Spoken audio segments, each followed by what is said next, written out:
And we are live. Hello, everybody, and welcome back to Bakemonogatari. It has been about a month since I last read.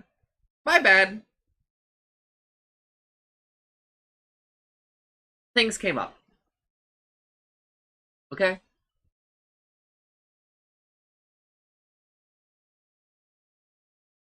Unlike the last times, the timer will not be decreasing for this. I feel a little bad about how late I've started, plus I feel a little bad about how much Mewgenics I've been playing. So, today will be like bonus time. The timer can even increase during this.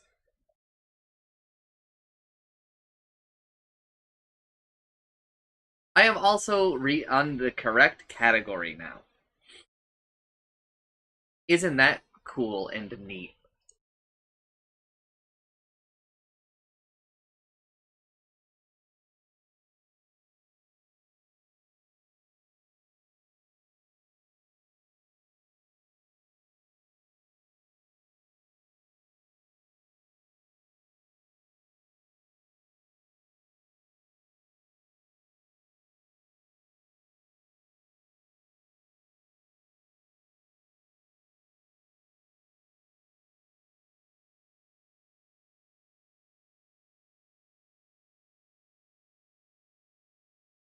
I will give people a little bit of time to show up, but that's it.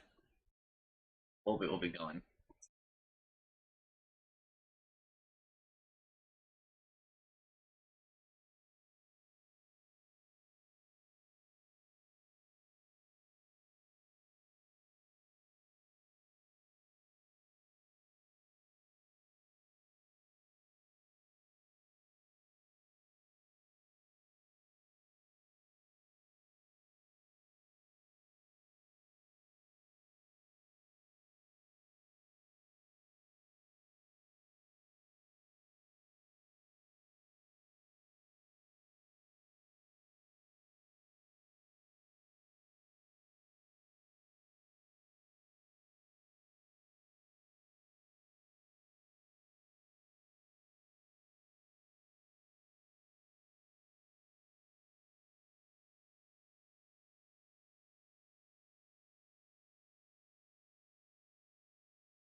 Thank you, thank you.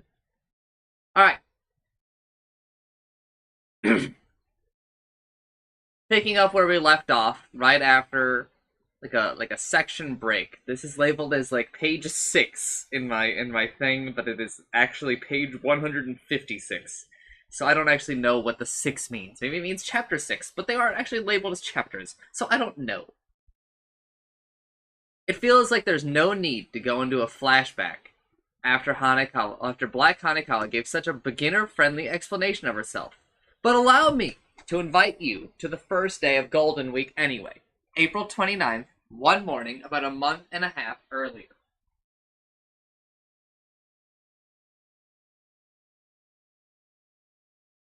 In part to help set the stage. Back in the days, when my hair was still at a vague and uneasy length as I grew it out to hide the bite marks on my neck. April 29th. Morning. As someone who hates any day that isn't a regular weekday, I left the house and was wandering around as usual on this holiday, riding around town on my mountain bike, still going strong in those days before Kanbaru destroyed it.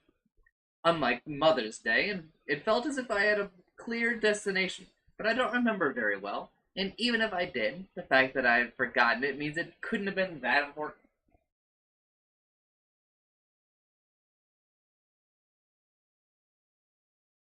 No, it meant that what ended up happening while I was on the road was just too big. Personally speaking, so big that everything else ceased to matter. I just so happened to come across Hanekawa. I first got to know Hanekawa over spring break, as I've said many times up until now. It was then she'd saved me,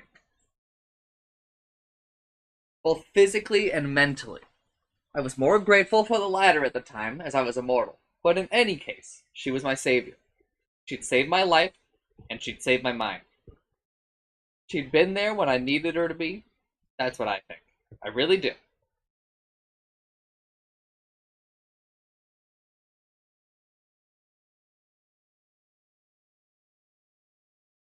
About as much as I'm glad that I happened to be standing on the landing that day. Senjukahara slipped on the stairs. As about as much as I'm glad that I happened to be standing on the landing that day that Senjukahara slipped on the stairs. There wasn't the word that there, so it was kind of weird to read.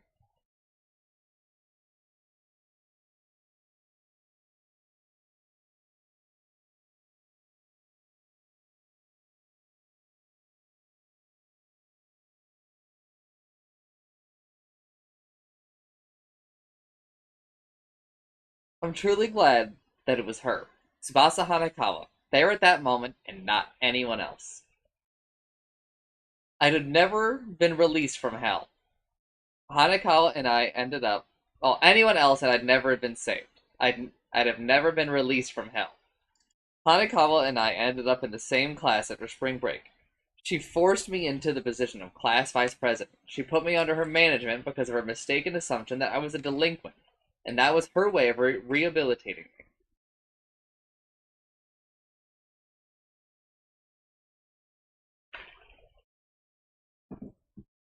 There isn't any way she was planning to help me with my studies at the time. And normally I'd have shoved her away and told her to get her nose out of my business. There's nothing I dislike more than people who seem to impose on me because of a big, fat misunderstanding. But I accepted it, because she was Hanekawa. So, after that, over the month of April, Hanekawa and I, as class president and class vice president, and as class president and vice president, began to get along to some degree, as we made arrangements for school events and class matters. Hadn't done anything that felt like it in a while, and I found myself getting uncharacteristically into it. So of course, well, uncharacteristically into it. So, of course, if I saw Hanekawa walking around in her uniform on a holiday, I'd say hello to her at least. It was the normal thing to do, but I flinched for a moment. A large white piece of gauze concealed what felt like half of Tsubasa Hanekawa's face as she walked there on the street. An injury. Everyone gets injured. But an injury to the face, as well as an injury of that scale, that was a rare sight. There was also the fact that the gauze was over the left side of her face. There seemed to be a story behind it. Maybe I was overthinking things.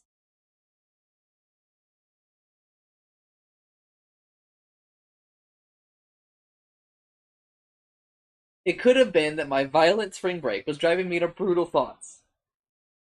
Most people are right-handed, and if they were to hit someone else in the face, their fist would land on the left side of that face.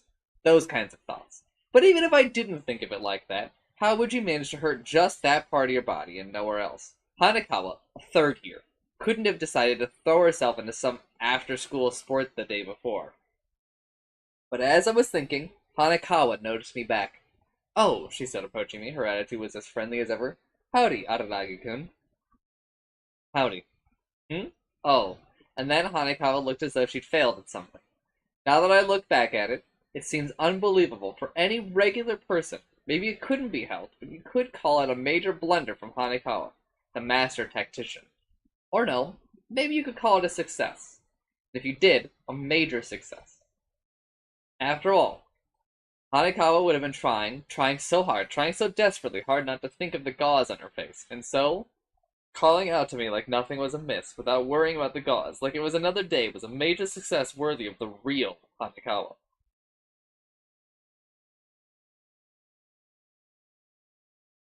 But of course, it was a failure when you looked at the big picture. I tried to gloss over this. I pretended not to notice Hanekawa's failure and wanted to say I asked her about something stupid, the same kind of stupid that I treated her to every time we'd met over the past month. Hanekawa always went along with it, but she just couldn't that day. "You're so kind, Araragi-kun," she said. "You're such a good and kind person." That's right. I was told this back on that day, too. Hanekawa had. "Let's walk, just for a little," she invited me. I had no reason to say no. Well, I wouldn't have ever said no. Hanekawa had never invited me to do something like that before. I'd say she must have wanted company. She couldn't bear being alone. She didn't invite me because it was me. It could have been anyone. It just so happened to be me there at that moment. Probably wasn't the best person for the situation from Hanekawa's point of view. I doubt she'd have chosen me had she been the slightest bit calm. Unlike my Oihashi Fuji, whom I'd come to meet later, I wasn't what anyone would describe as a good listener. I'm too quick to become emotionally involved, I can't keep my mouth shut when I'm being talked to, and I interrupt other people's stories all the time. But Hanekawa was a good enough talker to make up for all of that and more, and was able to take it without much issue. Pushing my bike, I walked alongside her and listened to her talk. First off, Tsubasa Hanekawa doesn't have a father. Yes, biologically speaking, she'd have to have a father, but socially speaking, she was born to a mother who was entirely on her own. Hanekawa still didn't know her father's whereabouts. She had no interest in trying to find out more, but even if she did, she most likely would have arrived at a guess at best. Nothing with any degree of certainty. Tsubasa, the name she'd been given. Wing. Character Tsubasa has connotations of covering and aiding, as in a bird using its wing to protect its eggs or chicks, taking under one's wings. That thought didn't come to me at the time, though. But shouldn't the person who named her have been the one aiding her at that moment? What could her mother have possibly been thinking when she gave her that name? What kind of test had she given her daughter? She apparently had a different last name at the time. I didn't ask what it was. Well, it was more like I couldn't ask. Hanekawa tried to tell me, but I stopped her. Yes, she understood right away, and continued her story. Hanekawa's mother had her, then married right afterwards. She was getting married for the first time. In any case, it sounds like she needed the money. Raising Hanekawa on her own must have been tough. This all happened nearly 20 years ago, so the social welfare system must not have been as robust then, either. Even I could imagine how tough it would have been for a single mother and a single child to live on their own without anyone's help. A mother, a father. But right after the marriage, her mother committed suicide. She'd married for money, and the marriage had failed in no time at all. It sounds like she was in a delicate emotional state from the beginning, like she was the kind of person who found living with others to be agonizing, turning Hanekawa into a single child with a single mother into a single child with a single father. A father she wasn't related to by blood, but still, her father. This father's last name wasn't Hanekawa, either. And I couldn't ask for that name either. Not much time after her mother's suicide, this father, unrelated by blood, decided to remarry. Hanekawa wasn't yet at the age where she felt any particular way about this. but as a result, she was in a three-person family once again. She now found herself unrelated by blood to both of her parents. I didn't know how I was supposed to feel about that. Was it that unfortunate of a situation? Was I supposed to pity Hanekawa?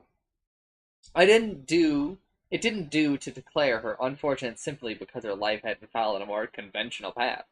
True, her birth mother had ended her life in an unfortunate way, but that unhappiness didn't necessarily laft itself onto Hanekawa. Indeed, you could say she was fortunate to have a father who took her in and to have found herself with a new mother. A lot of things had happened.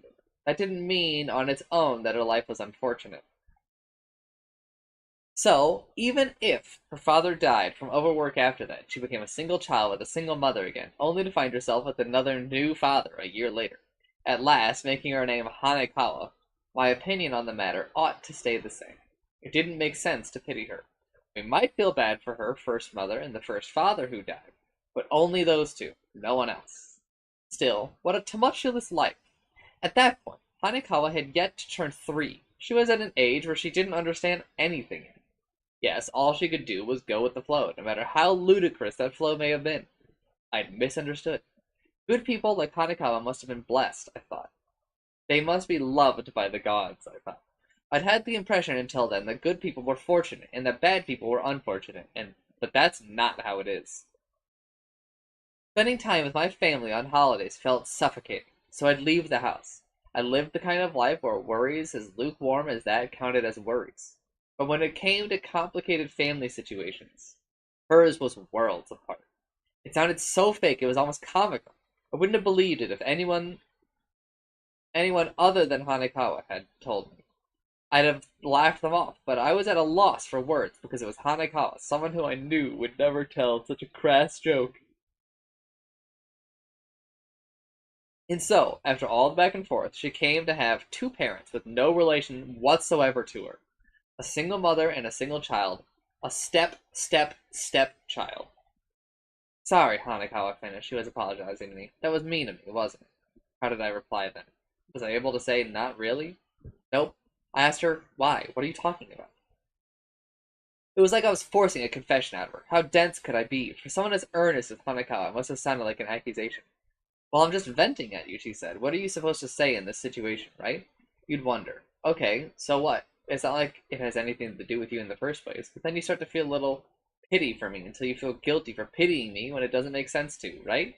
You felt bad just now, like you did something wrong, didn't you? She had nailed it. It was mean of me, she said. I used you to cheer myself up. Dots. I tried to feel better about myself by making you feel bad. I can't even call it griping. It was the first time I'd ever seen Hanekawa so despondent. The gauze in her face must have been adding to it. My image of Tsubasa Hanekawa was of someone who stood firm and upright, who was strong, who was earnest, who was reliable, wise, fair, who was perfect. But there's no such thing as a perfect person. Still, I'm surprised you know all that, I said. Don't they usually not tell kids about that kind of thing? Like they'll keep it a secret until your 20th birthday or something?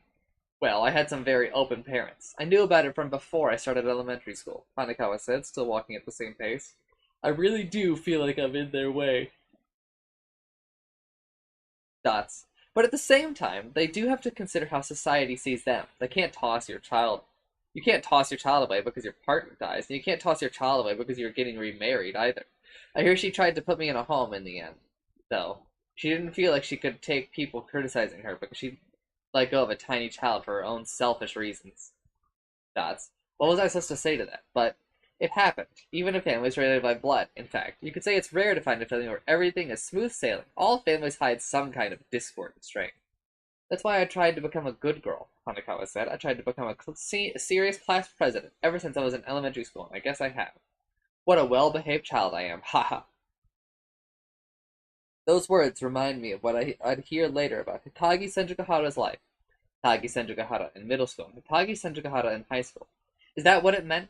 They shared more than a hairstyle? But the differences between them were just as clear. Because parents might be responsible for what their children do, but children don't bear any responsibility at all for what their parents do. Maybe not a good girl, a normal girl, Hanekawa continued as I kept silent. People see it as some kind of trauma when you have a complicated family situation and assume all these things about you because of that, you know?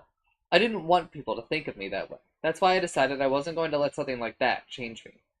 I don't ever change, no matter what. I was being a normal high school student, yes? No, I'm not so sure about that one. Normal high school students don't get the highest scores on national mock exams. They can't live such impeccable, irreproachable lives. I'd meant it half jokingly as a way to clear the air, but maybe you're right, said Hanekawa said with disappointment in her voice. Maybe it does seep out in the end. Maybe you can tell when people who aren't normal face themselves to act like they are. Maybe they overdo it. It's not a bad thing, is it? It only means you're living a better life. No, it doesn't. I mean, how typical. Because of her birth, because of her upbringing, she's now such a good and well-behaved girl, bouncing back from her misfortune to work hard. Bouncing back from adversity to work hard. Yes, that kind of stereotype did exist, but, well, she said, maybe that's really it in my case. But then, maybe that really was it, ironically enough. There was no other way to put it, but then, that wasn't a bad thing. What are you up to, Aradagi-kun? Suddenly, Hanekawa changed the subject. Her expression had completely shifted, too, back to her normal, sociable smile. Her usual expression, which was what made it so creepy. Think of the conversation we were in the middle of. It's Golden Week right now. You're not using it to study? Yes, it's Golden Week. Why would I spend it studying? Kanekawa let out a cheerful laugh. I use my holidays to go on walks. Dots. I don't want to be at home. Just the thought of spending all day together with those two parents of mine makes me shudder. Do you have a bad relationship with them? It's a bigger problem than that, Hanekawa said. We don't have a relationship. Me and my parents, and my dad and my mom too. We're a family, but we don't talk. Your dad and your mom too? Yeah, maybe it's because of me, but at some point it was like neither of them had any affection for the other.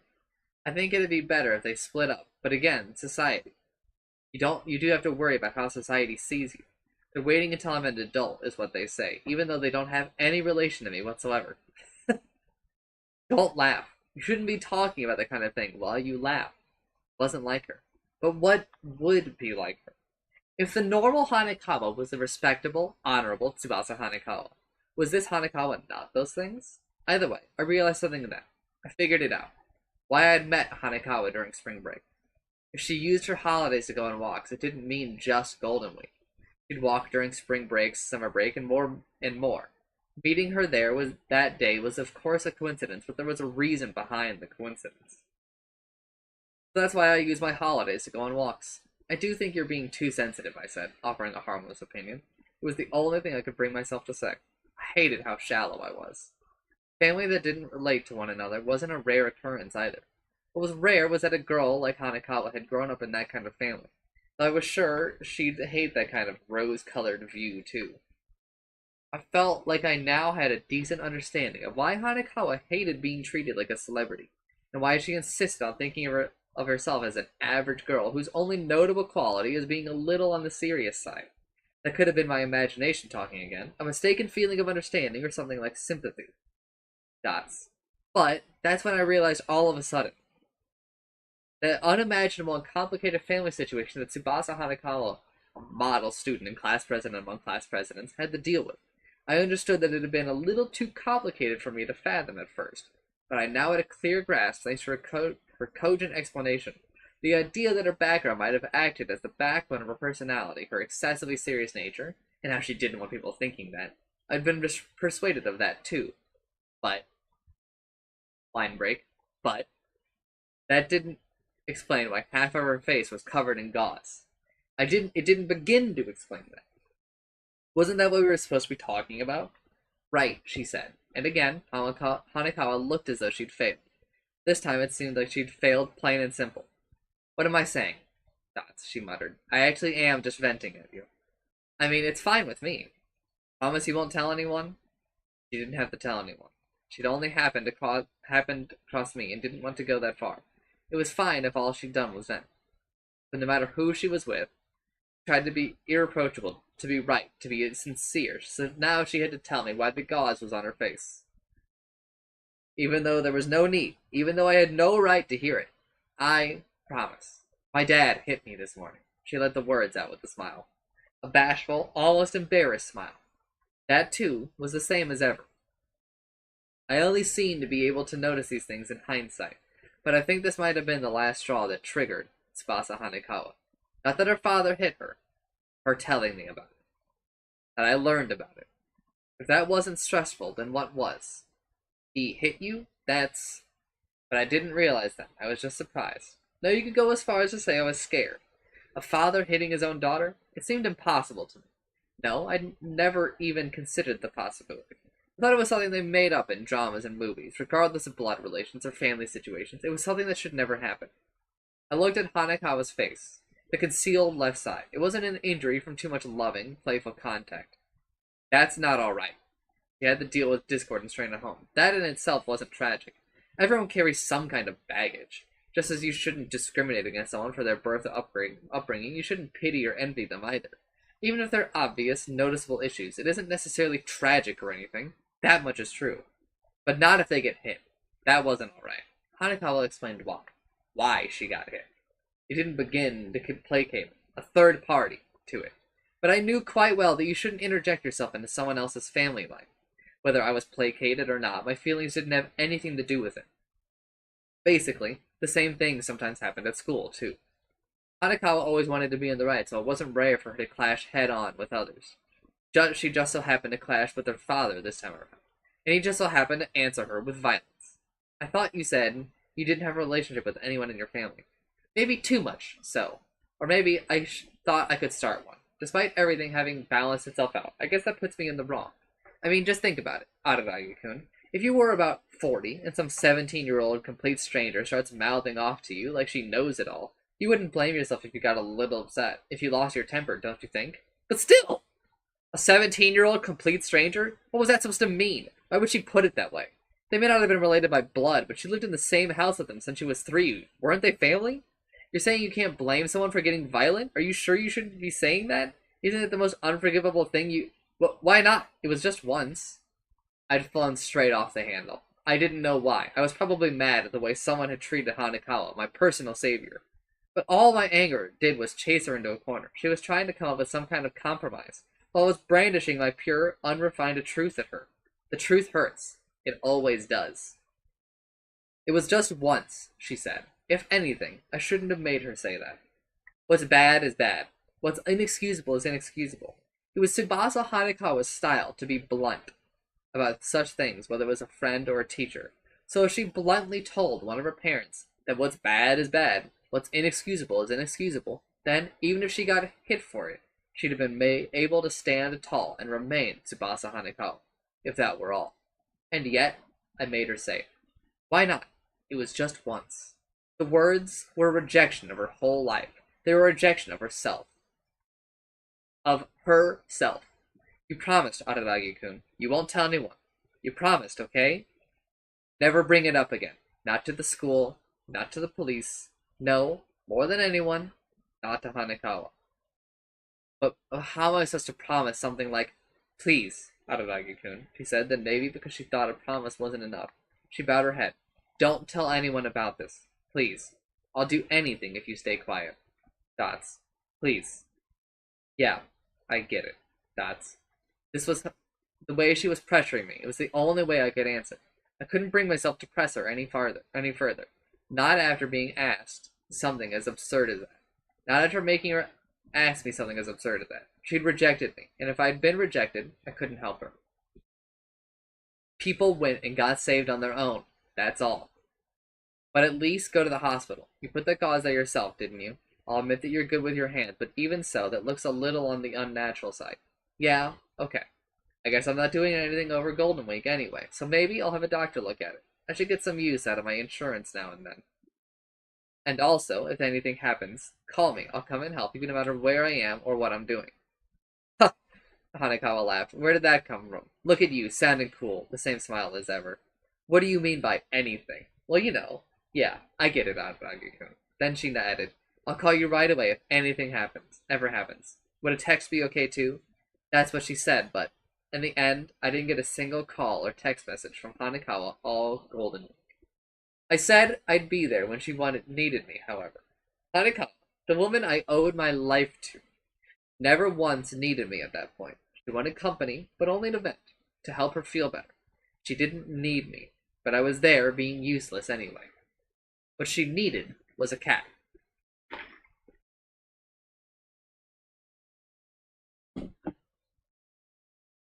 That cat. There's a reason for an aberration. After that, we steered clear of our earlier conversation and instead discussed our future plans for the class. We mostly talked about the culture festival. As we did, we came across a cat that had been hit by a car. It seemed to be a stray since it had no collar. A tailless, white cat. We didn't know whether it was a breed born with no tail or if its tail had been torn off during its life on the street. A white cat. It might have been seemed silver. It might have even seemed silver depending on how you looked at it, but the color of its fur had been ruined either way, stained with its own blood. It was in a terrible shape, probably run over again and again for being hit for the first time, and Hanekawa walked out into the street from the sidewalk and picked the cat up, like it was a completely natural thing to do. Could you help me? No one ever turned down such a request from Hanekawa. We buried the cat on a nearby mountain, and that brought an end to our prologue. The first of our 9 nightmarish days, April 29th. I don't know how much of the first day or of the conversation Hanekawa remembers. She was still herself, so maybe she remembered burying the cat. I said burying, what the hell? But it's likely she forgot all of the details when she lost her memories. There's no way for me to be sure. Sadly, her mind is as sharp as a steel trap, so she'd figure it out as soon as I try to check. Now that the introduction is out of the way, the rest of the story is simple. The next day, though, I didn't have any particular business there. I was so bored that I headed to the abandoned Cramswell where Oshino lived, checked up on Shinobu, though her name wasn't yet Shinobu Oshino, and chatted about whatever with Oshino. At some point, I brought up the cat we'd buried the day before, not because it was something else to talk about, because I had a bad feeling about it. A sense of similarity to the hell I experienced over spring break. Araragi. Oh, well, hold up.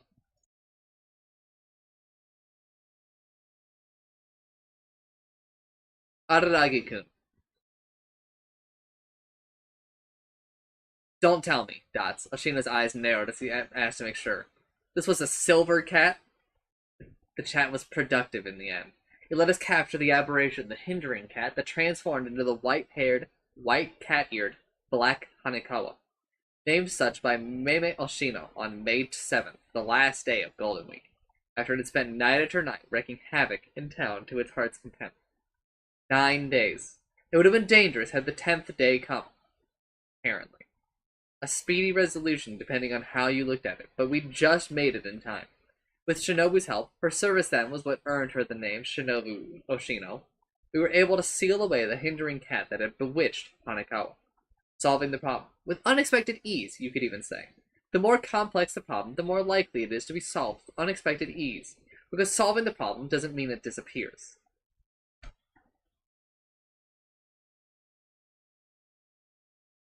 A trance. Hanekawa had no memories at the time she was Black Hanekawa.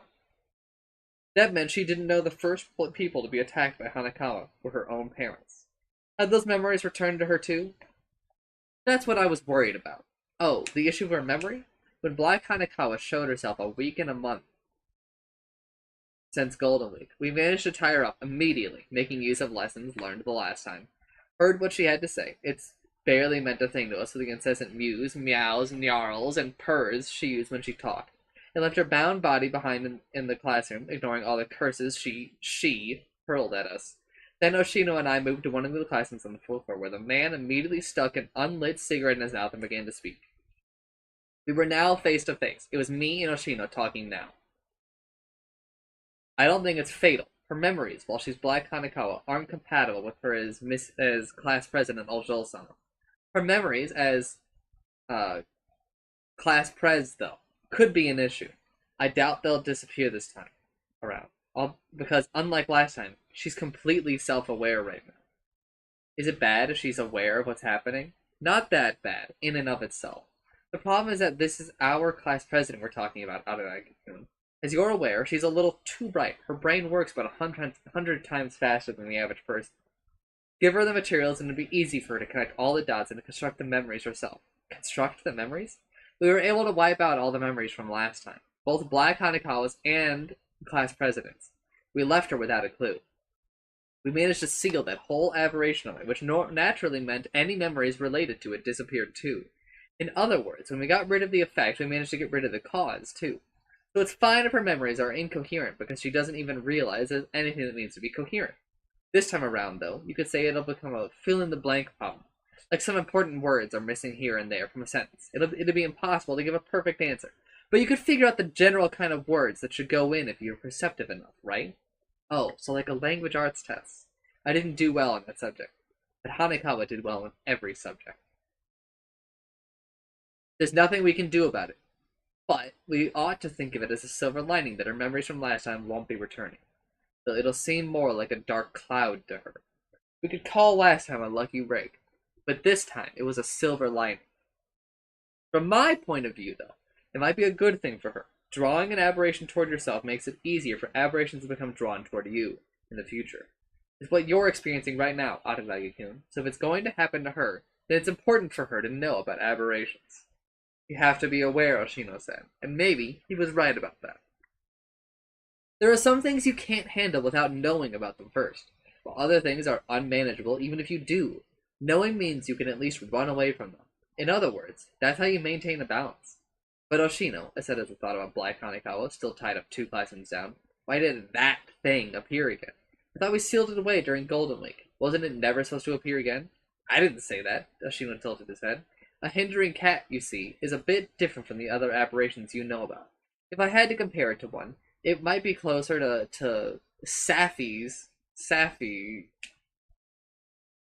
monkey.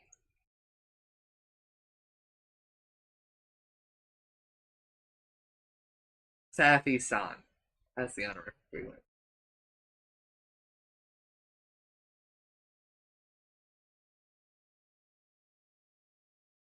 Oh, I guess they are both beasts. Yes. Only, didn't I tell you last time? To describe it in a way that's in line with reality.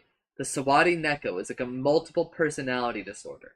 Black Hanekawa is the flip side of Class Prez, so to speak. I'm gonna call her Class Prez Sama. Ojol Sama feels a bit long. Aberrations are here, there, and everywhere. But ultimately, the hindering cat exists only inside of our president. Only a trigger, a medium. The problem is the stress that she bears. Stress. According to scholars, it is the body's response as it tries to respond to every demand, apparently. By the time Black Hanekawa faced off against me last time, she'd already gone wild for so long that you could say she got rid of most of her stress. So sealing away was easy, but seal her away is all we did. It's not as if she disappeared. We may have made the aberration go away. It's not as if we made the stressor go away. That thing will rise to the surface again. Once enough stress builds up, like a bubble. Stress. Dots. The question is what the stressor is this time, the cause of the stress. On Hanekawa's case, it was of course her family. At least that's what I thought. Oh, I thought the same thing at first too, but what do you think, Araragi-kun? She just got rid of the stress she finally unleashed after holding herself together for 17 years. Would it really build back up to the same level in a month? Well, I guess not. Unfortunately, she hasn't been on the receiving end of any violence from either of her parents, has she? No, I don't think so. The first people she attacked. Her dad and her mom, her parents. Things had reverted back to normal, back to a family, with no relationships that didn't communicate. A bunch of humans who just lived together. That had to be stressful for Hanekawa. But Oshino was right. 1 month was too soon. Maybe she had been hit yet again. We did put a bell around her neck, and I think that paid off, Oshino said. It let us detect the hindering cat in its early stage, see? You can never be too careful. To be honest, though, I never thought we'd actually need to use it. I was careless. I thought that even in the worst case, it would wait until she turned 20. The story I heard made it sound like her parents were going to get divorced when she became an adult, and I'm sure her plan is to leave home by then. That's why I didn't bother to say anything to either of you. 20, huh? So the opposite of Kanbaru. The age of majority is an easy measure to understand, Oshino remarked with a bitter smile. Yes, and she'd have become strong enough to keep from being bewitched by an aberration by then. Oh, anyway, Oshino, what's this bell you're talking about? The headaches. She was also complaining about a headache during Golden Week, remember? So I set a little trap. Though I should have shared that with you at least. So tell me again, when did Class President Sama's headaches start? I want to say about a month ago? Huh. And they weren't so bad at first, but then I wonder what it could have been. But it doesn't seem like we have the time to pin down this stressor. It could have been It could very well be a mix of multiple causes, and I still understand barely a word that lust-besotted cat purrs. Even you don't understand her? Wasn't he the one saying it'd be quicker to ask her directly? No, I don't. We've had a lot of hints, but when it comes to the exact details, it's a delicate matter, not something I can make haphazard guesses about. I guess we're dealing with a cat's brain at the end of the day, but I do also think she might just be playing dumb. We can't let our guards down, because beneath it all, she's she's the class president, Sama. We don't want to get on that woman's bad side. We haven't gotten on her bad side. Like Hanekawa, another Tsubasa Hanekawa, created by her own heart and mind. A contrasting personality, or rather, one that served as a counterpart. In addition to aiding Tsubasa, also connoted pairing. Mismatched wings, indeed. But even if we did pin down the cause, would that mean much, Oshino? Whether it's her family or something else, removing the stressor is the best way to solve this, sure, but it's not like either of us could do that. It had been the same way last time. Hanekawa's family problems? How could we solve something like that? I couldn't even imagine what would have to happen to her family to solve the problem. Someone on the outside couldn't step into your personal issues. That would be true arrogance. And unlike the times of Senjugahara and Sengoku, I pointed out, this aberration harms others. While it might be similar to Kambaru's, it's different from that, too. Like before, I think our only choice is to treat the symptoms with a palliative measure. Yes, you're absolutely right, but yeah. Ashina was being obviously evasive. It was evasive. It wasn't like him. Did he still have something to say about the hindering cat? No, it felt like he'd been acting off all day, even before I brought this up to him. Something was strange from the moment we saw him outdoors on a sunny morning. What's the matter, Oshino? You're being vague. Are you about to come up with some new fault you found with me? I mean, I understand you can't help me out with this as much as you did with Sengoku, given the circumstances. You'd had to deal with her for a while now, and I knew Hanekawa wasn't a plain victim like Sengoku. I knew Hanekawa was relying on this aberration. Memo Oshino was someone who hated that.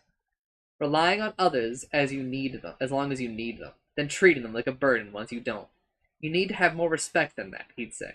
But aren't you obligated to help out this time around? I pressed nonetheless. You took her 100,000 yen, and yet we're facing what looks like the same condition. She could practically sue you for breach of contract since you're supposed to be a professional like this.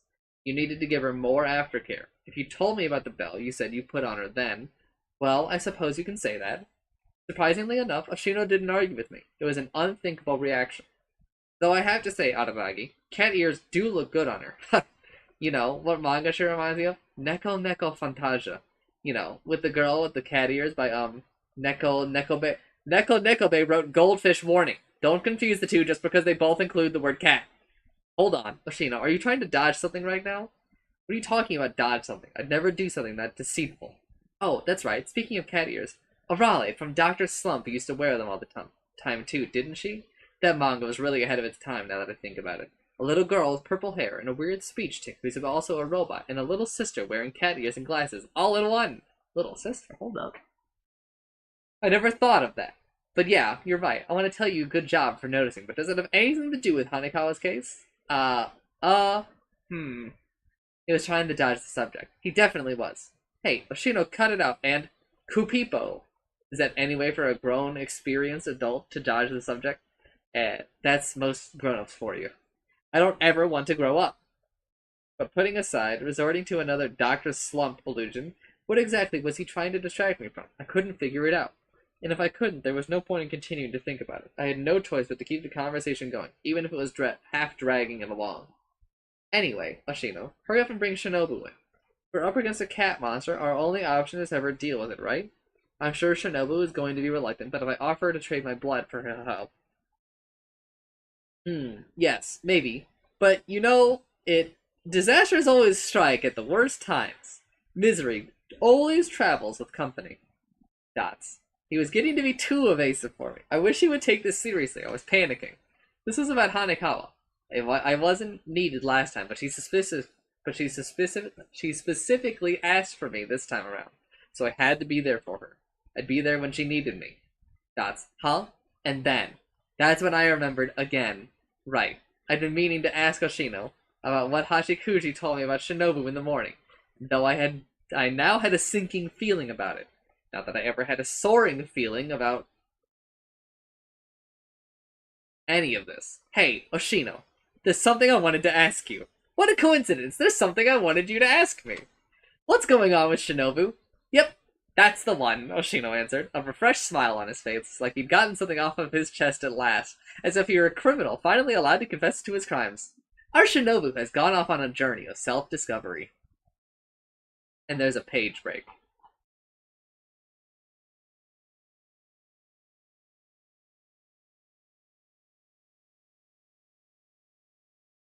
So that is the end of that section.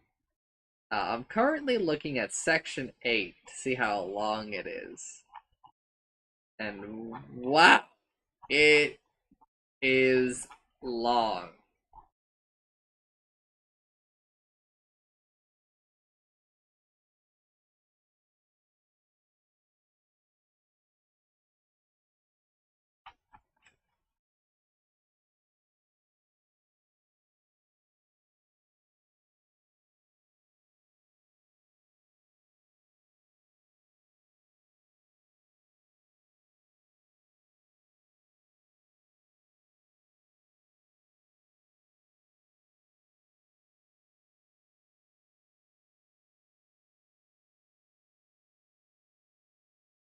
Give me a moment. Let me try to get a better grasp.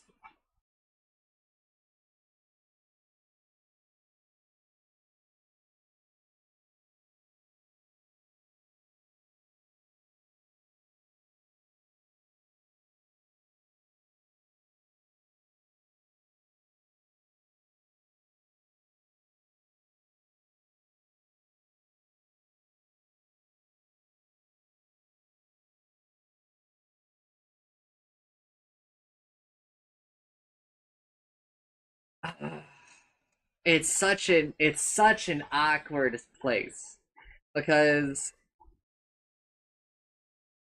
it's long enough that I can't do it all at once, but it's short enough that I don't think it'll be 2 sessions. Well, it's short enough that I don't really.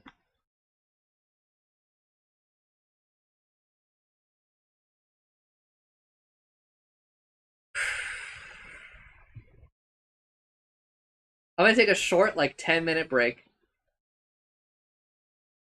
for my voice, and I'll come back. We'll read like a bit more. We'll probably read about 17 pages more. I'll stop on page 200, I think. So I'll be back.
Alright, I'm back. So we're gonna read for a little bit longer. Hopefully like 17 more pages, and then we'll be done. Because I think I'll be in like a good spot to kind of finish next time I read like 17 more pages.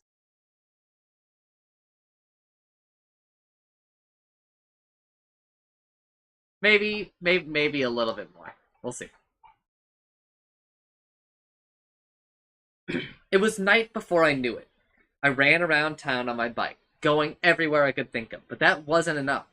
I did a second lap of the same route, this time literally running around town, but still came up almost empty-handed before at last realizing how tired I was. I hadn't eaten and I hadn't drank. I hadn't rested, just pedaling my bike for 9 hours. Honestly, I was surprised. This is how much I had to do before my body got tired. And while I had fed my blood to Shinobu a day earlier, most of the effects of that it should have been spent healing my arms and legs. A human mockery of a vampire. A human mockery of a human. A vampire mockery of a human. I didn't know which I was anymore. Shinobu Oshino. A vampire who'd run away from home. Could it be any more ridiculous? What's more, she'd disappeared with only the clothes on her back and not a penny to her name. She'd practically absconded. What kind of vampire was she? Disasters always strike at the worst times. Misery always travels with company. That was exactly what had happened here. Oshino hadn't noticed that Shinobu wasn't around until that morning, but when he had thought back, he realized he hadn't seen her since the afternoon of the previous day.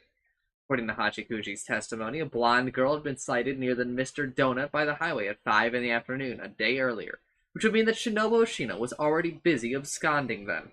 She was a child. She couldn't go that far. Only a day had passed, and Shinobu wasn't even a legendary vampire now, or anything of the sort. She was, for the most part, a simple child, one with a far weaker body than mine. A simple child? No. She'd be even weaker than that without me. The few faculties she had left would be close to cut off. With exhaustion came hunger. Wait, hold on. That was right. She could have been walking by a Mr. Donut, but she didn't have a penny to her name. Did that mean she was getting hungry? Alone? Somewhere in this town? Dots. While I was speeding around on my bicycle, I nearly smashed into Mayoi Hachikuji as she walked on the street, a little past noon. Maybe. It was our second encounter of the day. As much as I wanted to chew on my good fortune of running into Hachikuji twice in one day by chance, the only way I could meet her, there was no time. Though unlike the first time, this second meeting wasn't pure chance. Strictly speaking, I was running around town with reckless abandon, so of course I'd run into her sooner or later. Mr. Raragi. Now you're just typoing my name. Excuse me, slip of the tongue. After exchanging our greetings, I asked Hachikuji to give me a more detailed account of what she saw the day before. Now that you mention it, she said, she did seem lonely somehow. Lonely? Yes, she affirmed with a serious expression, almost as if she were a lost child. A lost child. The words were particularly convincing coming from Hachikuji, a girl who'd been lost on the street for ages. Alright, she nodded. I'll do what I can to look for this girl too. Would you? I'd appreciate it. Yes, you see, Araragi-san. Asking for a lost child requires careful attention and manpower. Try to do it all by yourself, and the hunter is sure to become the woods. The woods? I'd be huge! I understand you're often nonplussed, Araragi-san, but stay strong. You can't allow yourself to get too minused.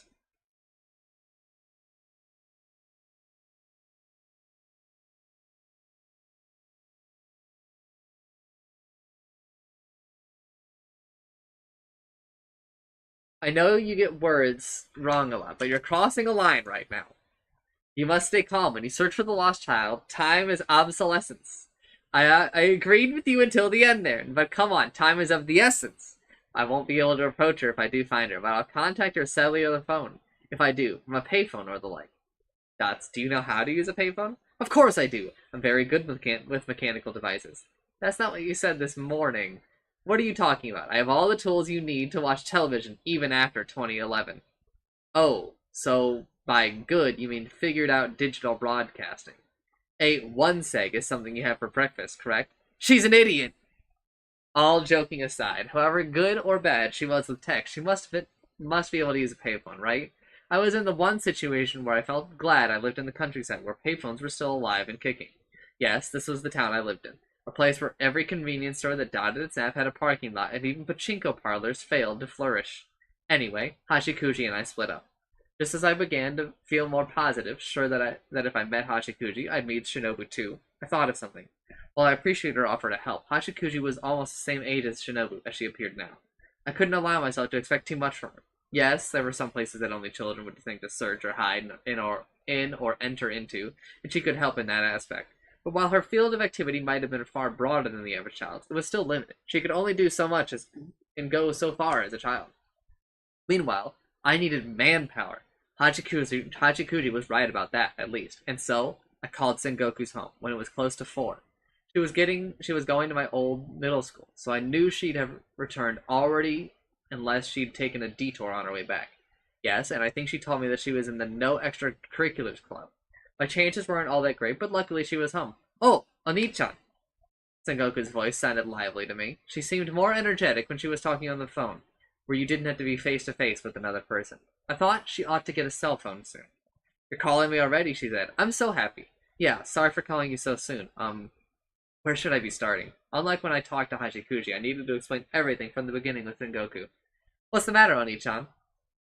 Well, calm down. What happened? Sengoku asked, sounding concerned about how unclear it was being. Well, you see, I guess what happened is, just calm down for now. Calm down. Oh, I know. I'll tell you a funny story. I couldn't believe she said that. How much confidence did it take to say to someone that the story you're about to tell is funny? While maids might be shown as living fun and carefree lives in manga and anime, being a maid is a surprisingly difficult job, you see. So you're the bear cat lover!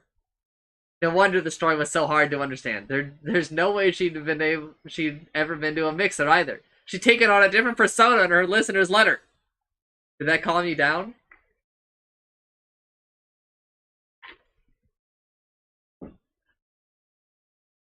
Yeah, I actually looped back around to being calm.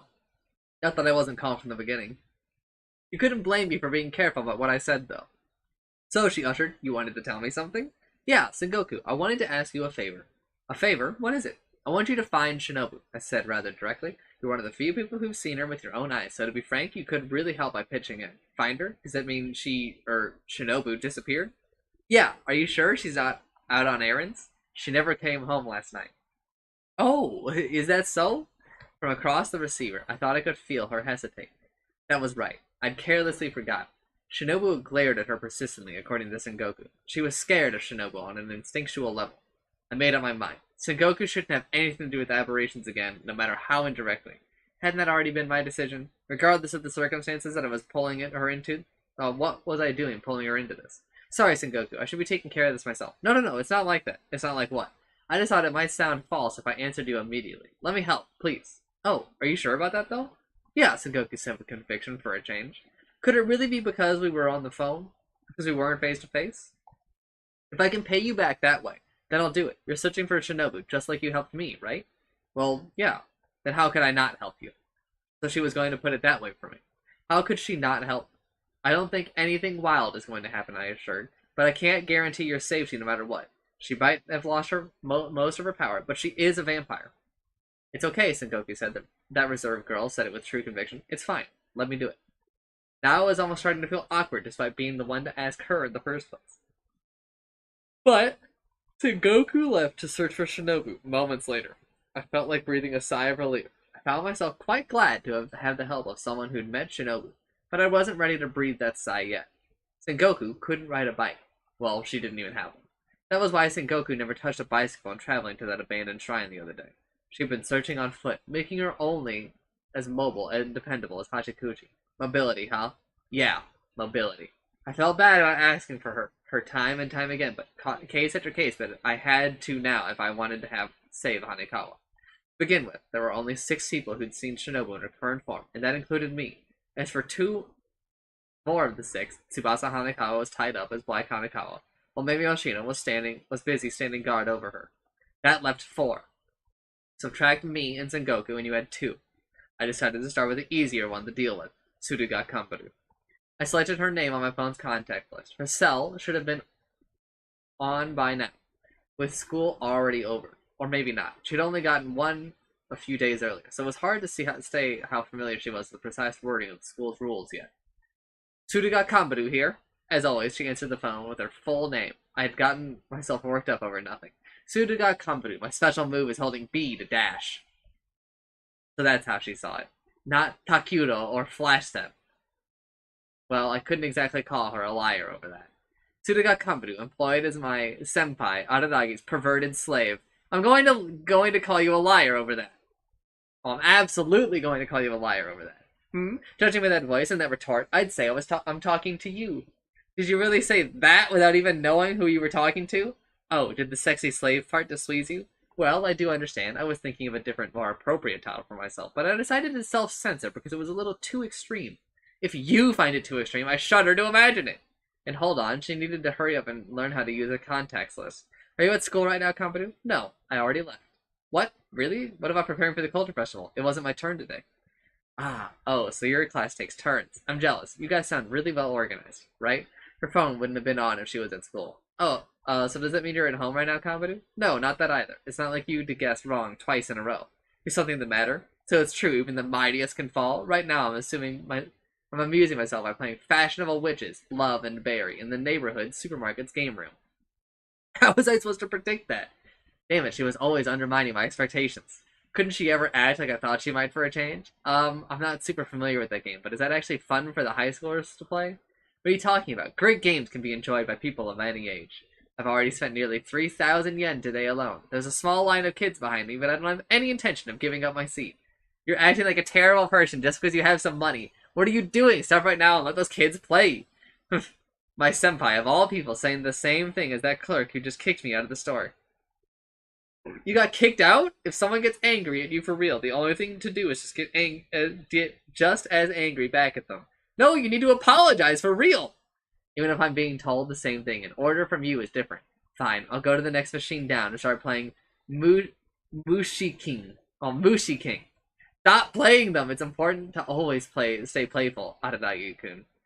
Araragi-senpai. It's through play, not study, that we've grown and built our history as humans. Oh, that's right. Speaking of which, a little while back I was playing cards with two friends and we decided to play president. So you're Oracle's Oracle? I couldn't believe the girl. She was so cute that she never became too cute for me. Alright then, Araragi-senpai. Why don't you tell me why you called? Right. I couldn't talk to her about anything serious without some stupid banter first, so I'd write our conversation so far off as a necessary introduction.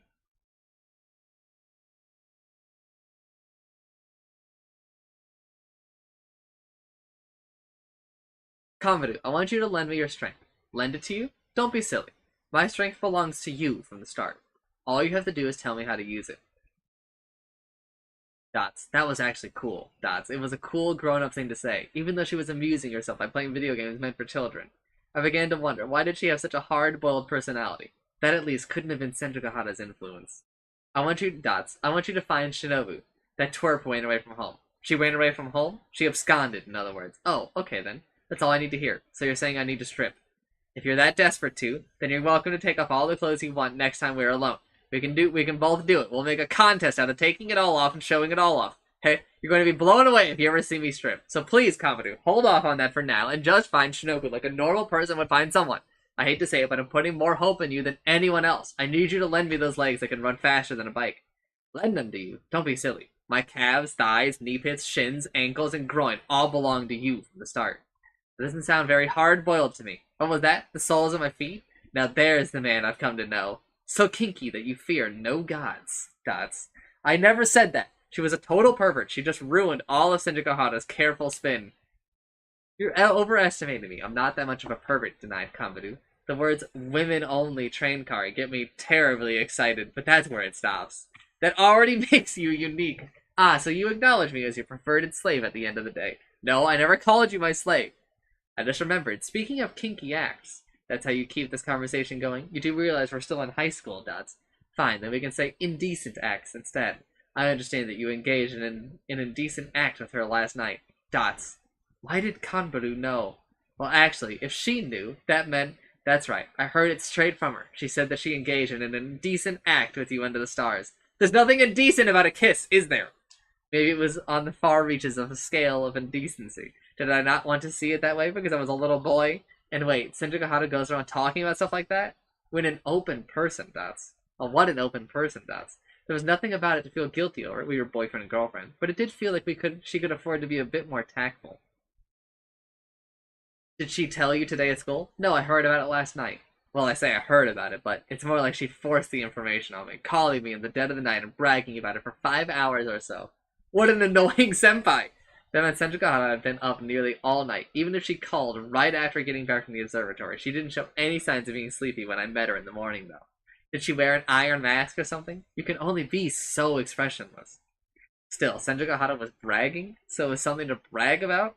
Hitagi Senjukahara never struck me as the type to talk herself up. But then again, not only were she and Kamadu Kohai and Senpai, they were both girls. So she'd talk, huh? That was a little surprising to learn. Allow me to congratulate you, Kamadu said. Oh, thanks. But I don't want you thinking that you've won quite yet. Was that a declaration of war? Love means never having to say sorry. To you! Hold on, to me? We were getting way too off track. Even so, she was mobile enough to make up for all my wasted time and more. The strong always have a fundamental advantage. They get to do what they want. In any case, yes, Kamadu reiterated. You're saying you just want me to find that cute blonde girl. I hear you loud and clear. If it's a request coming from you, then I'm really going to run. However big the world is, only 3 things out there can get me serious about moving my legs. My 2 dear senpai and BL novel release dates. At the risk of being misunderstood, I'm going to say it doesn't make me particularly happy to be on that list. Actually, no, I didn't want to be on it at all. She needed to make that last one a separate category. You know, she footnoted, even though I go for most any boys love genre. All boys love genre. There are a few that I still can't get into. Some of those novels wouldn't get me serious about moving my legs. Enough! And they may not get her serious, but it sounded like she bought them anyway. But didn't you take your basketball matches seriously before you retired, I asked her. If I have to give an answer, then I'd say no, contrary to expectations. I'd tear up the gym floor in the gym if I got serious. Sorry, is your body a tank or something? And well, you leave behind afterimages if you move around too fast in a small area like that. Basketball is played with 5 people a team, so cloning techniques are against the rules. Don't mess with the level of realism of our world for no good reason. Aberrations are enough. People can't actually leave behind afterimages.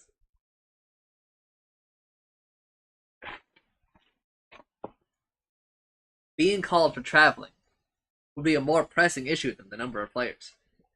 Refs shouldn't be calling beginner fouls like traveling if a player's cloning herself, shouldn't they? I can get up to 9 people by cloning myself. If I can just make 1 more, I'd be able to visualize an entire match on my own. No, you wouldn't. That's not possible. Of course it's not. You won't fool me no matter how detailed your explanation gets.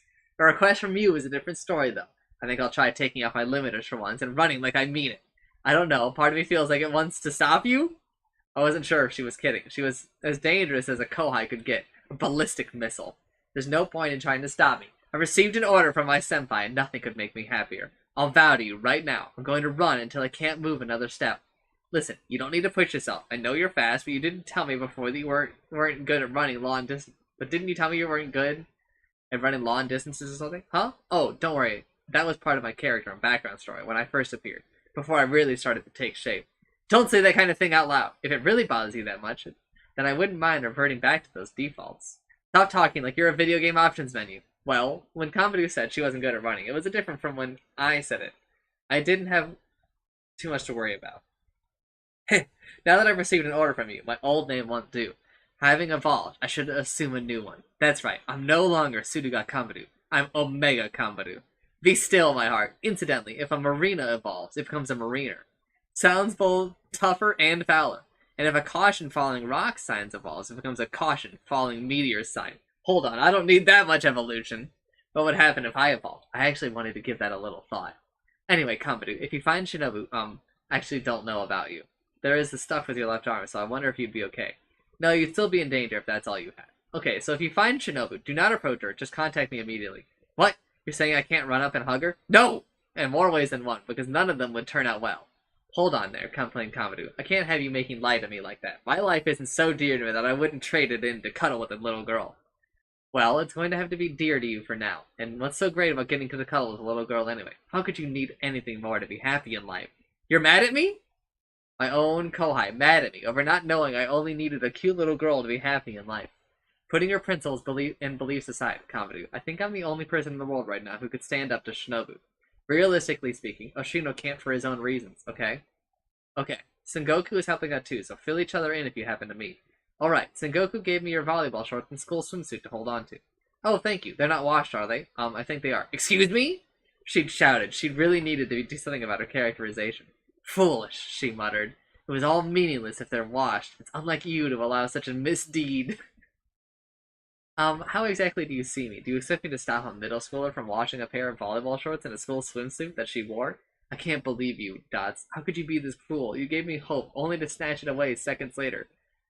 Dots, I'd surely have committed suicide by now if I had potassium cyanide with me, Dots. The premise that you'd ever have any with you is far-fetched in the first place, Dots. So it's something she'd want to kill herself over? Is that how she saw herself? My Aranagi senpai, I truly regret having to say this to you of all people, but I have no choice. It looks like you're going to have to pay for the splendor. Dots. Why exactly? At the same time, I couldn't let this put a dent in Kambaru's motivation. People with power really do have an advantage, Dots. Understand, she asked? Yeah, just tell me what I need to do. You only need to once. Is that supposed to be romantic? Well, what was even going on now? I just said that I'll make it up to you. I'd be happy to pay you recompense. What do you need me to do? Okay then, you need to sleep in those volleyball shorts and school swimsuit for a night.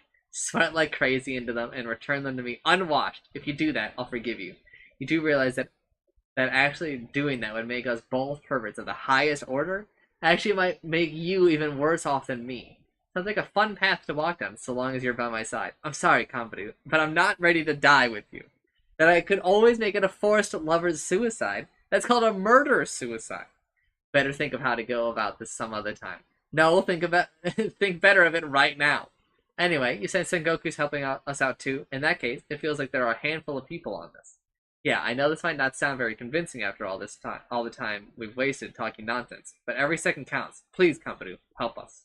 Of course, I'm so on board that it brings tears to my eyes. It's not in me to say no to you. I only acted according to your orders, Kambaru said, then hung up the phone. She was supposedly at the neighborhood supermarket. But neighborhood or not, there was only one supermarket in the area. You could call it our Podunk town's one lifeline, so I began to feel honestly concerned that Kambaru was now holding B and digging through its flooring as she dashed outside. But it was heartening to have her on board. That nonsensical and unrealistic concern aside. So, on to the last person. The last person with first-hand knowledge of Shinobu. I called Itagi Senjukuhara's number. The phone rang for an awfully long time. It felt like. I waited almost 20 seconds. Right after I was on the verge of wondering if I was going to be sent to voicemail, the call went through at last. I'm not going. Dots. She opened with a refusal. What was she, psychic? She said no, too. It felt like it took you forever to pick up the phone. Did something happen? No, not particularly. It was too much of a bother to pick up the phone, and I let it sit in my pocket without checking who the caller was. But it rang for so long that I gave up and checked only to see that it was you, which made me think I didn't have to pick up after all. So I went to press the power button to hang up on you, but accidentally pressed the call button instead and had no choice but to take it. What do you want? Why would I want anything from you now? What a horrible person. She never showed any signs of letting up, even on the phone. Anyway, Senjukuhara, could you hear me out? No. In fact, you're the one who needs to hear me out. So I went out to a video rental store the other day with my friend.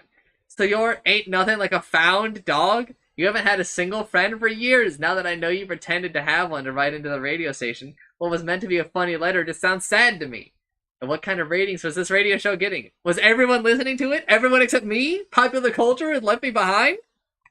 Please, Senjukuhara, forget about that and listen to me. I guess I have no choice if you're getting down on all fours. I'm not. So, what is it? Dots. Shinobu disappeared. Shinobu. That blonde kid? Yeah. No thoughts. Indifferent and insensitive. Of course, while she may have been acquainted with Shinobu, it wasn't as if she'd ever spoken or socialized in any way with her.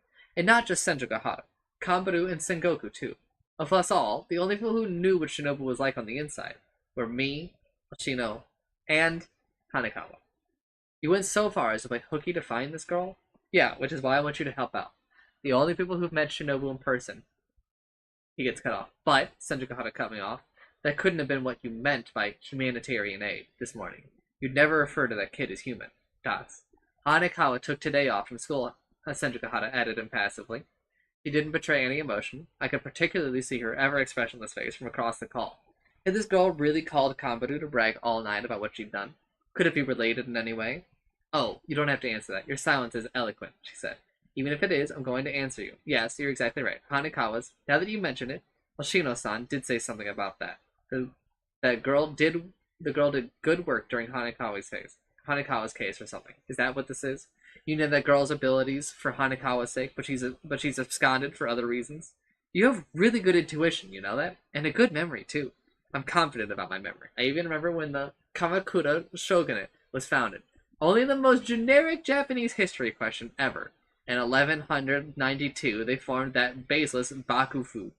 What a mean mnemonic.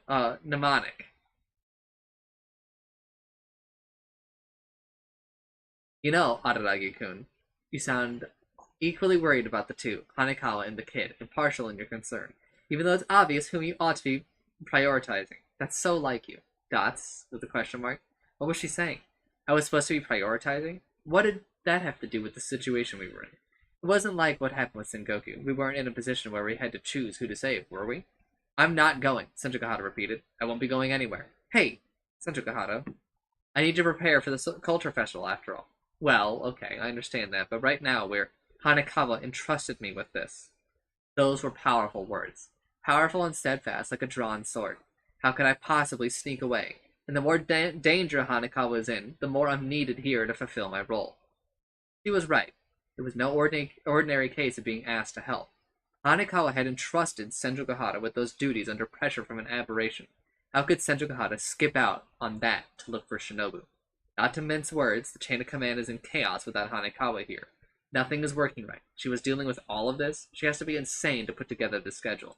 And you're not here either, the one person who is supporting her. Honestly, I can't even afford to be wasting time on the phone like this.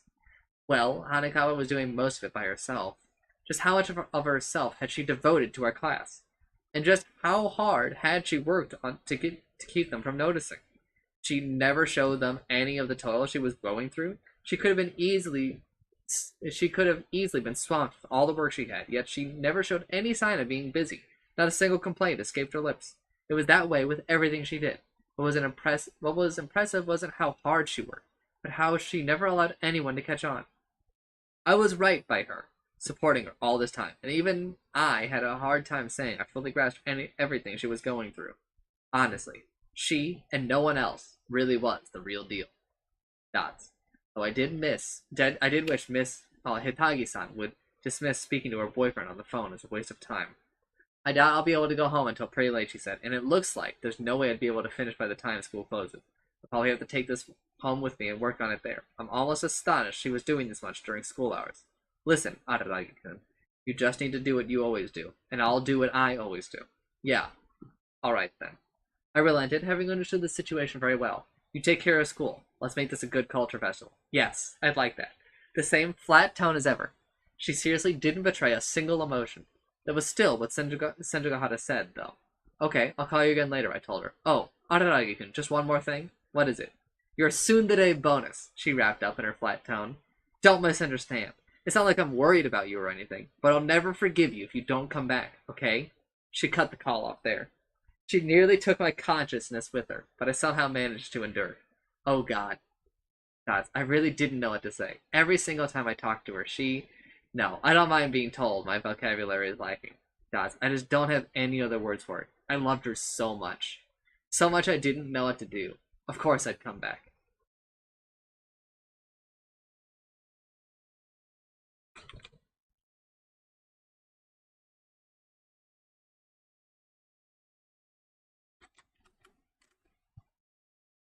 If she was waiting for me, of course I would.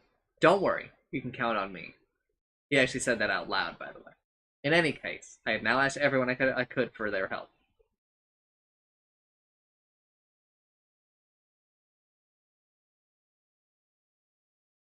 That is where I will be stopping.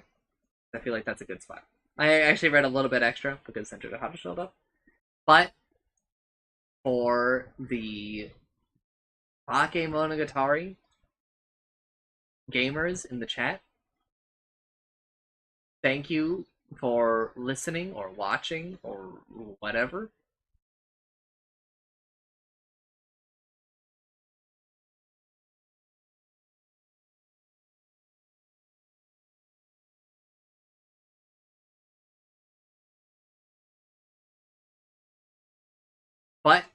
If you still find yourself watching, thanks for watching. I'm sorry. Bye.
Mewgenics.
crispy thighs on my mind. I'm so hungry now, I'm gonna chase 'em, grab 'em, fry 'em. So tasty, tasty legs. So tasty, tasty legs. So tasty, tasty legs. Find 'em in the dumpster or an alley. Shake, shake, shake 'em and bake 'em. Shake, shake, shake 'em and bake 'em. Grab 'em by the tail, they're tastier than snails. Meow.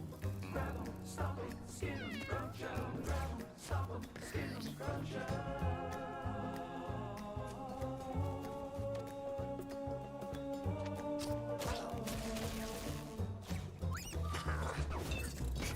All of my nights, I'm chasing rats. Chasing the rats. All of my days, I'm taking naps. Where is that? And in my dreams, I'm the king of cats. He's the king of cats. Meow. Meow. All of my nights, I'm chasing rats. Chasing the rats. All of my days, I'm taking naps.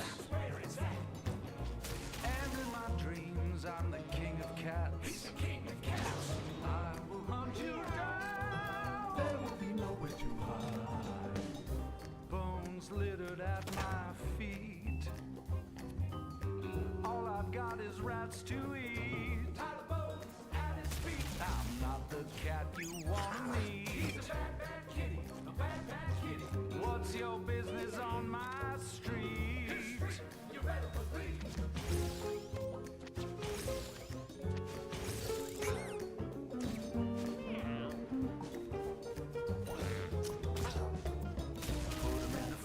Stick 'em on a griddle. A couple slices of bread, stuff a rat in the middle. If you're not too finicky, I'll make a fricassee for you and me, babe. Eating rats, yeah.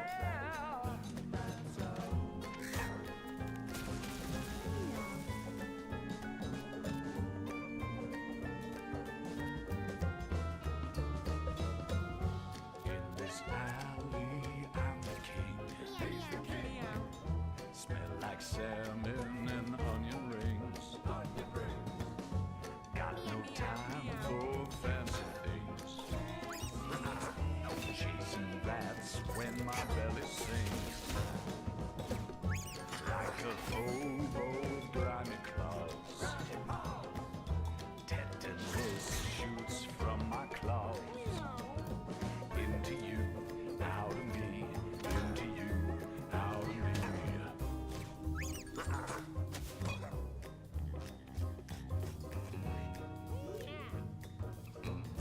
Tasty legs and crispy thighs on my mind.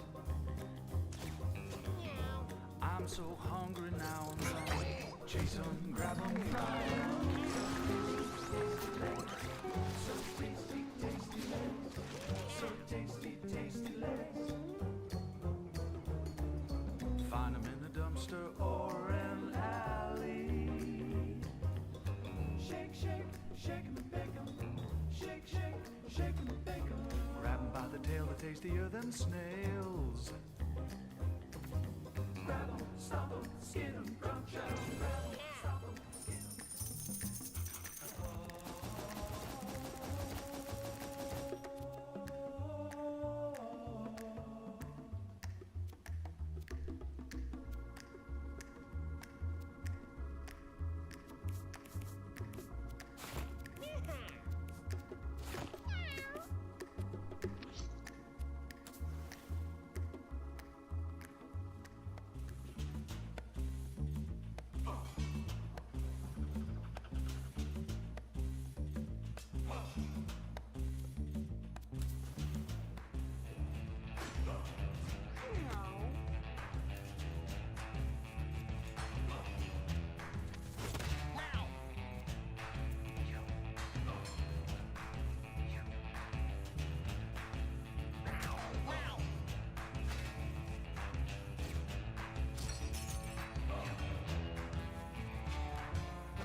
that smell coming from?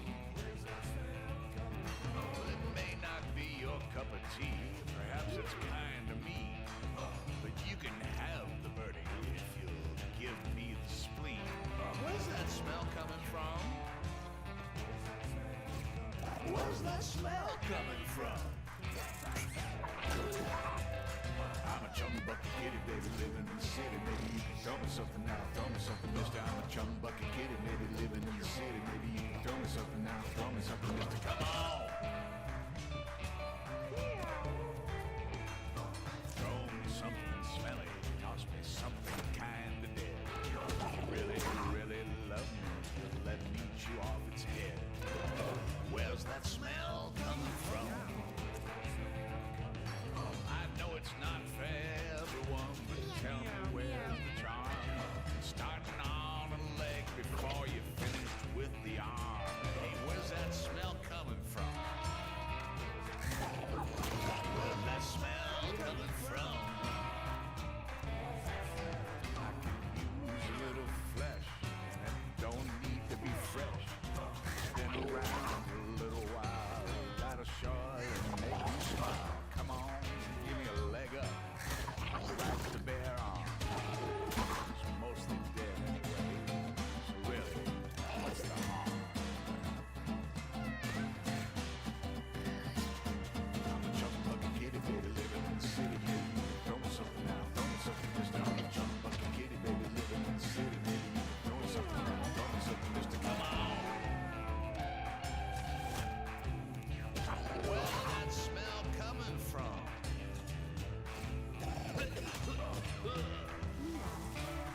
You smell too, right? What's that even remind me of? Oh man, where's that lovely smell coming from? I'm a chum bucket kitty, baby, living in the city. Maybe you can throw me something now, throw me something, mister. I'm a chum bucket kitty, baby, living in the city. Maybe you can throw me something now, throw me something, mister. I'm a chum bucket kitty, baby, living in the city. Maybe you can throw me something now, throw me something, mister. Come on! Where's that smell coming from? Could be a bucket that's full of chum, beaks and gills, flesh and grist. That's a little damage and I can't resist. Livers and gizzards and innards and spleens make me healthy, wealthy, and serene. Ooh, where's that smell coming from?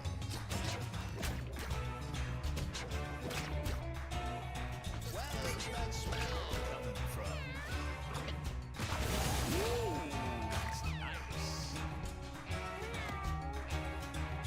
Where's that smell coming from now? Where's that smell coming from? Where's that smell coming from? So stinkily distinctive, so delightfully dead. A decomposing rodent somewhere near a baby's bed. Where's that smell coming from? May not be your cup of tea, perhaps it's kind of mean, but you can have the birdie if you'll give me the spleen. Where's that smell coming from? Where's that smell coming from? I'm a chum bucket kitty, baby, living in the city. Maybe you can throw me something now, throw me something, mister. I'm a chum bucket kitty, maybe living in the city. Maybe you can throw me something now, throw me something, mister. Come on! Throw me something smelly, toss me something kind of dead. If you really, really love me, let me chew off its head. Where's that smell coming from? I know it's not fair, everyone. Tell me where's the charm? Starting on a leg before you finished with the arm. Where's that smell coming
Where's that smell coming from? Could be a bucket that's full of chum.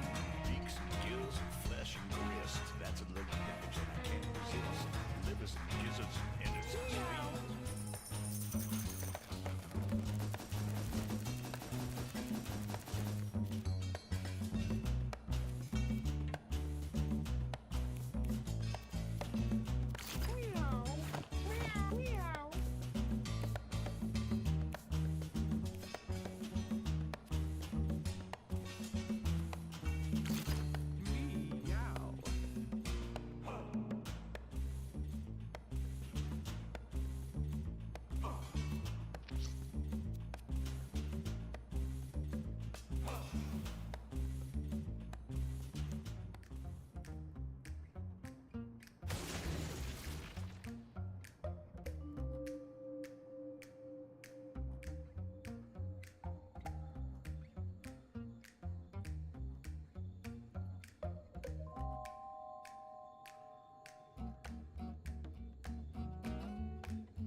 Oh my god, I've been muted. Thank you, Simming.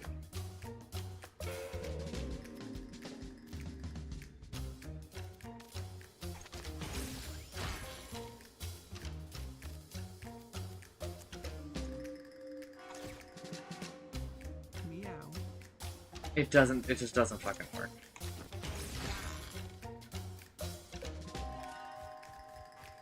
Yeah, it's...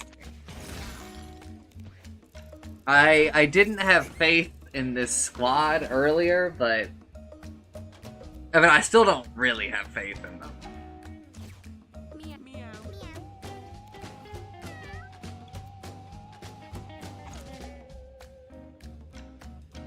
I saw. I'm happy for you.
Doesn't wake up, huh?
Oopsie.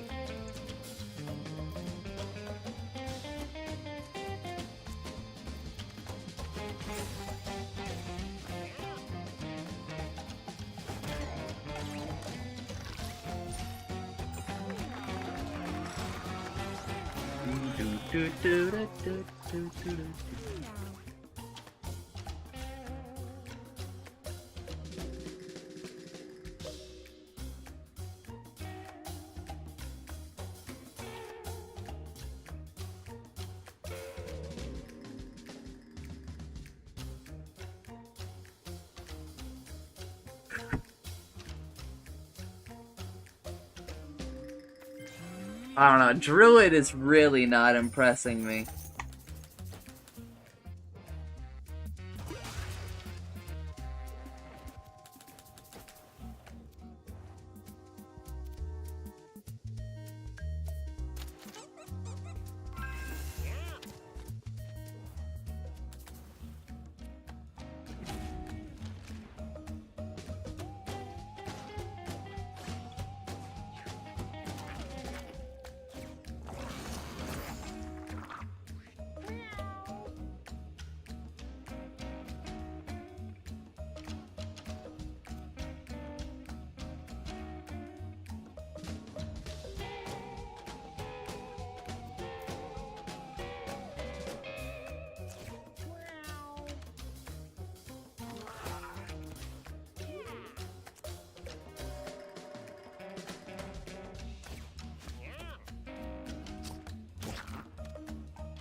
It's just random.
Fuck you.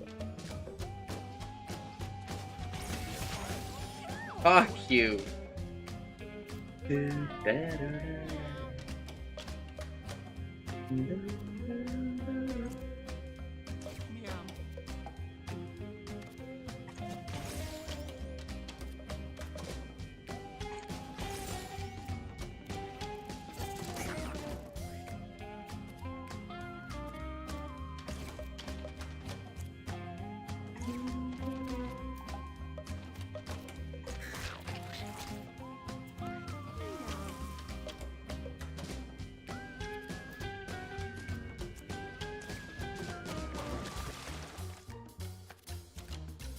Ah. That's annoying.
Wow, none of these are good, man.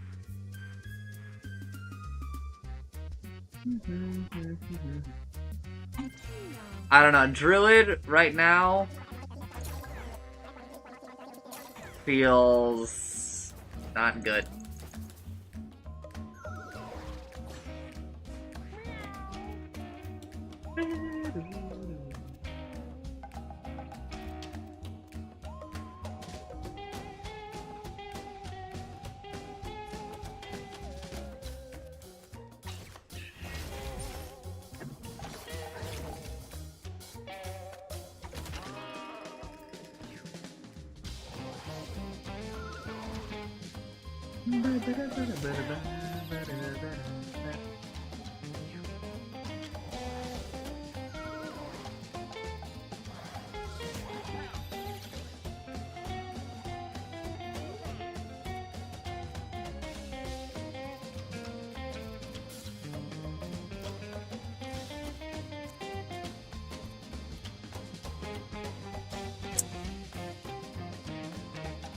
That's so annoying.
Fine.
Meow.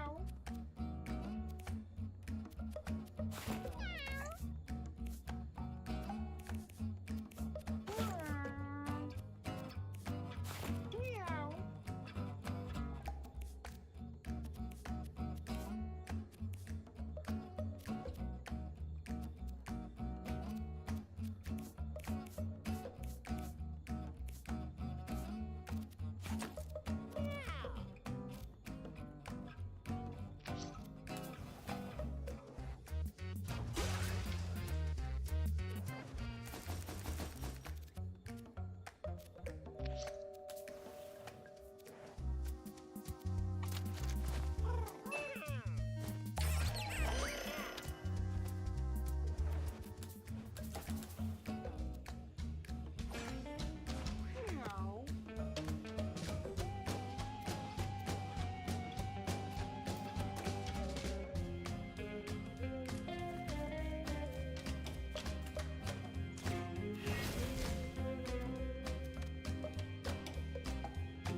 Fuck.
can't see where the arrow's going.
Really?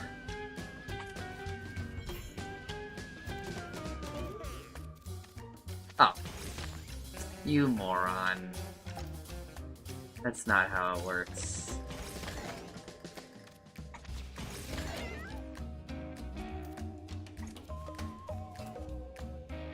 No!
Well, it's midnight in the graveyard. The moon's behind a cloud, and there's a cold, clammy chill slowly creeping up my spine. I'm On a tombstone with a piercing yellow eye. I got a feeling I'm being watched all the time. Eyes complete, and I'm living by a truck. Decrepit and dead. You were such a good girl. You came and bit off your head. Kitty bones. Kitty bones and then bones. Kitty bones and then. All the four-legged spirits are swaying in the shadows. The skeletons are singing a supernatural song, and there's a rotten smell of death, of sour sardine breath. Something very fishy is going on. The sound is calling. The corpses are alive. Can't forget your favorite pet, 'cause in the drone yard it never died. Ever haunt you. Putrid cry. Oh, they're putrid pure. Purr. me first. Then bones, then kitty bones, and then bones, kitty bones, and then. It's midnight in the graveyard. The moon's behind a cloud. There's a cold climate chill slowly creeping up my spine. There's a black cat on a tombstone with a piercing yellow eye. Got a feeling of it. Being much all the time. Kitty bones. Kitty bones, and then bones, and kitty. You moron!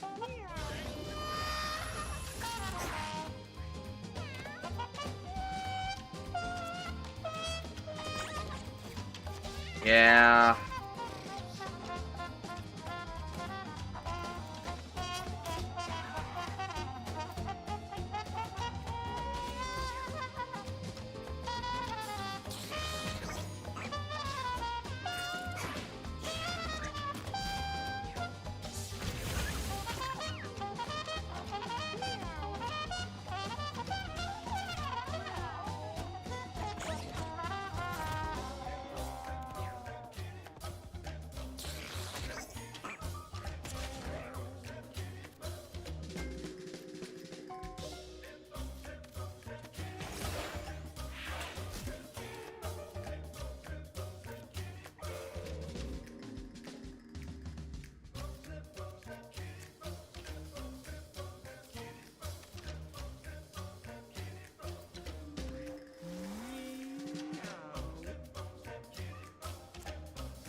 Well, it's midnight in the graveyard.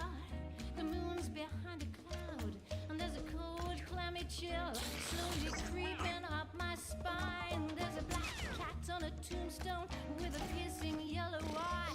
I got a feeling I'm being watched all the time. Headlights fluffy, run over by a truck. Seem decrepit and dead. Rest in peace, Whiskers. You were such a good cat. Till a coyote came and bit off your head.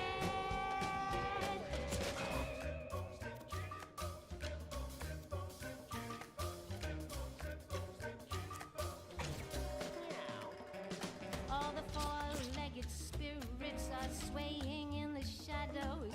The skeletons are singing a supernatural song, and there's a rotten smell of death, of sour sardine breath. Something very fishy is going on. The cemetery, all the corpses are around. You shan't forget your favorite pet is in the boneyard. It will never die, and therefore haunt you. Yikes. You'll hear their putrid purr. Your decaying kitty He's not so pretty. when you touch her slimy fur.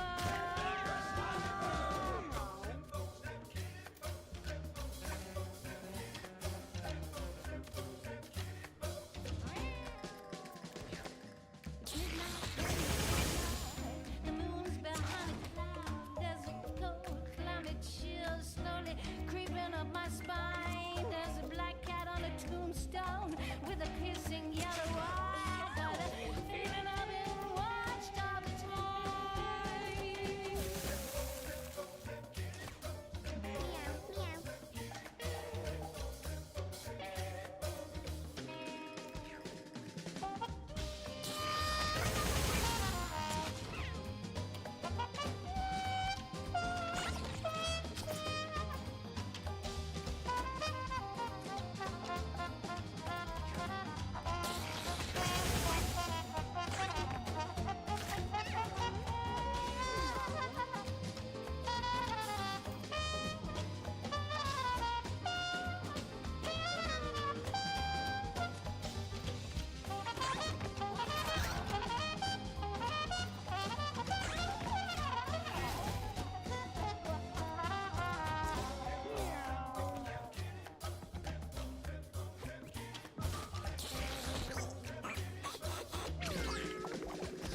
chill slowly creeping up my spine. There's a black cat on a tombstone with a piercing yellow eye. I got a feeling I'm watched all the time. Here lies Fluffy, run over by a truck, decaying, decrepit, and old. Rest in peace, Whiskers, you were such good cat. Till a coyote came and bit off your head.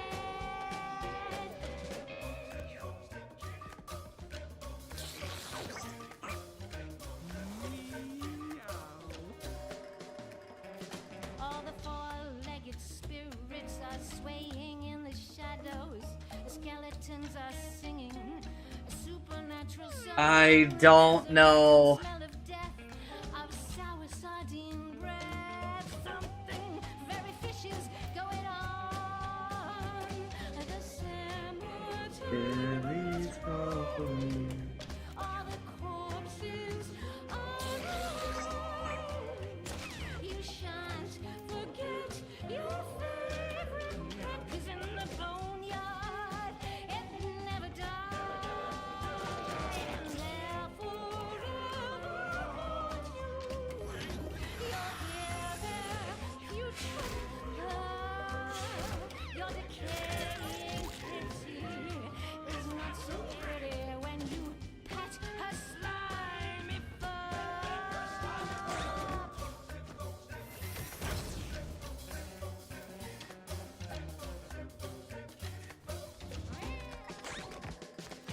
It's midnight in the graveyard.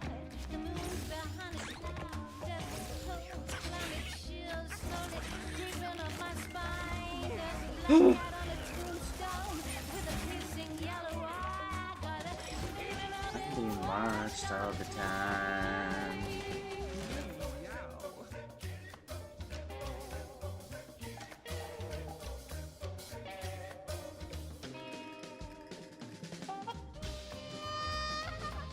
I don't know. Druid fucking sucks, I think. I am not going to the Throbbing Domain.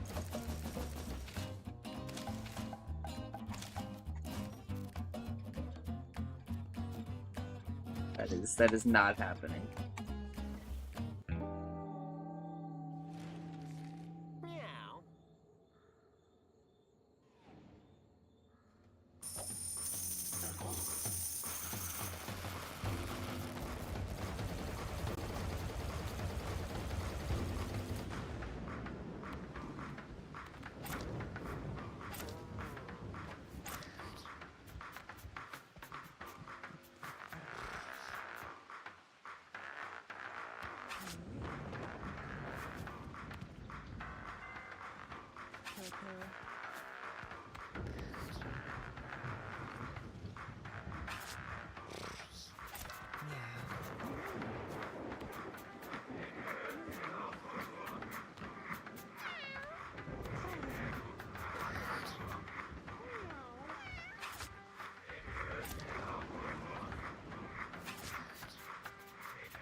First thing is first, the druid gets piped.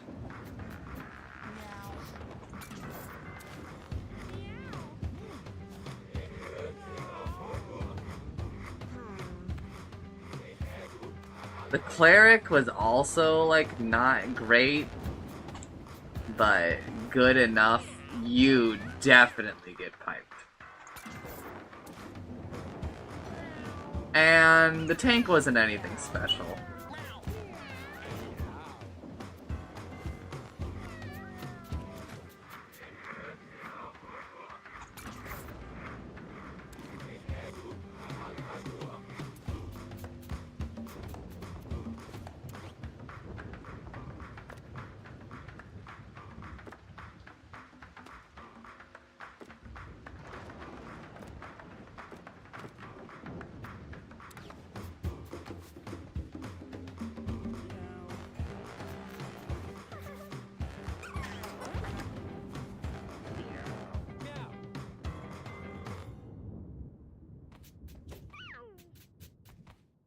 Real or in the game?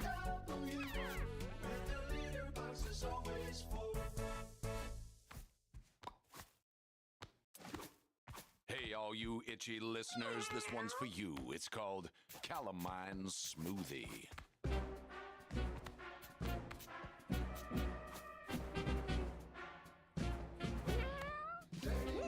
Game. Everybody itching, everybody scratching. What's that feeling that everybody's catching? Stops in your veins with a little bit of pain. Ends up in your brain, it'll make you insane. Lying in your bed, just tossing and turning. Really bad. Your skin is burning. Eyes on fire, teeth are aching. I feel so hot, my insides are baking.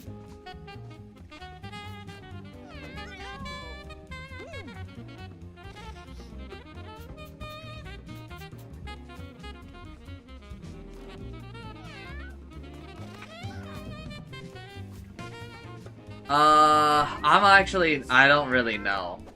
It might. Oh, this is a dead cat.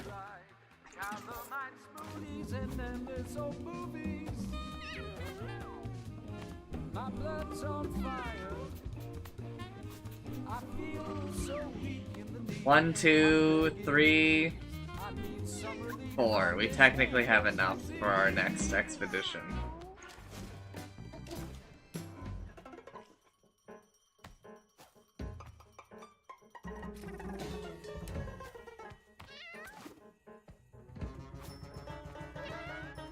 Honestly, Licking myself. Surely you must be jealous now.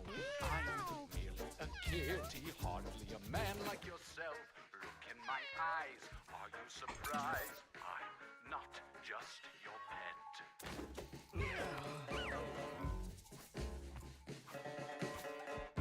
Meow.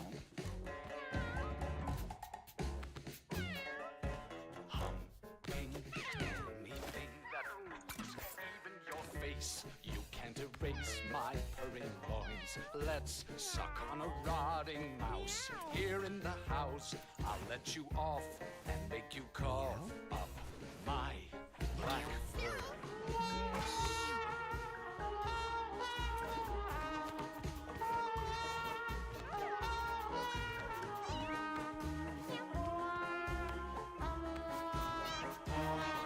okay, let's see. Not enough, little ones.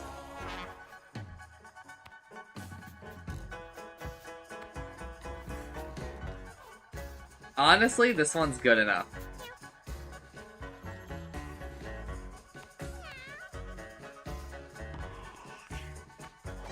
I do need to keep some of them with this mutation. Lying here on the bed instead of at your feet. Isn't it neat? Give me a treat from Oh shit, I can inside mark your them now.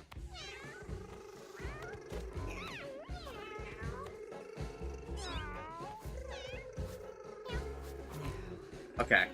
You! Pussy kitty, it's really not the same. I'm in your brain. How are your pants still bulging? I think I'll take this dance. Kitty romance. Let's take a chance on feline love. You are just good all around, so you will live.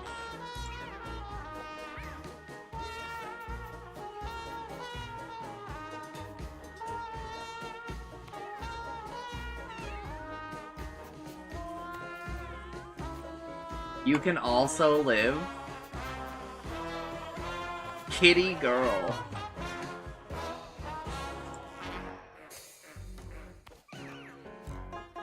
You're like kinda fine, I guess.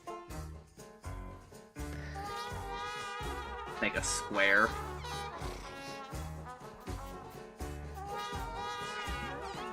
Squares are for normals. Just take them out on expeditions. Kiddo Biddo.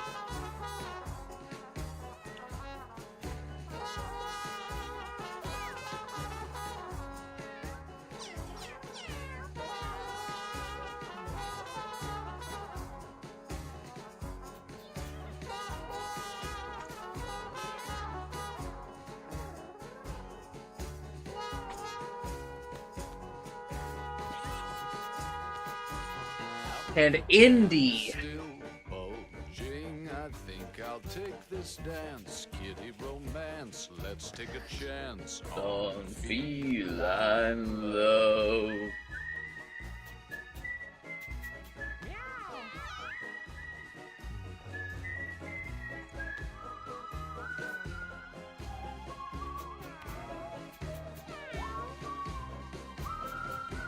Alright. End of the day. 2 kittens.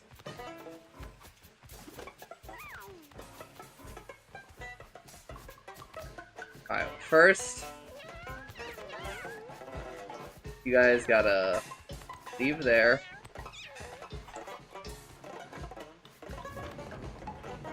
Move new kittens in, and the new stray. Evaluate them from here. You are great stat-wise. We want to keep you.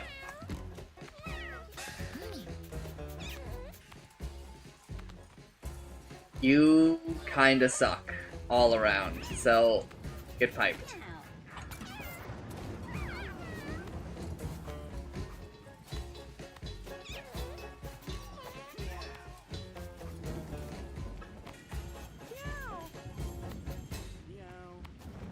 You have terrible stats. You're actually destined for the pipe. You cannot stay. ID.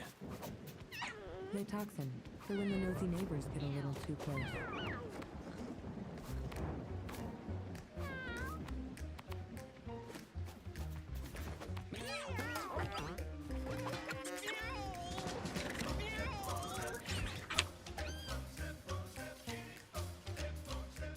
Yes! Gay cats can have babies. So, from what I think I read online, a gay cat will only have a baby with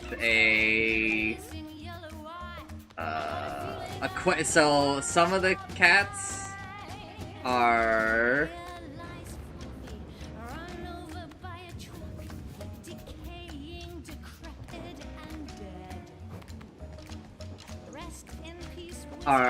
question mark,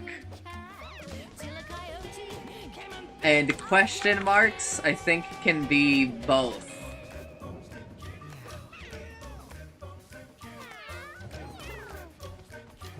So if your cat is gay, the question mark will be like both, I guess.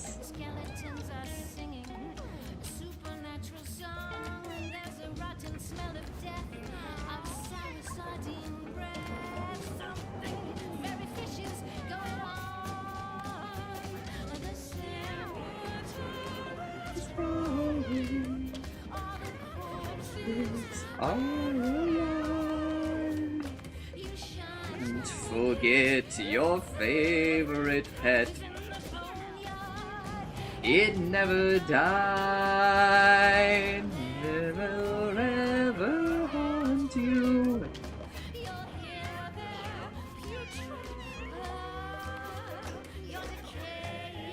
Beauty is not so pretty. There are no necrophilic cats, as far as I am aware.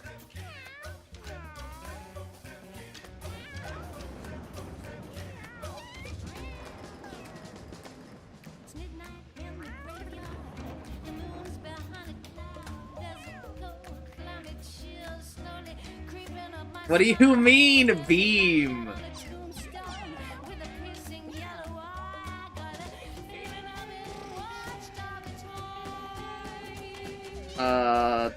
I'm sorry, that's a pipe.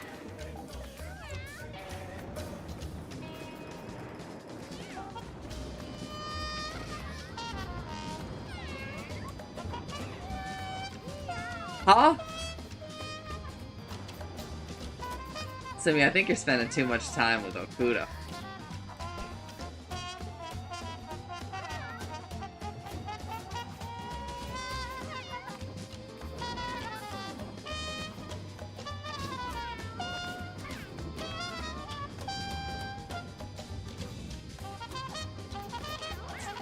I'm sorry, you're not really worth keeping.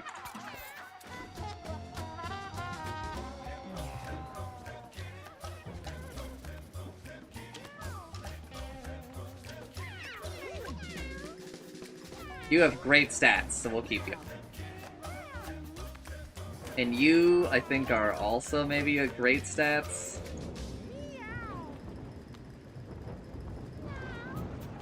Oh, you're also a kitten. Oh man, you have really good stats, but to be honest, I want the upgrade, and your temperament is aggressive, so...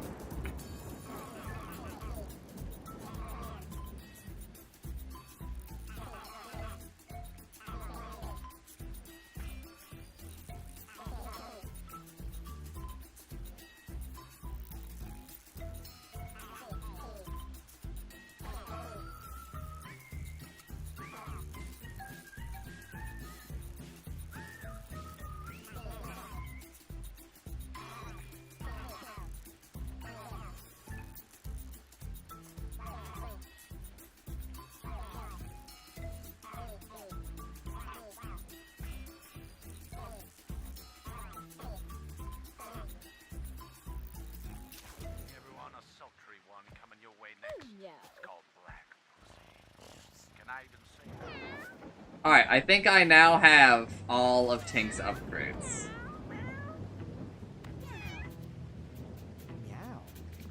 Loves Mellow. I'm pretty sure Mellow is dead?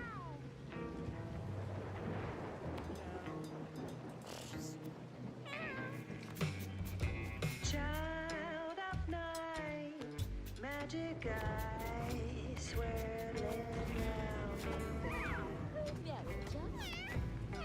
Dreamy glide, slinky stride, tail that never ends. She's a black pussy. She's got a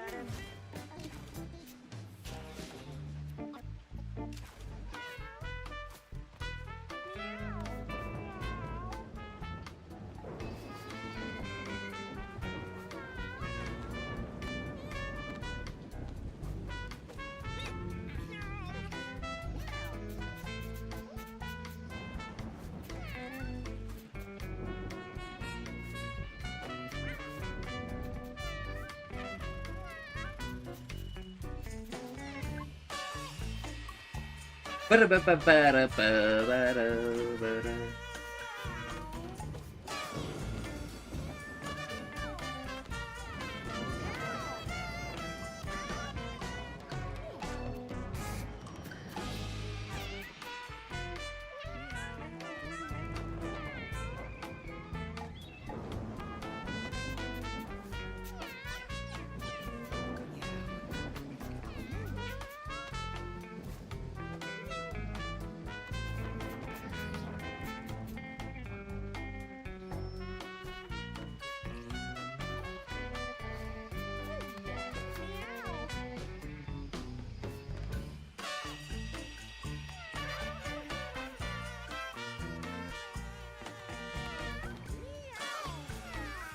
I'm pretty sure Estelle is dead, brother.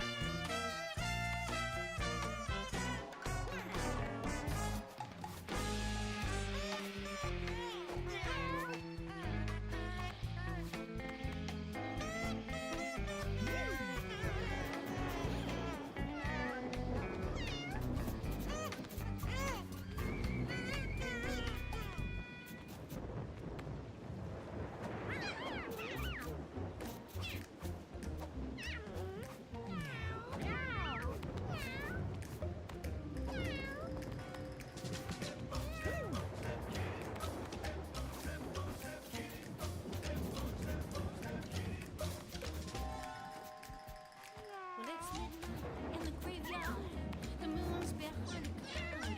And there's a cold, clammy chill slowly creeping up my spine. There's a black cat on a tombstone with a piercing yellow eye. I got a feeling I've been watched all the time. Here lies Fluffy, run over by a truck. Decay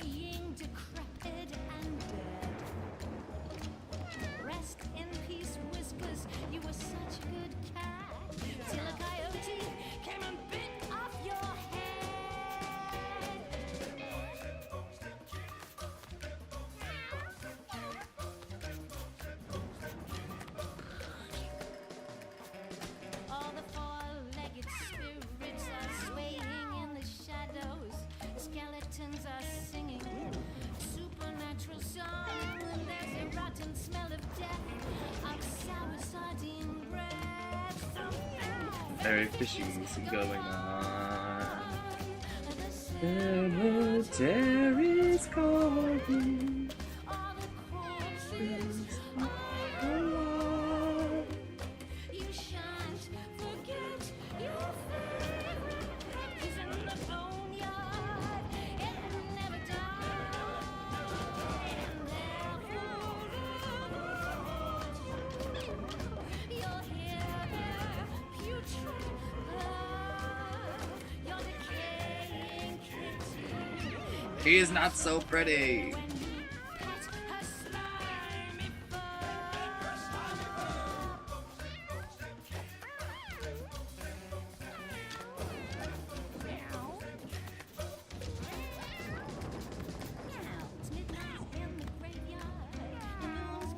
Alright, good enough.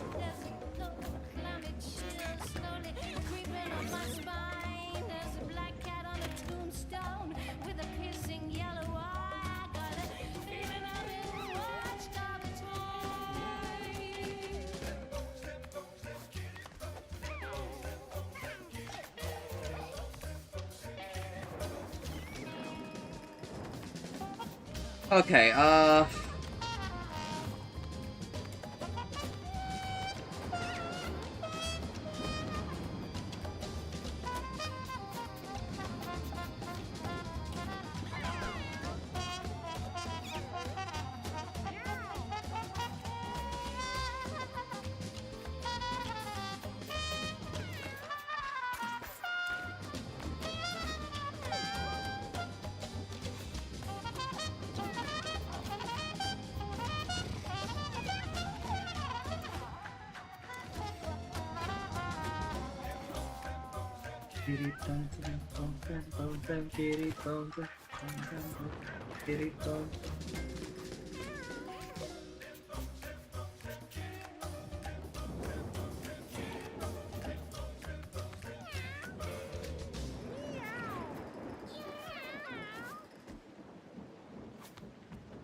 For all you tussling out in the alleys there, this one's for you. Go get 'em. Here's Catfight.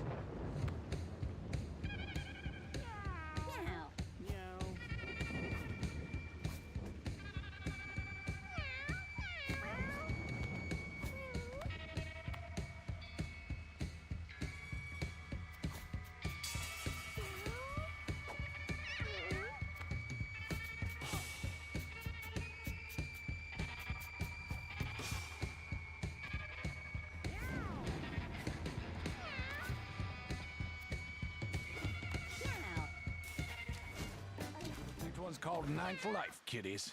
Be careful out there. I know for sure this is my last life.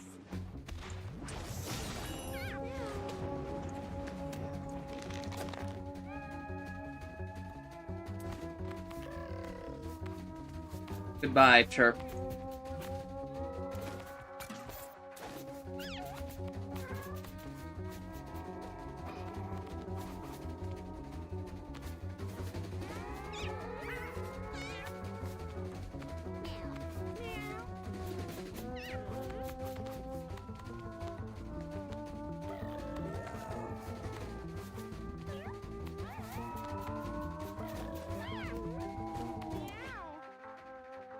No poops.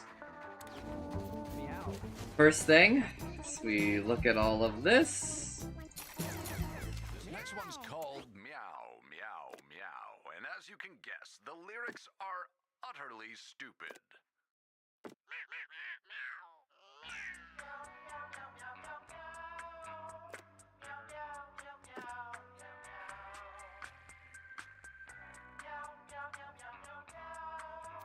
Meow meow meow meow meow meow. Meow meow meow. Meow meow meow. Okay, well you're definitely a keep.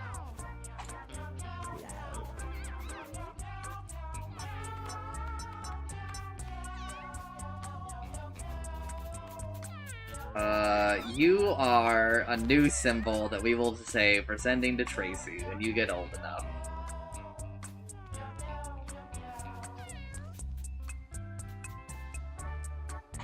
I guess...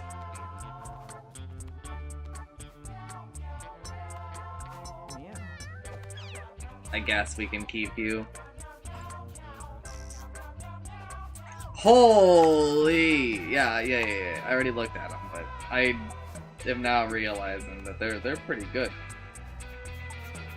As are you!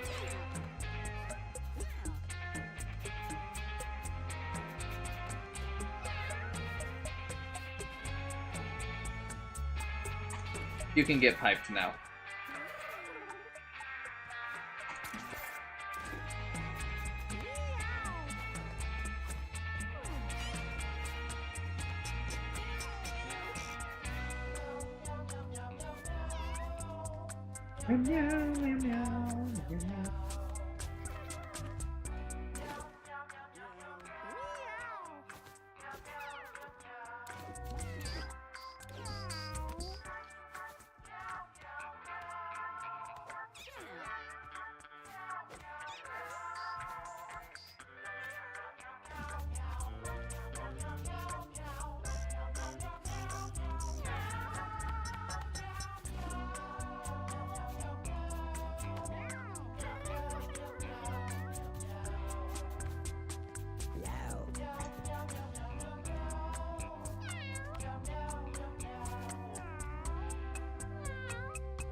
Meow, meow, meow.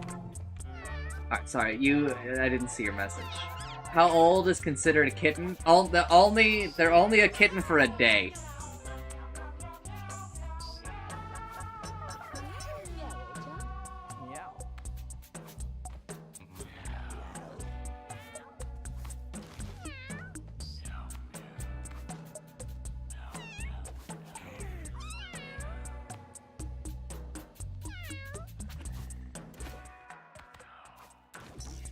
I'll keep them.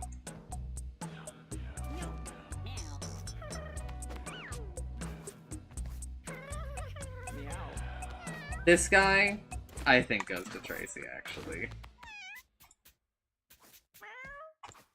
Well, wasn't that a catchy one? That was meow, meow, meow. Even your stupid kid could remember those lyrics.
But Simi, did you see that Slay the Spire 2 is gonna have co-op?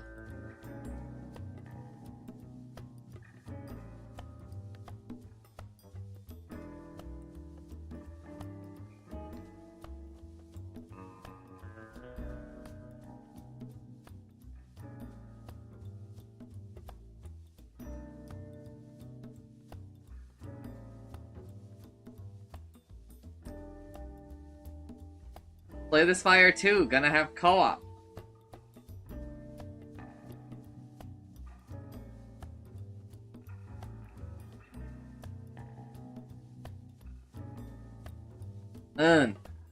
They revealed today. I fucking knew it, Utsumi. I called it.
Oh, okay.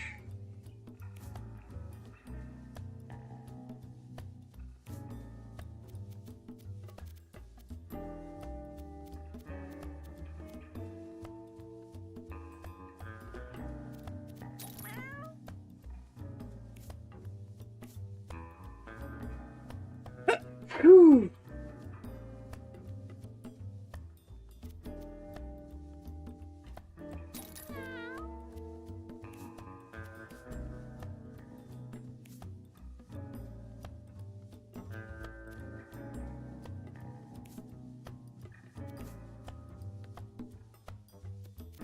Meow. Meowja.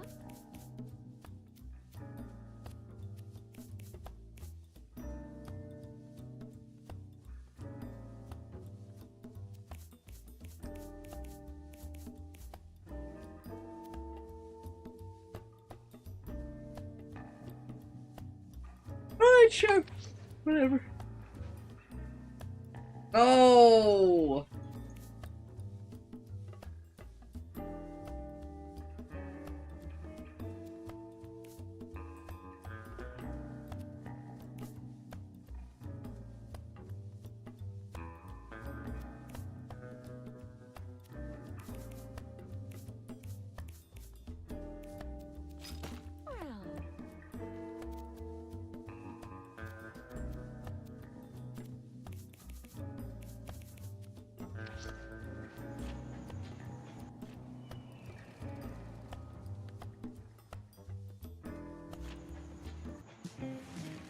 Meow.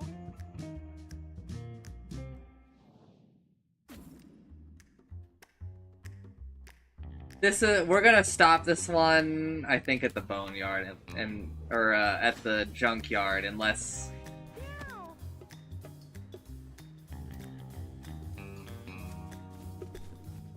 I don't like these guys.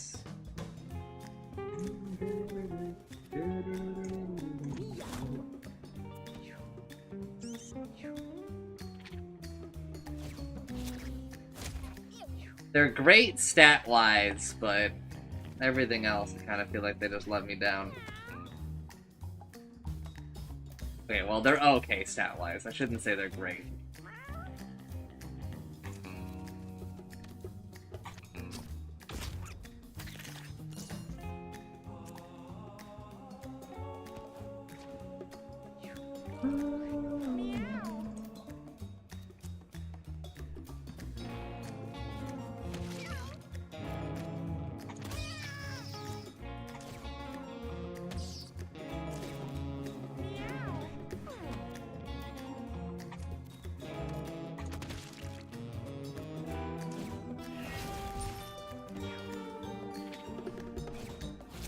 Ba-da-da-da, da-da-da-da. Ba-da-da-da, ba-da-da-da.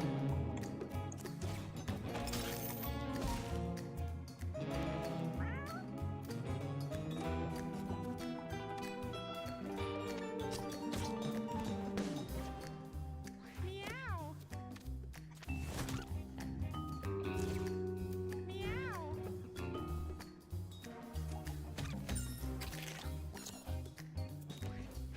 Meowja.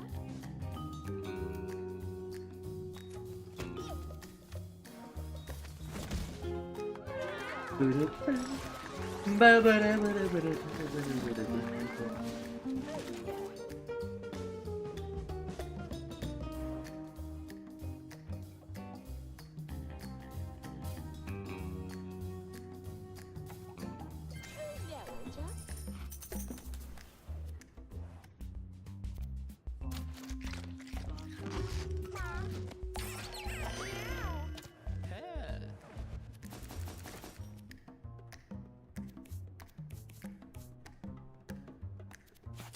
Meow. There you go, Simi. My cat loves to eat poop. The thing you're always talking about.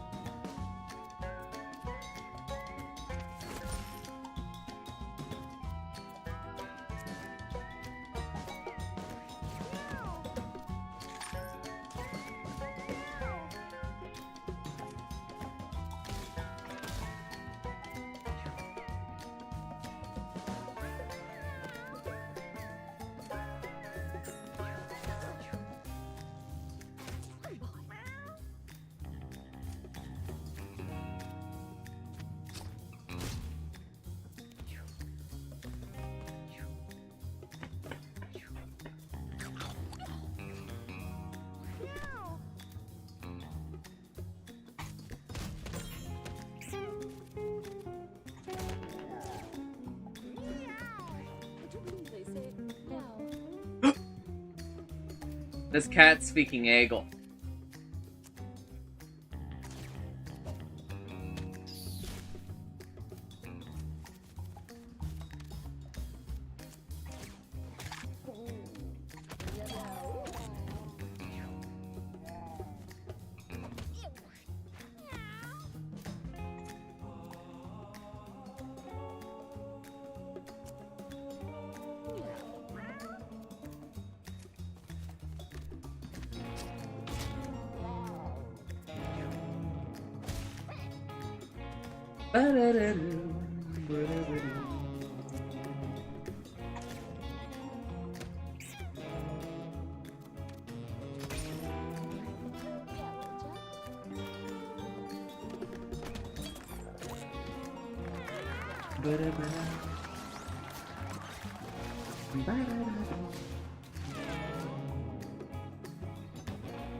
Oh fuck.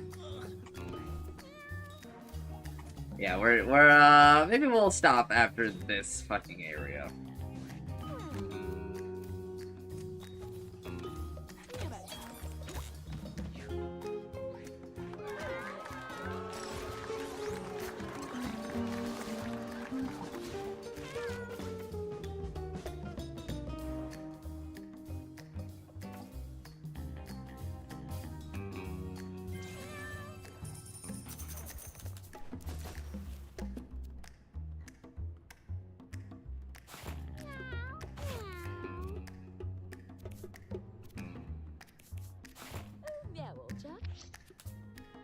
Yeah, old chap.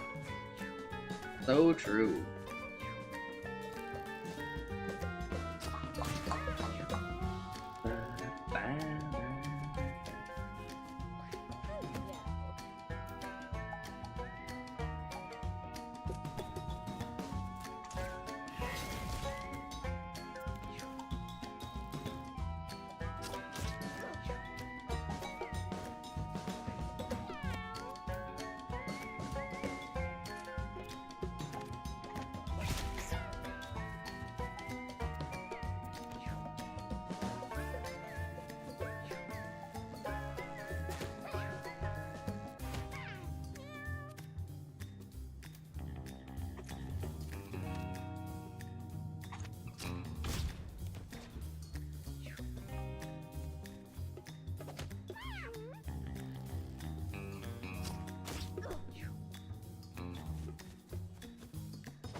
I'm gonna be honest, I think all of these guys are just destined.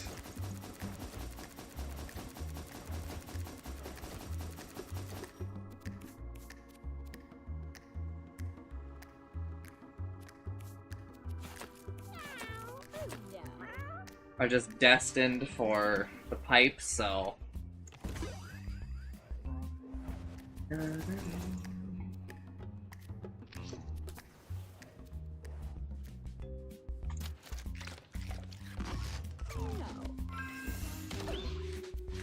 Ah.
Well.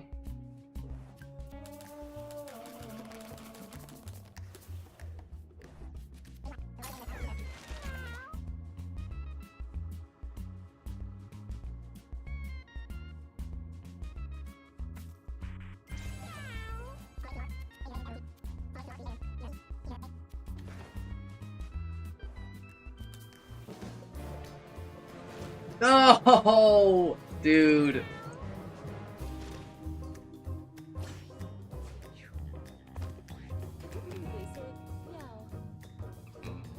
Tasty legs and crispy thighs on my mind. I'm so hungry now, I'm gonna chase 'em, grab 'em, fry 'em. So tasty, tasty legs. So tasty, tasty legs. So tasty, tasty legs. Find 'em in the dumpster Or an alley. shake, shake. Shake 'em and shake 'em. Shake, shake, shake 'em and shake 'em. Grab 'em by the tail, they're tastier than snails. Grab 'em, stop 'em, skin 'em, crunch 'em. Grab 'em, stop 'em, skin 'em, crunch 'em.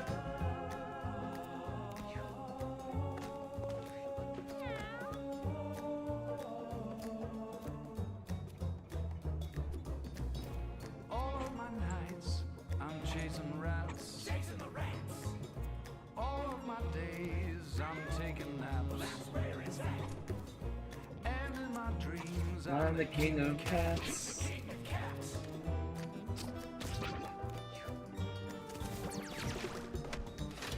All of my nights, I'm chasing rats. Chasing the rats. All of my days, I'm taking naps. Where is that?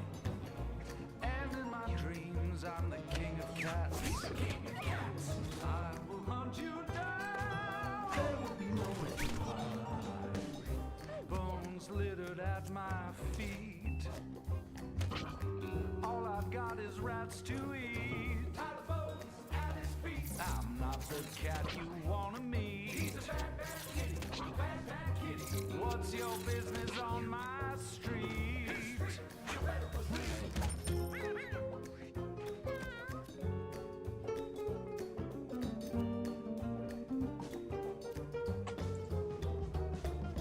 Put 'em in a fryer, stick 'em on a griddle. A couple slices of bread, stuff a rat in the middle. If you're not too finicky, I'll make a fricassee for you and me, babe. Eating rats, yeah.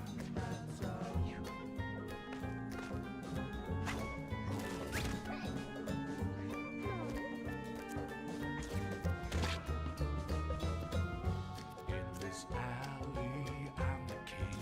He's the king. Smell like salmon and onion rings. Got no time for fancy things. Chasing rats when my belly sings. Whee! Like a hobo, grimy claws.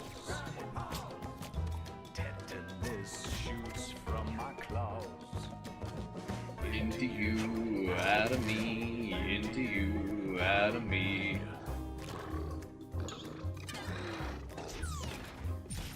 Alright, that's the end of this run. Tasty legs and crispy thighs on my mind. I'm so hungry now, I'm gonna chase 'em, grab 'em, fry 'em. And we will be sending all 3 of these cats to the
Oh, we are not even allowed to send out another thing.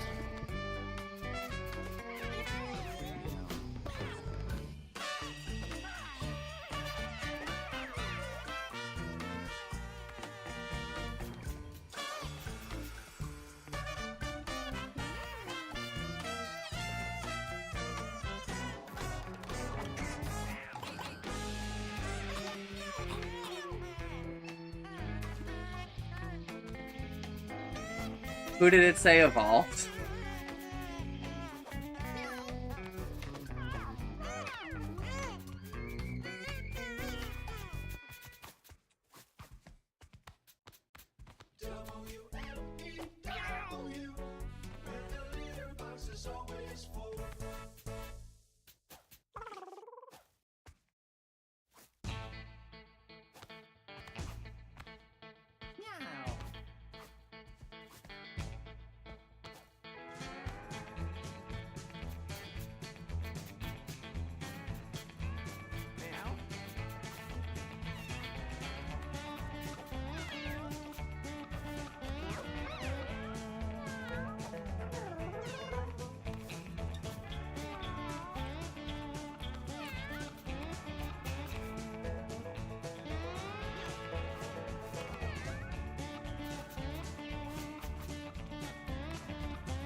This super weird looking cat was the one that evolved.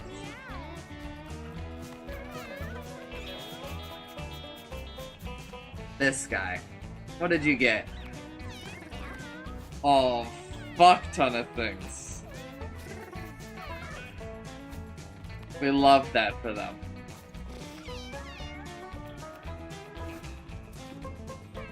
Alright. You are just waiting for age 5. Honestly, you're destined for the pipe anyway.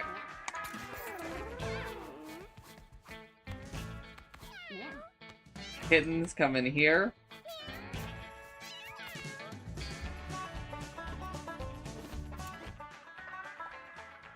Get rid of the poop.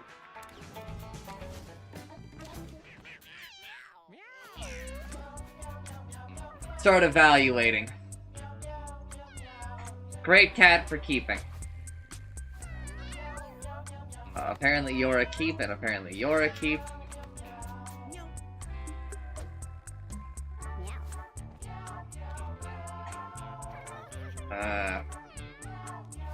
Keeping around for a single stat, I guess.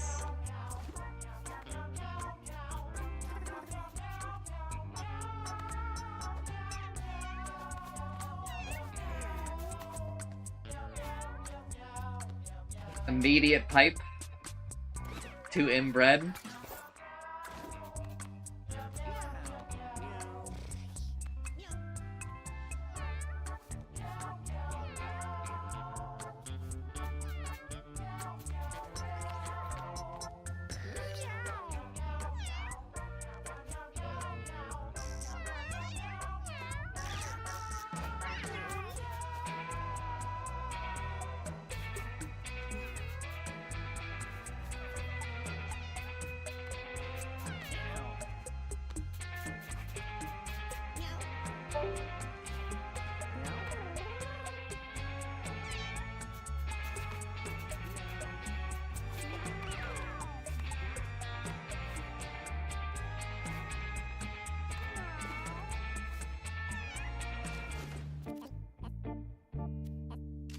It's called Cat Chase, and it's a good old-fashioned barn burner.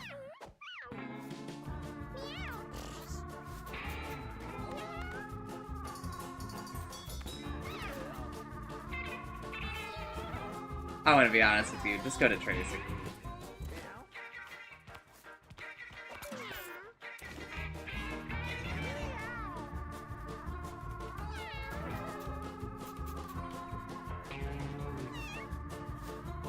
I'm also gonna be honest with you. Just go to Tracy.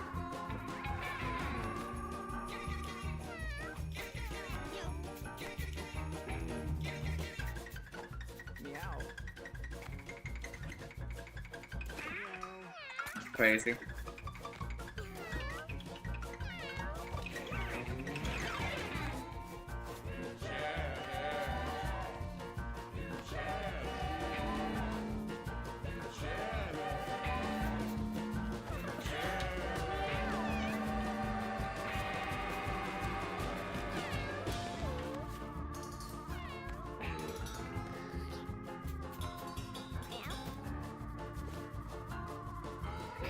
Alright, do we have enough to field a squad?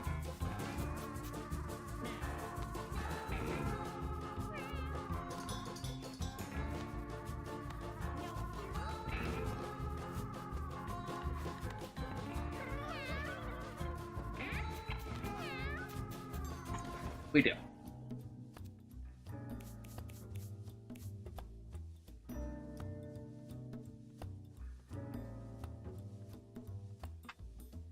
Oh, okay. It's time for me to start food. I will be right back.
Okay.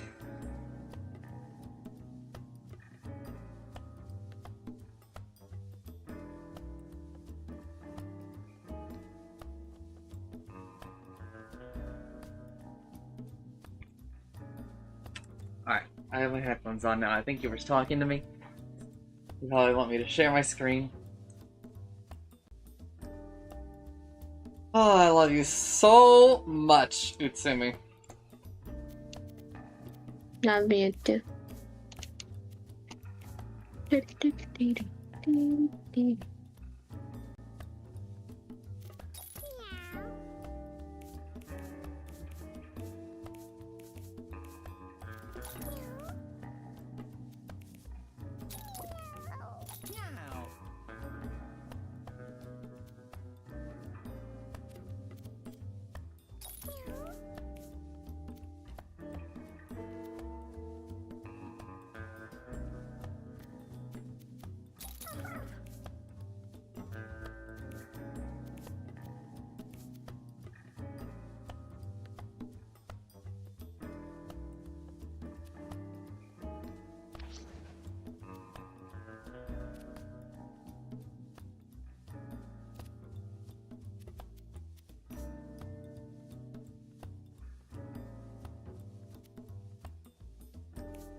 No! Fuck. Forgot to take the quest item, bros.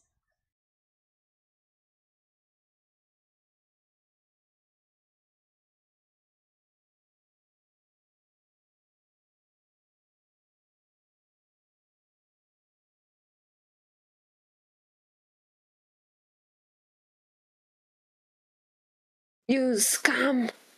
No, I don't think he's gonna say it. Because it's too early. Sono, no?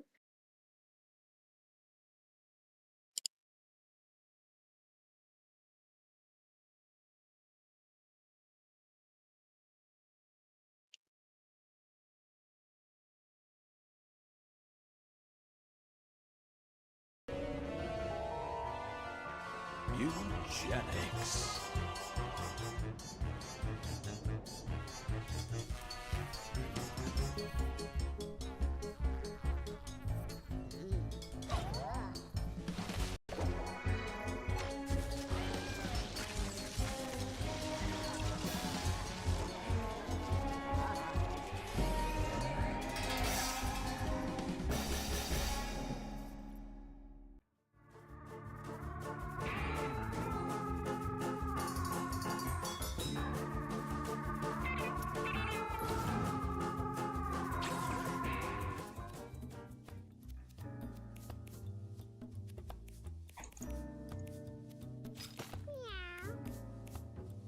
Alright, now go.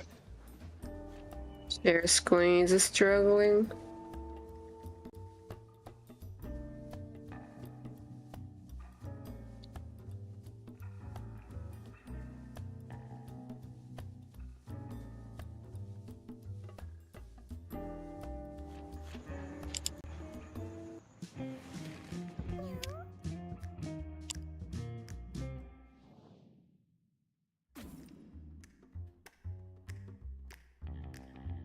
Still flashing? I can't. I can't do anything. Okay.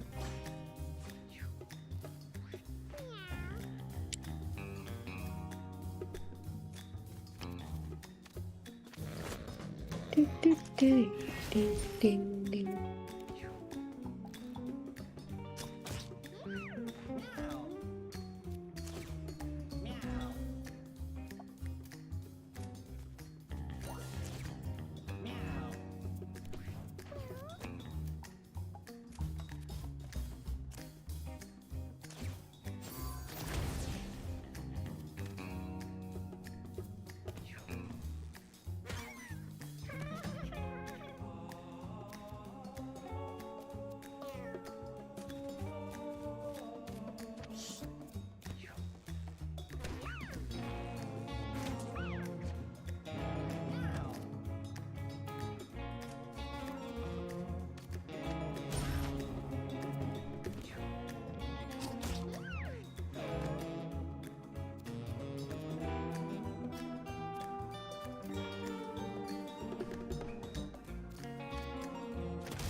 Who is spamming you, Utsumi? Holy shit.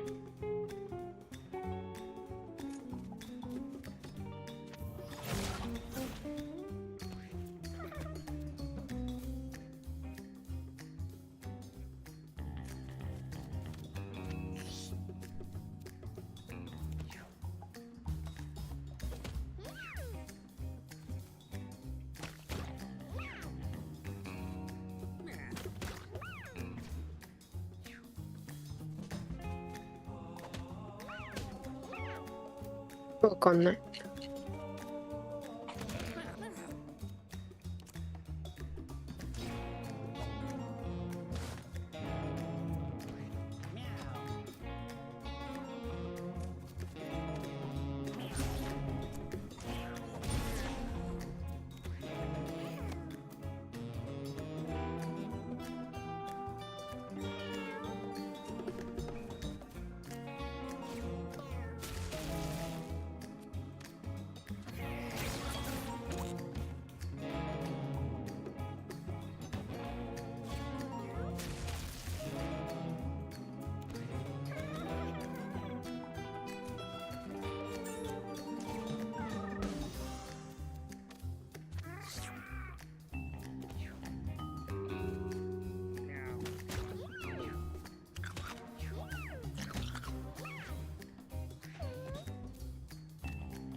Who the fuck is the Coven?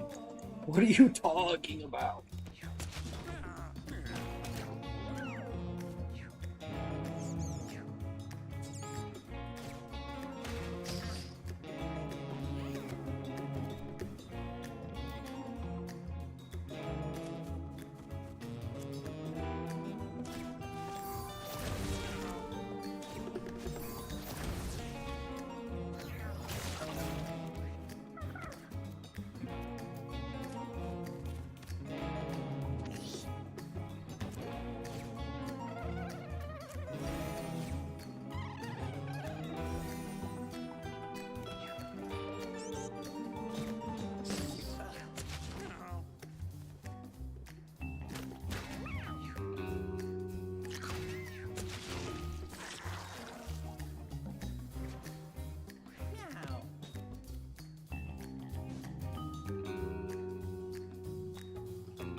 Don't die.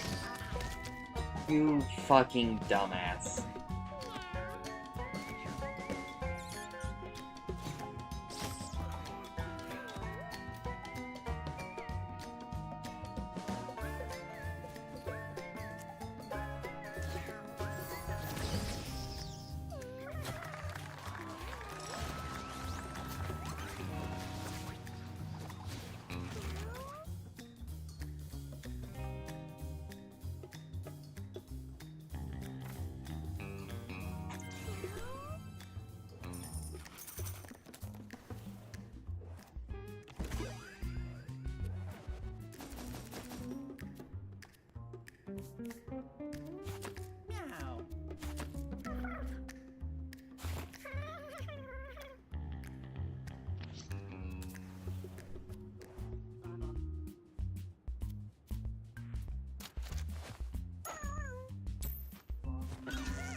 crispy thighs on my mind.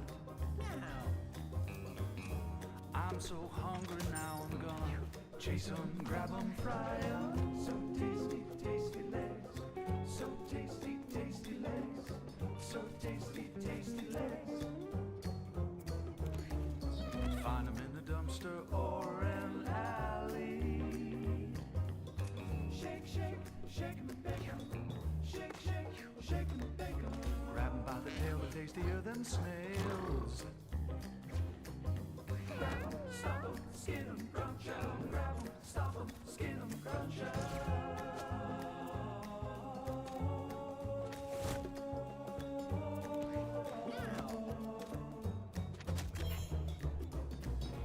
All of my nights, I'm chasing rats. Chasing the rats. All of my days, I'm taking naps. Where is that? And in my dreams, I'm the king of cats. He's the king of cats.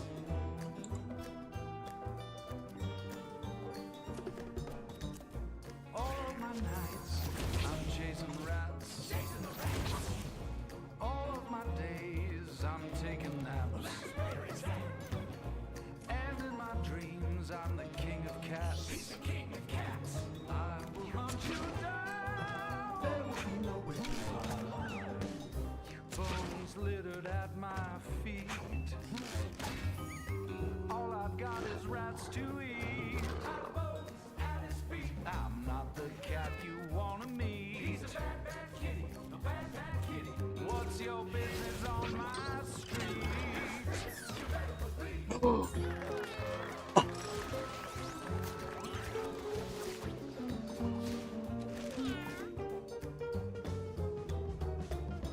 Put 'em in a fryer, stick 'em on a griddle.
Oh.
And now a quick commercial break.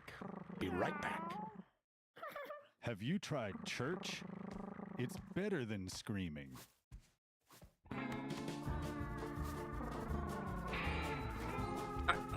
My food is done.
Have to take a break here, folks, but I just want to remind you to go outside and stare directly into the sun.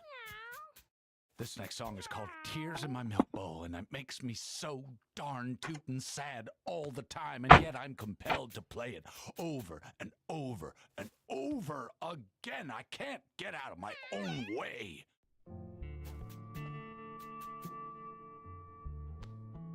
Okay. ただいまといただきます。おかえり、召し上がれ。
Meow. That was Tears in My Milk Bowl. Way to dilute the milk, people.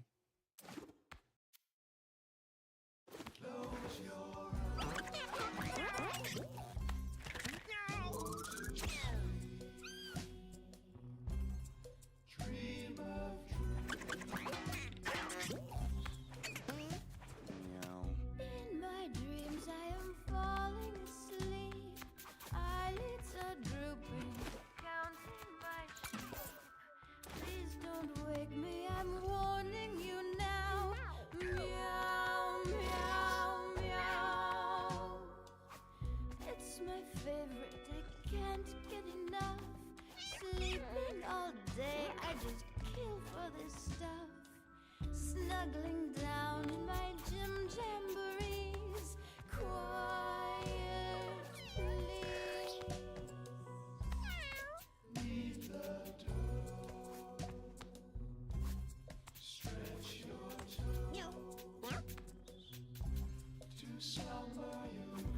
I've been up all night chasing the mice, dreaming about them would be twice as nice, like a sugar plum with mousy spice. Yum, yum, yum. On my back, sometimes on my side, curled into a ball like a cracker jack fries. Marathon napping is what this cat's lacking.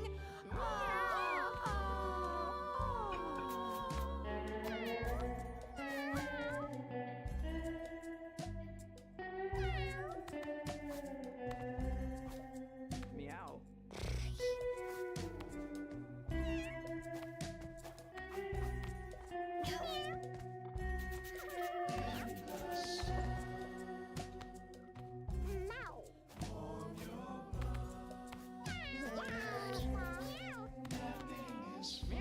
The sunshine on top of your legs. I'll make myself comfy. It's time for bed. Please don't wake me. I'll swat at your head till you're dead. $20 sama. Sama. Meow. I can't wait to nap once again. This one's almost finished, so close to the end. I'll find a new spot to nap again. Nap again. Close your eyes. Go to sleep. Dream of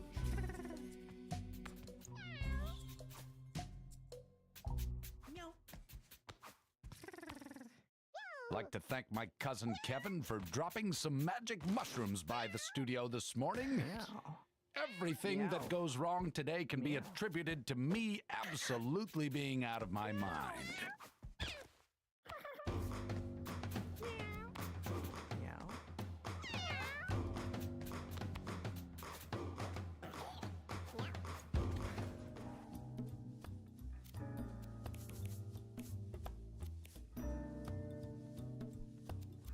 Meow.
Meow.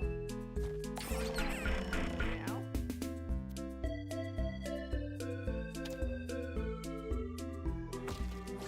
It's a fight. I have just suddenly gotten a fight.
Examine.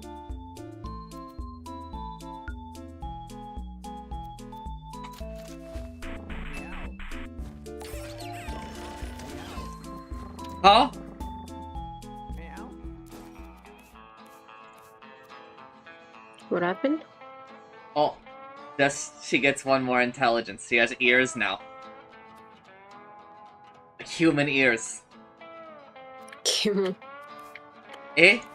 Why?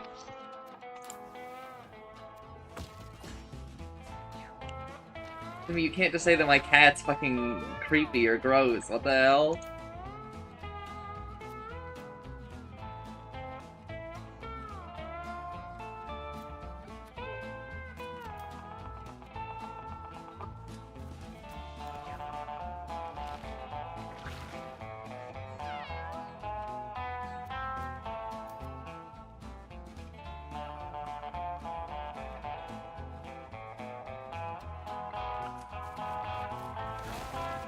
Oh, fuck. Meow.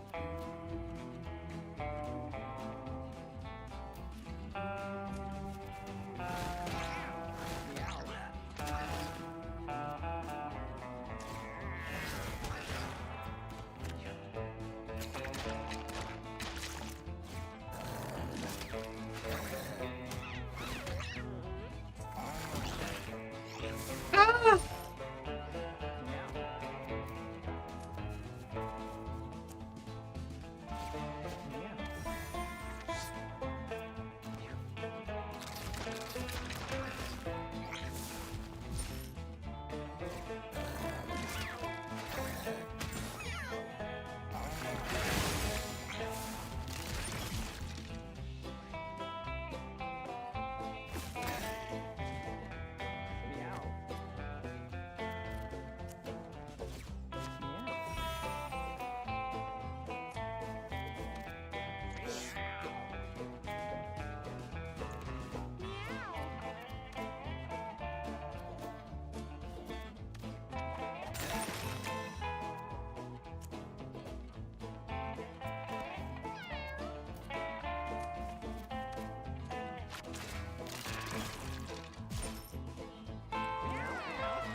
To me, examine or destroy.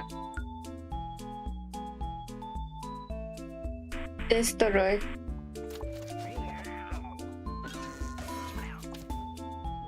I take 2 damage, it's fine.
Fuck you!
God bless you, my child. Thank you.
Riding down this lonesome road, burdened by heavy load. Sand and asphalt are my friend, until this journey's at an end. It's roadkill for my morning meal, birds of prey are at my heels. Whiskey when I take my break, and catnip to stay awake. When my day comes to Tentang an enak. Okay, end, and the night is on the rise, I'll bed me down just round that bend to sleep and rest my weary eyes. When sweat and free, being who I wanna be, dazzled by the desert sand, wondering all about the land, seeking high and seeking low. My nose tells me where to go. A belly full will make me feel that I'm a cool cat at the wheel. A taste of blood is in my mouth, and the road is in my paws. Rolling east, west, north, and south, I'm a cat who prowls alone.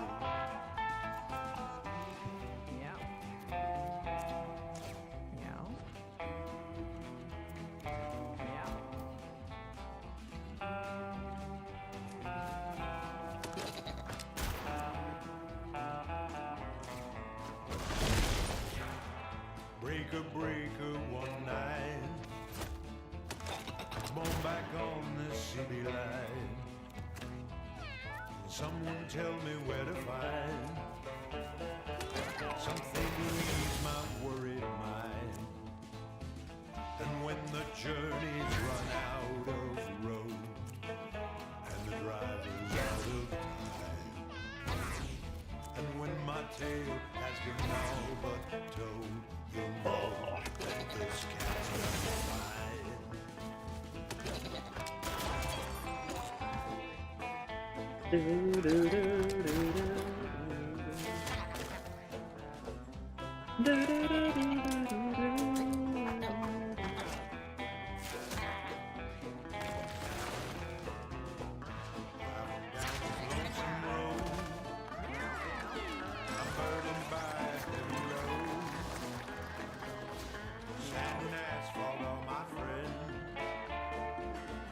Until this journey's at an end. Sand and asphalt are my friends. Until this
Fucking moron, Utsumi! My zombie fucking killed himself!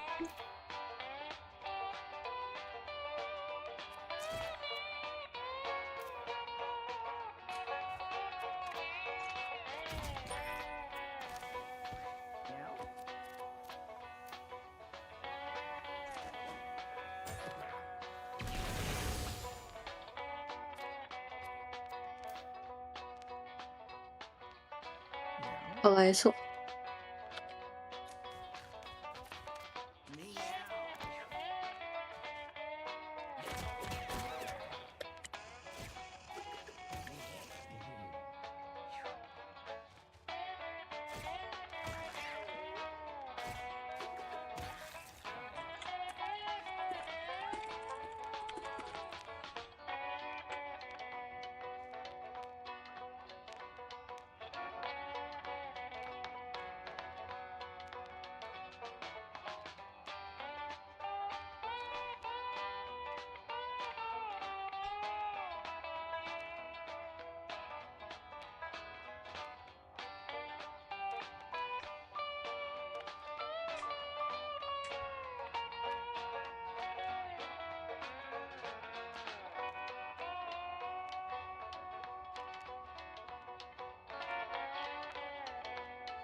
Simi, examine, destroy, or eat.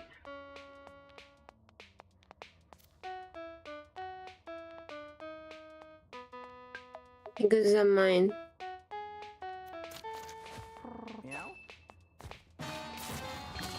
Oh, no, no!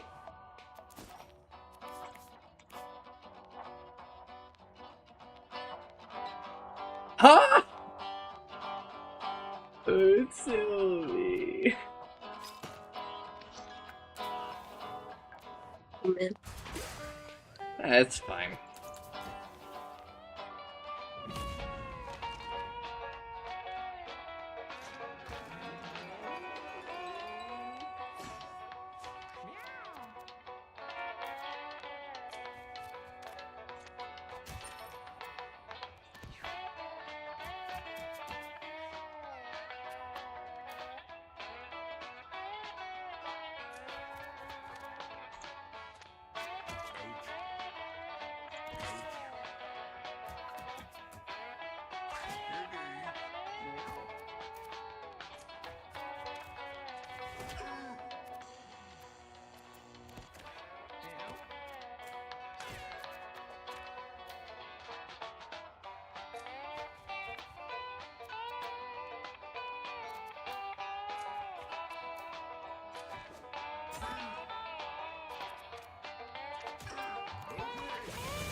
I mean, he's hugging my cat too much.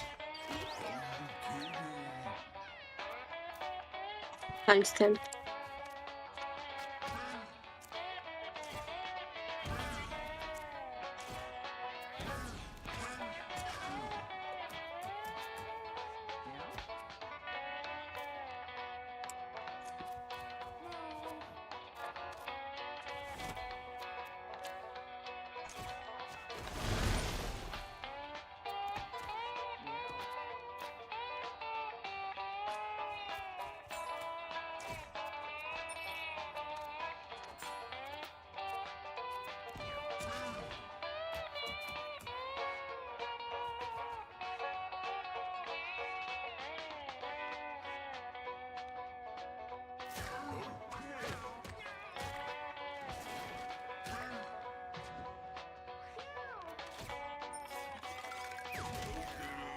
Cool.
Is my cat, like, permadead?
You're back.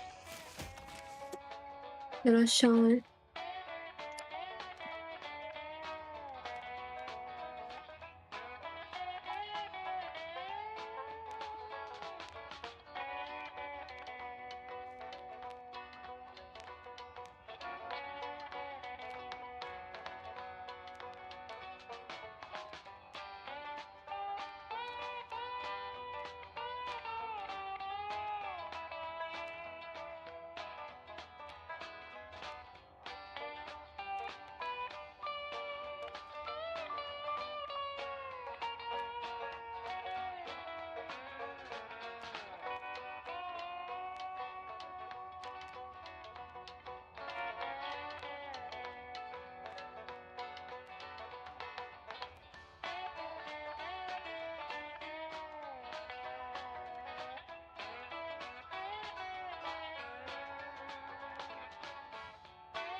Mewgenics.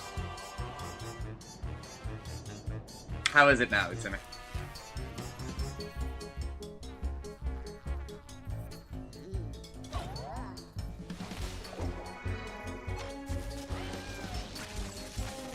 To me.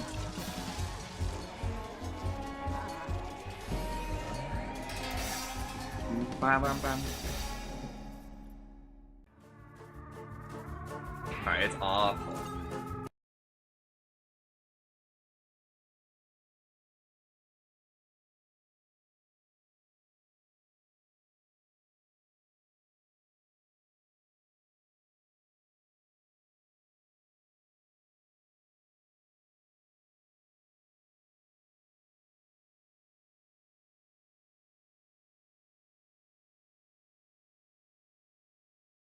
Ah.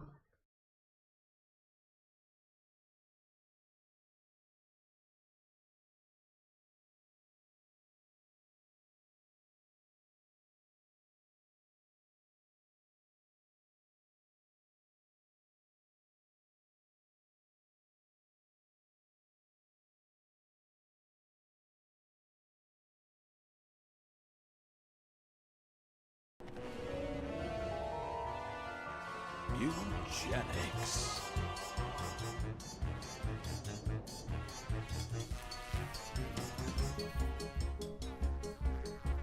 And I'm Okay. also I did update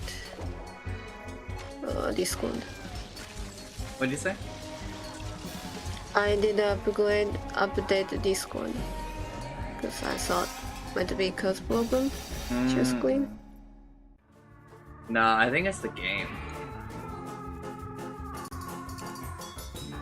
How is it now? Not flashing. Same fine. Yeah.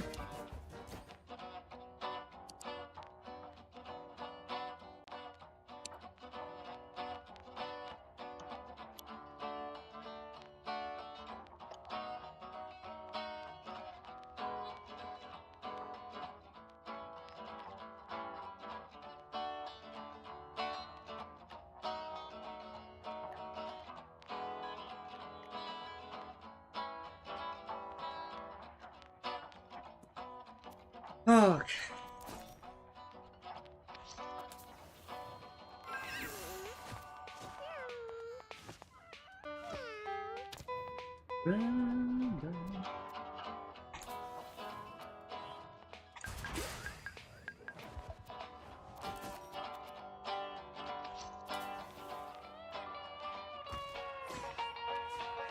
Okay.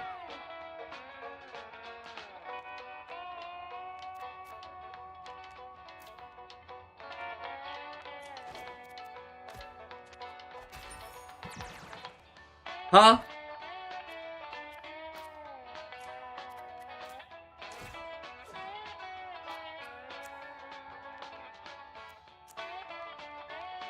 There's so many spiders.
It's gonna be scabs or cuts.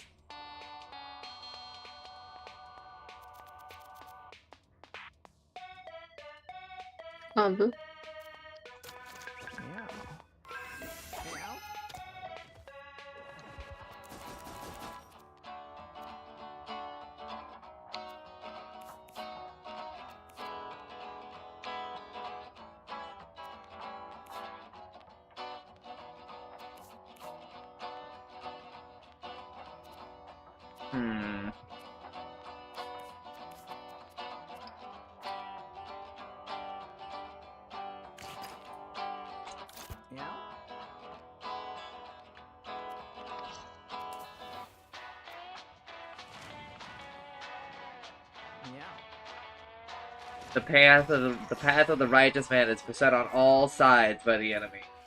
So fucking true, bro.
Gave up my hygiene, 'cause what's the point? No one to smell me but me. I rub my fur down with mackerel, drowns out the smell of the bee. Lone dog, hole in the I shut my eyes, the mirror talks back to me. I smashed the glass, won't someone rescue me? Alone in the dark, hole in the heart. Ah!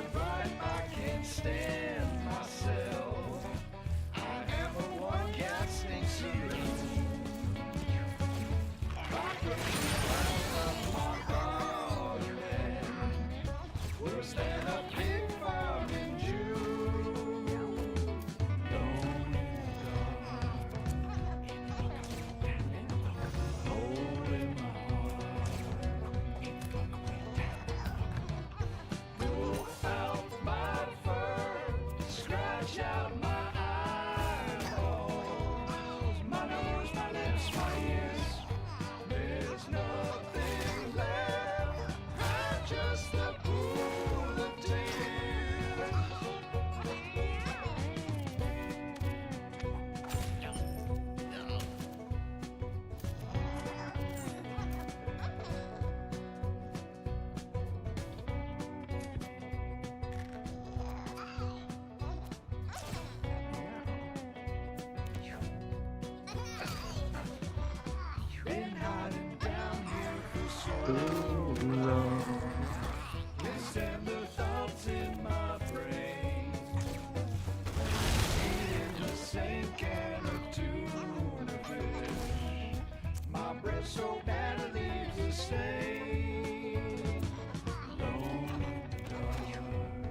Oh!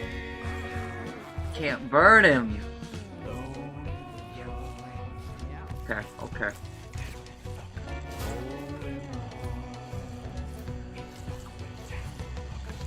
Gave up my hygiene, 'cause what's the point? No one to smell me but me. I rub my fur down with mackerel.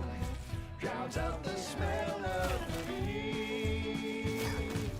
Lone dog. Hole in the heart. I shut my eyes. The mirror talks back to me. I smashed the glass. Won't someone rescue me? Alone in the dark. Hole in the heart. I am so bright I can't stand myself. I am a one-cat snake saloon. Cockroaches run from my bottom end. Worse than a big bomb in June.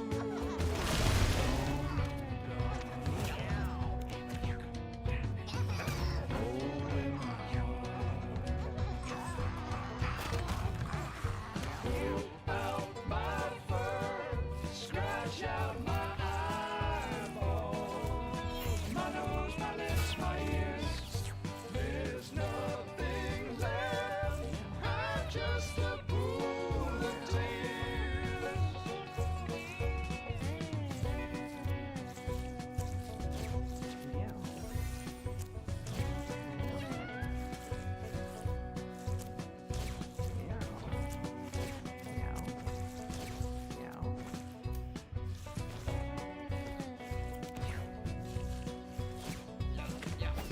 Been hiding down here. For so long.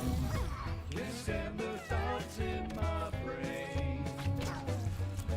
Eating the same can of tuna fish. My breath so bad it leaves a stain.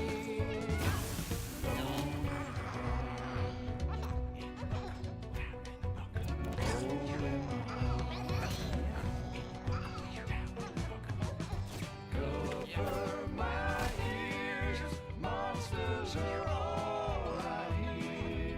Alright, alright. We're gonna have to speed up the combat a little. We got 8 million rocks chance. Oh, not a chance, excuse me.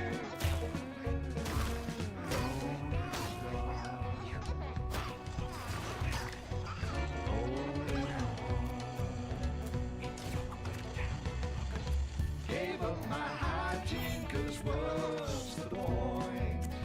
No one to smell me but me. I rub my fur down with mackerel. Drowns out the smell of me. Lone dog. Hole in the heart. I shut my eyes. The mirror talks back to me. I smashed the glass. Won't someone rescue me?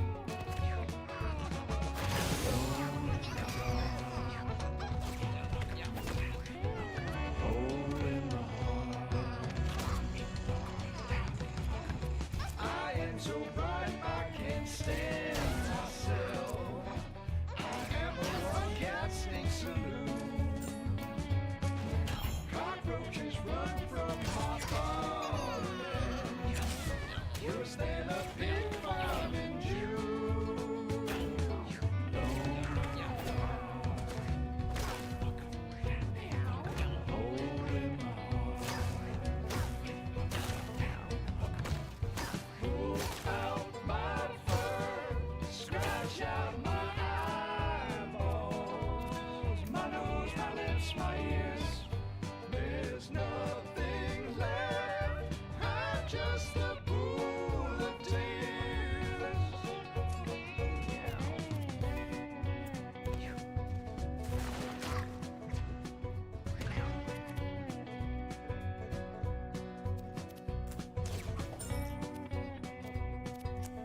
whispers are all I hear. It's been so long, I'm losing my mind, I fear.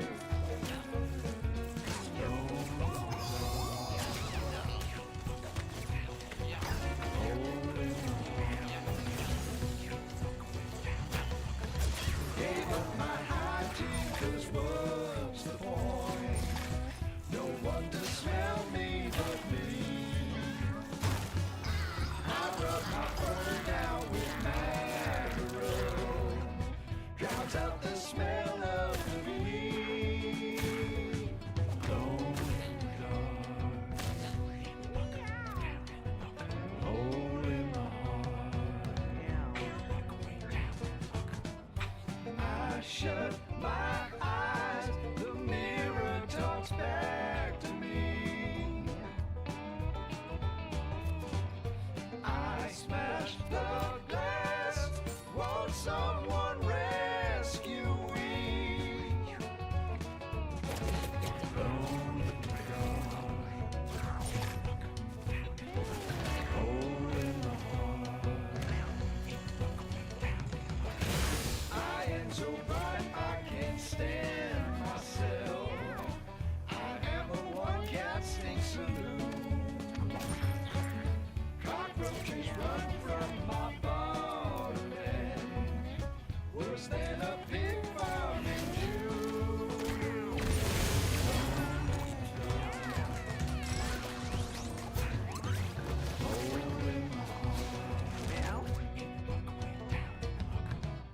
Pull out my fur, scratch out my eyeballs, my nose, my lips, my ears. Meow.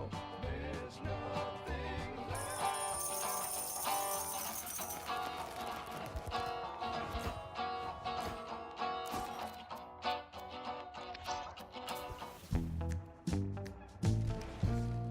Meow.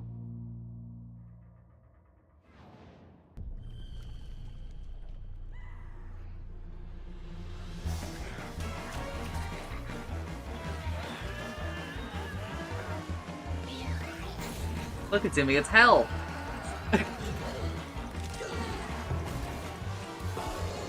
Oh. どれどれ。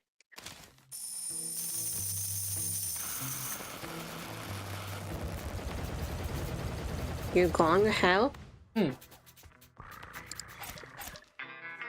いんじゃない？えー、 Child of night, magic eyes swirling round the bend. Meow. Dreamy glides, slinky stride, tail that never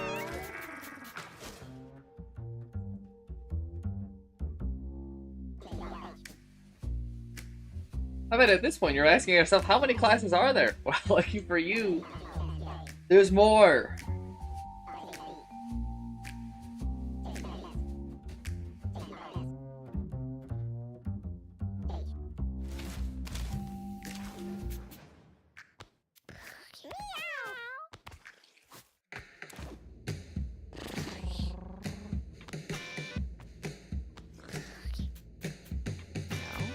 Meow.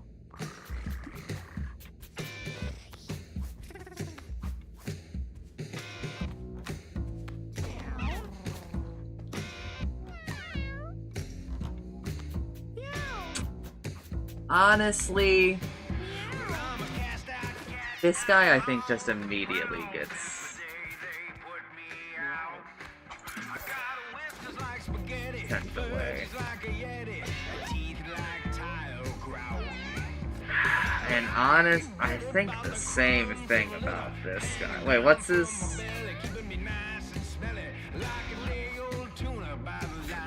Maybe he can stay. He's got good base stats. He's got good base stats. The healer?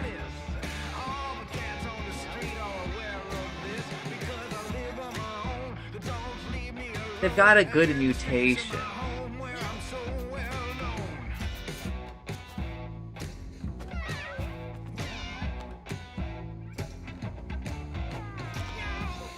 but I think that we just pipe them.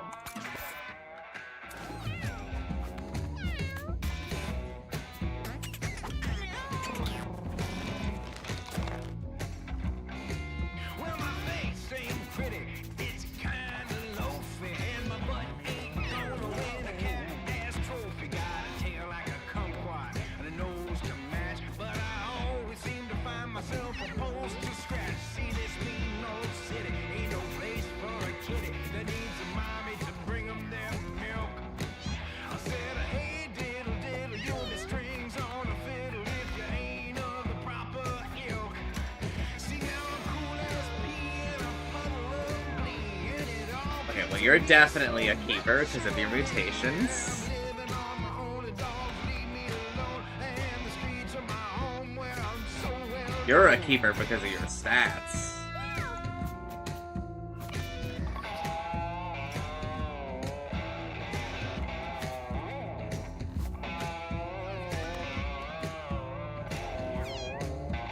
And I think you're a keeper for your abilities.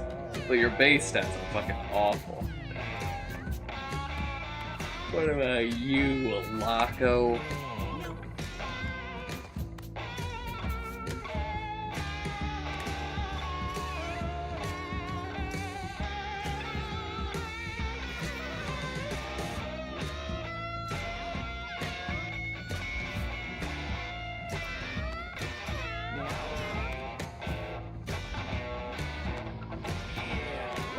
Let's mark these specific people. All you cats in the lab are just a bunch of schizophrenics. Don't get me mixed up in your Mewgenics. You know you don't need to be the Fonz to I want to do a little more cat breeding. Holy shit. I just made so many cats. Trapped on a cruise ship is hell on water for me. This next song, Fleas and Parasites, is that feeling, but set your puke to music. Upon the seas of paradise, amid the breeze and tiki light, the cool air on those humid nights, the perfect place to spend my life with.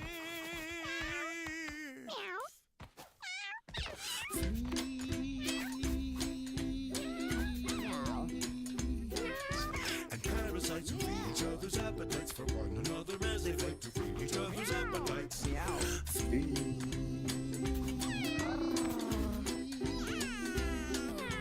And parasites administering body bites for further endless appetites. So with you, they bite the very hand that feeds their never-ending feeding needs.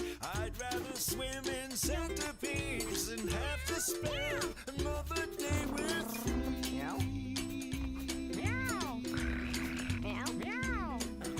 And parasites who exercise their feeding rights on those that they have set their sights to satiate their appetites.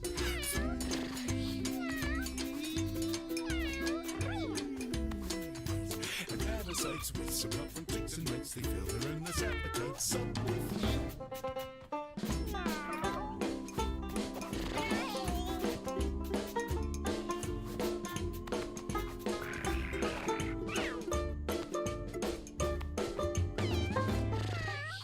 Inside, outside, coast to coast, they'll take 'em till they've got the most from every unsuspecting host and treat your body like a cruise ship out on the seas of paradise.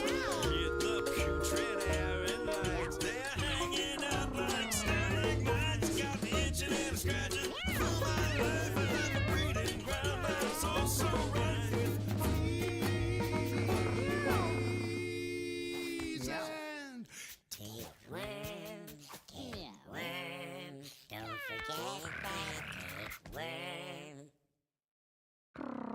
Marital troubles affect all of us, as we know. Sometimes a song can bring out those feelings that you so long ago buried deep down in your soul for no one, not even yourself, to access, lest you should slip further and further.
It's me. Meet the. Hmm? Look how tiny this cat is. Meow. Chit-chat.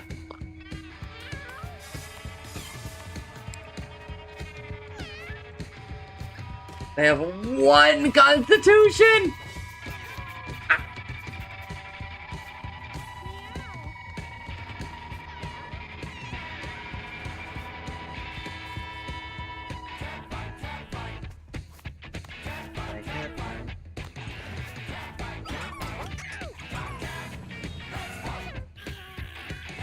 Has died of old age.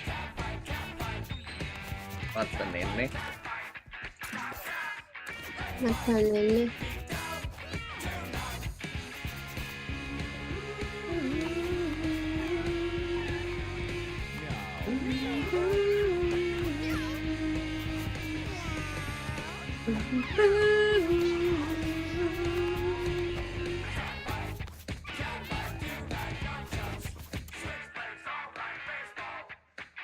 No poop to clean.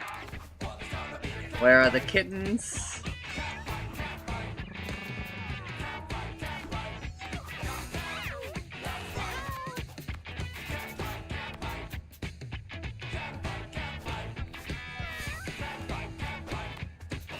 You're get rid of as soon as possible, I think. I guess you can stay, because you have good passive.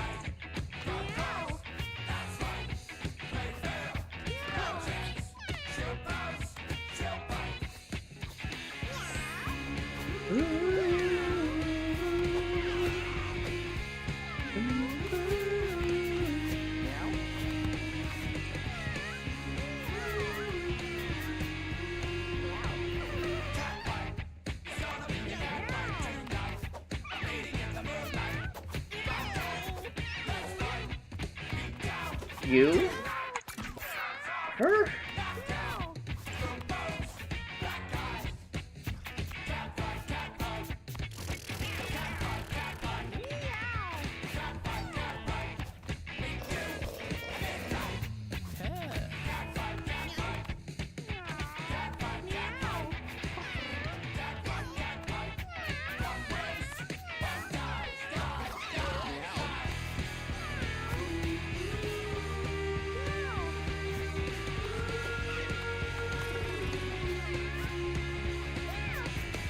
Okay.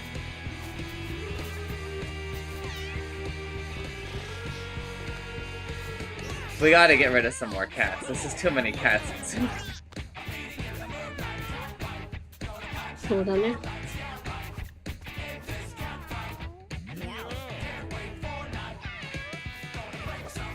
Nah, just go one more day. And then a lot of them, I think, are gonna... Oh my god, we made so many... Ah! I think I just made 7 kittens, Utsumi!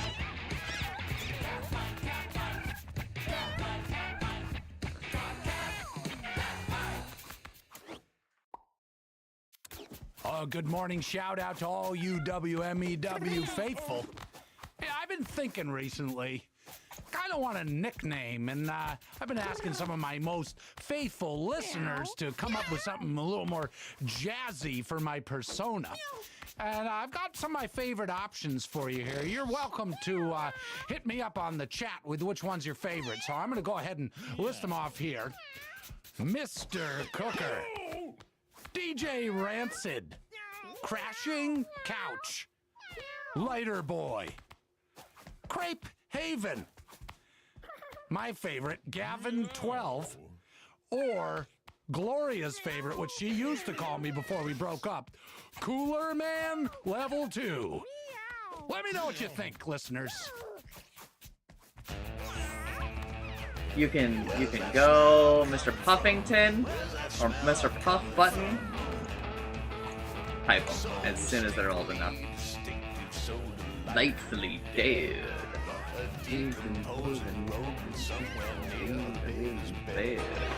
Where's the smell coming from?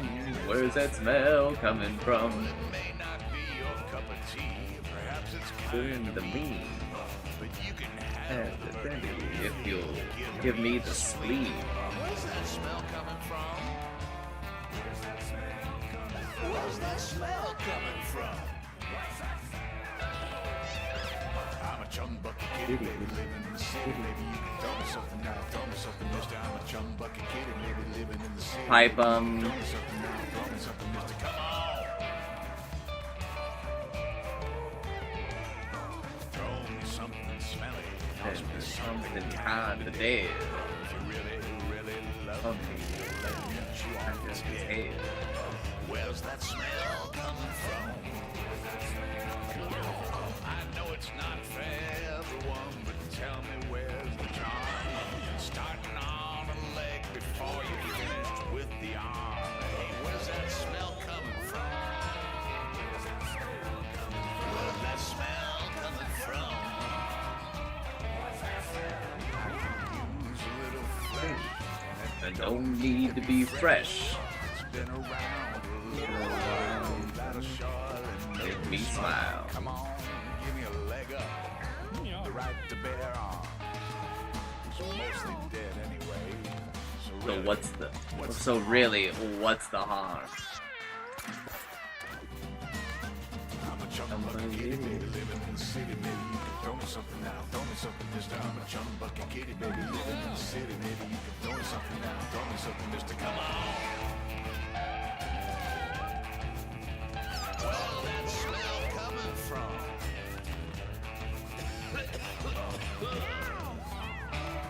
You smell too right. What's that even remind me of?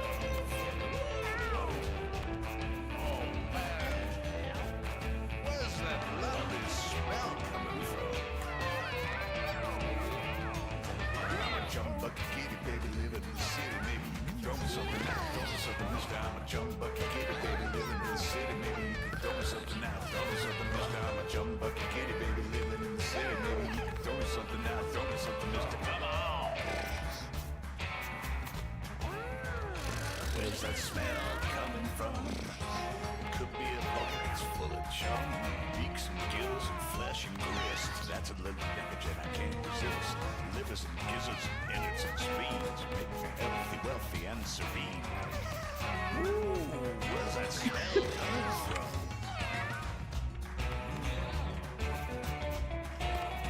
Where's that smell coming from? Ooh, that's nice. Where's the smell coming from now?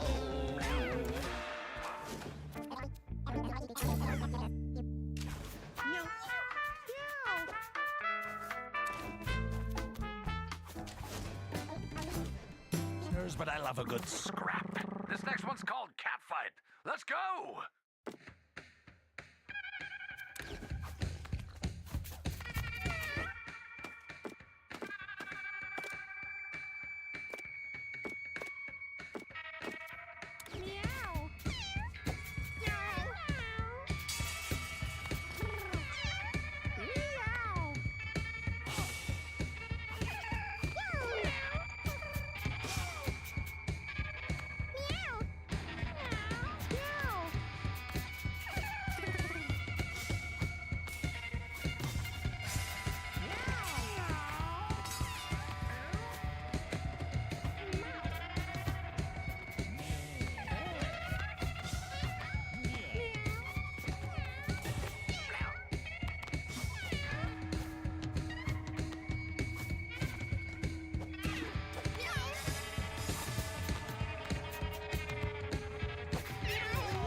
Bum bum bum ba-dum.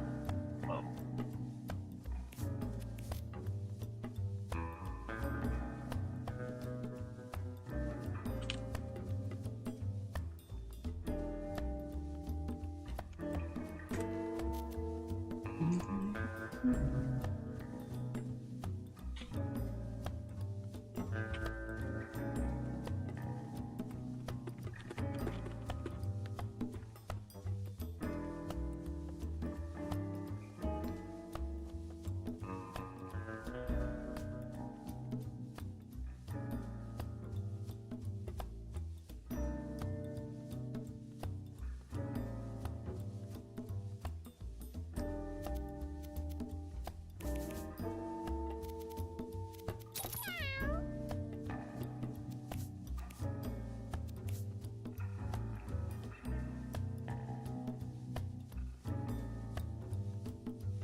Meow.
Let me examine or pick.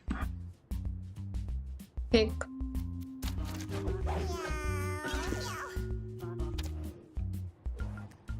I got poison, but it doesn't matter.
Oopsie.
Meow. Meow.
Four.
legs and crispy thighs. On my mind. I'm so hungry now, I'm gonna chase 'em, grab 'em, fry 'em. So tasty, tasty legs. So tasty, tasty legs. So tasty, tasty legs. Find 'em in a dumpster or an alley. Shake, shake, shake, Shake them, shake. shake, shake, shake 'em, bake 'em. Grab 'em tail are tastier than snails. Skin 'em, crunch 'em, grab 'em, stop 'em, skin 'em, crunch 'em.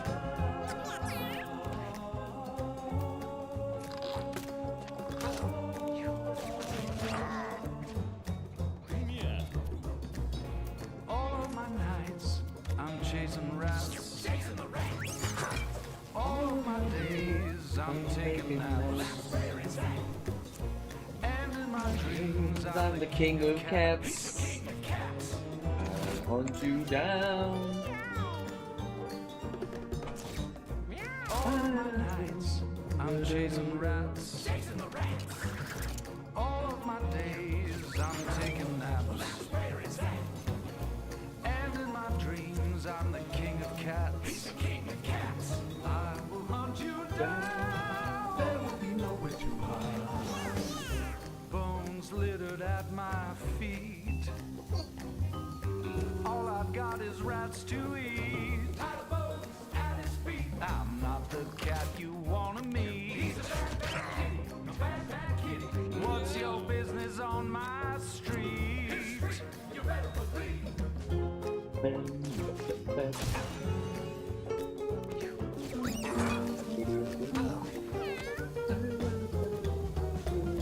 Put 'em in the fryer, stick 'em on a griddle. A couple slices of bread, stuff a rat in the middle. If you're not too finicky, I'll make a fricassee for you and me, babe. Eating rats, yeah.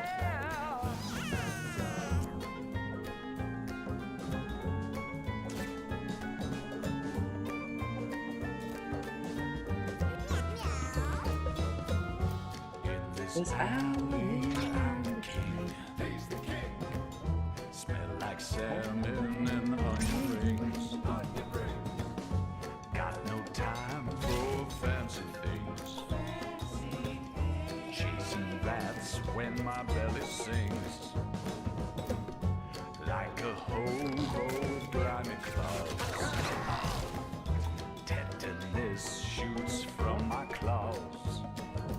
Into You out of me, into you out of me.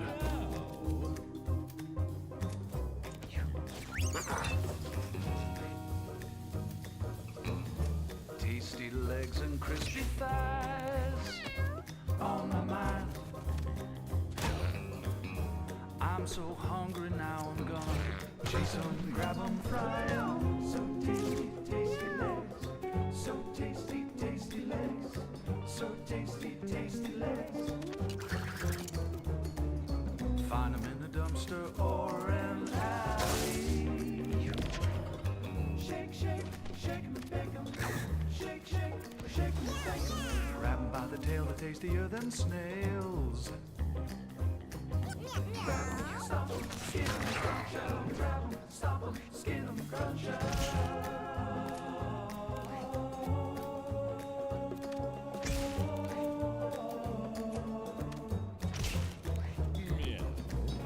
All of my nights, I'm chasing rats. Chasing the rats.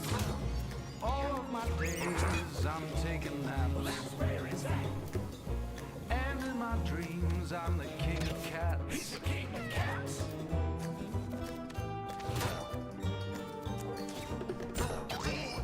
All of my nights, I'm chasing rats. Chasing the rats. All of my days, I'm taking naps. Where is that?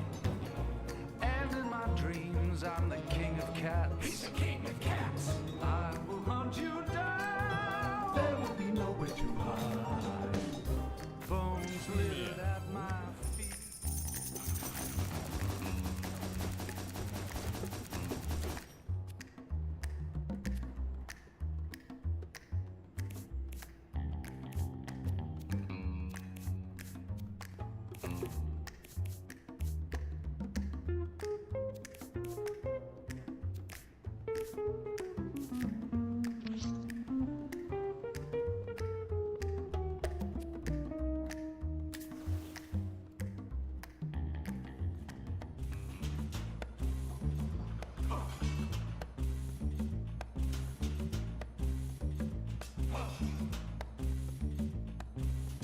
Alright, I need to play Dota.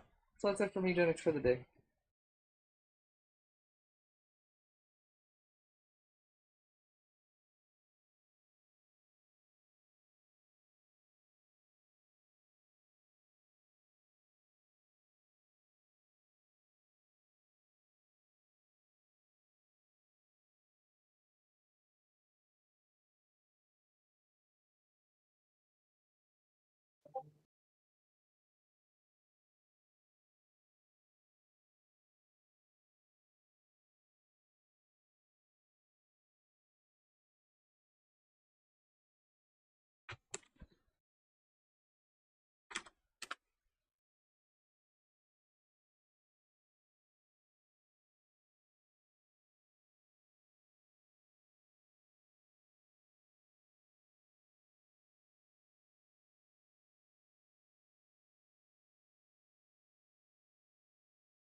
Any games?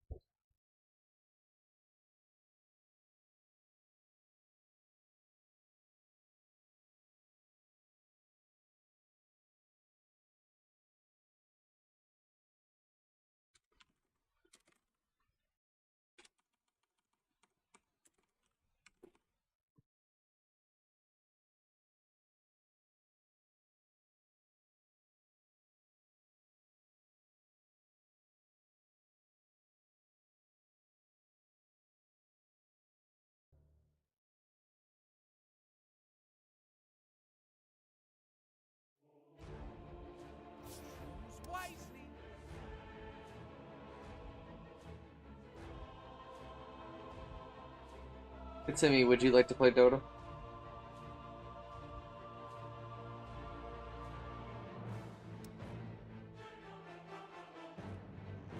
If we have 3 or 4 people.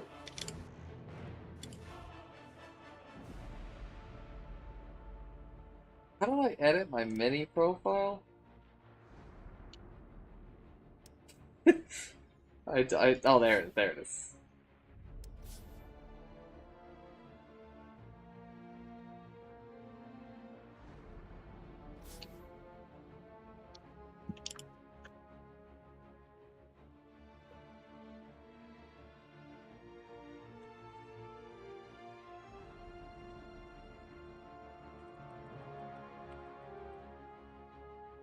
Save.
Ladies and gentlemen, Jet.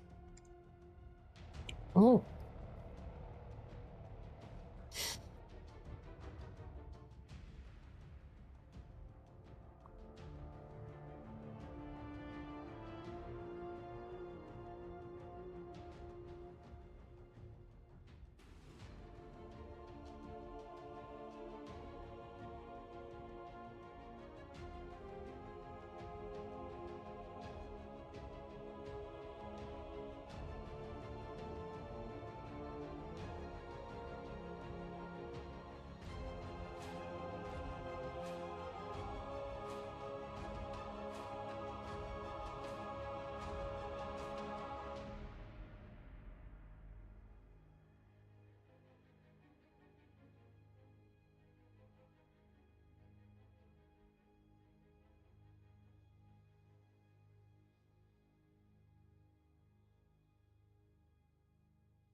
Utsumi, did you hear yesterday that I had I was fighting a boss and this is their song was in Japanese?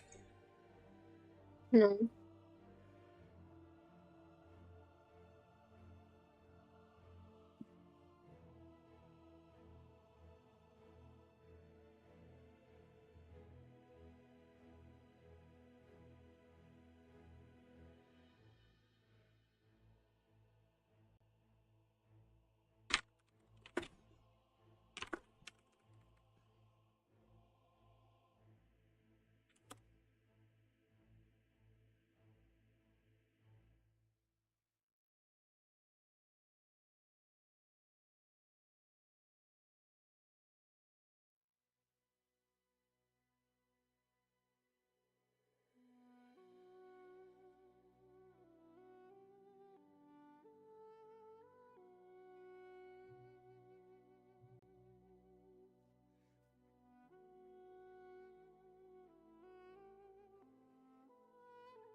Alright, we can go.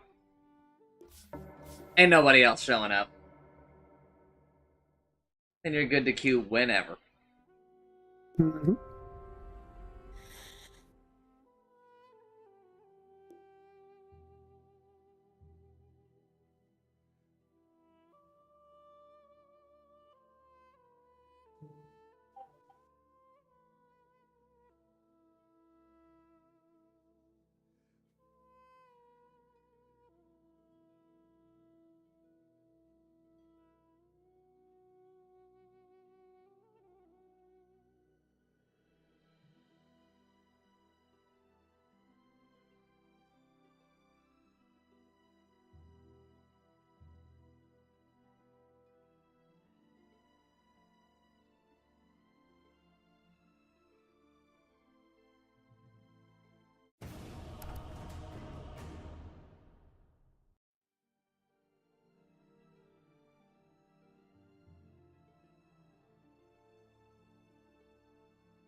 You see the Slay the Spire 2 trailer, Jet? I haven't. Did you see me being vindicated in front of everybody? They laughed at me, they mocked me. Because I said, I think Slay the Spire 2 got delayed because they decided to do co-op. It was supposed to come out last year. But they announced in, like, December, hey, it's not coming out. Right?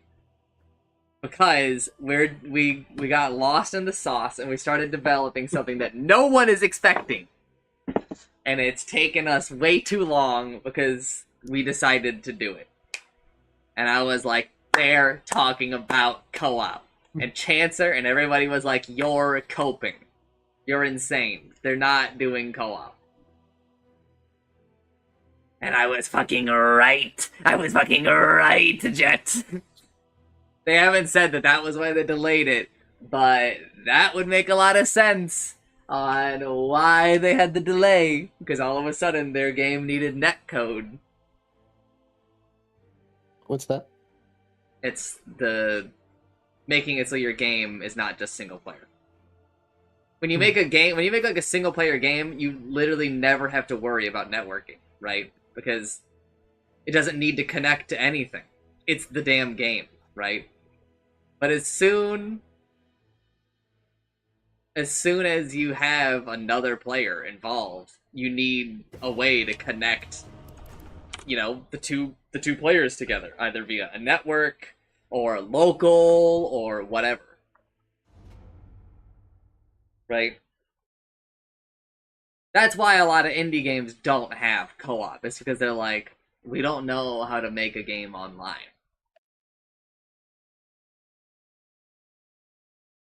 Whereas it's like not a big deal for like the big companies because they're like, we've got 1 million servers, you can just like connect to it and have the other person connect to it, right? But like if you and I made a game, we don't have fucking servers. Like you and I don't have like a deal with Amazon for servers.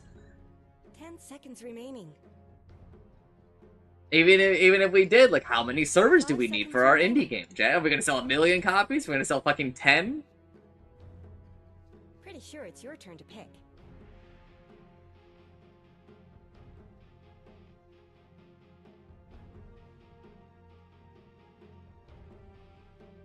I'm supporting. 10 seconds remaining.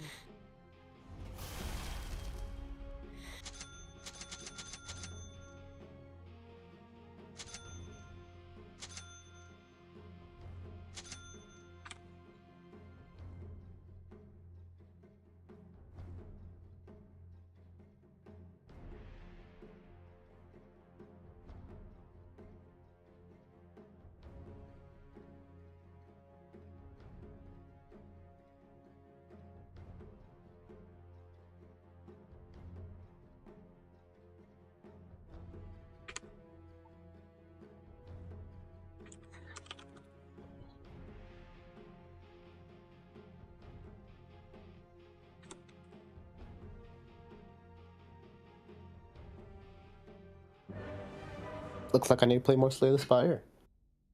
You do, you do.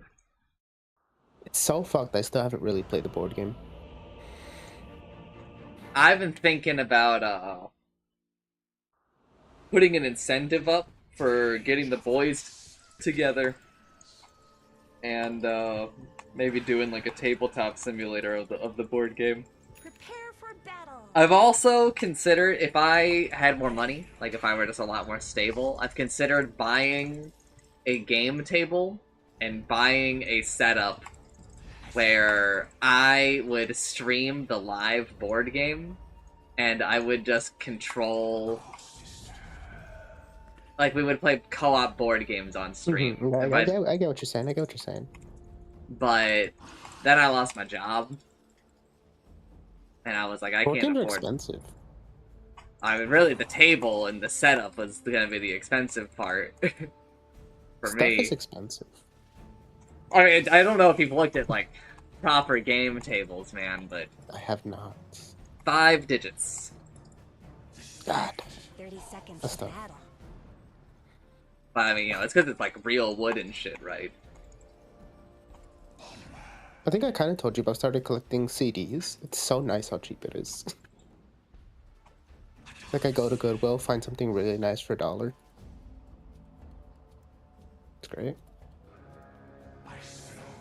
I wonder if my father still has. But I wonder if my father still has our Walkman. The battle's starting.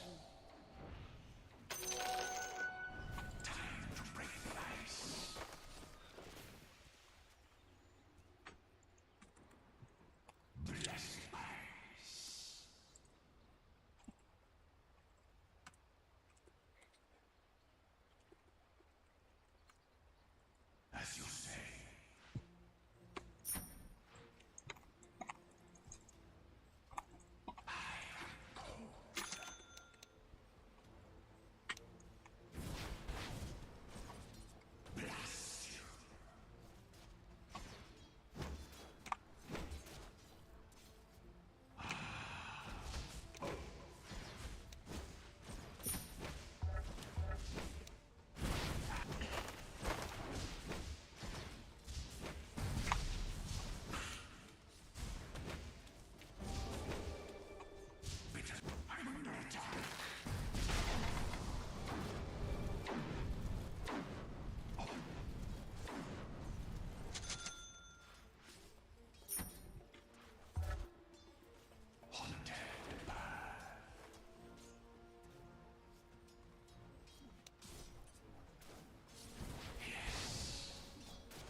First blood.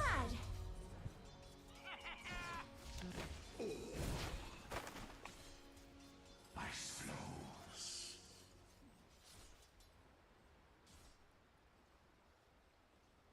Cascade.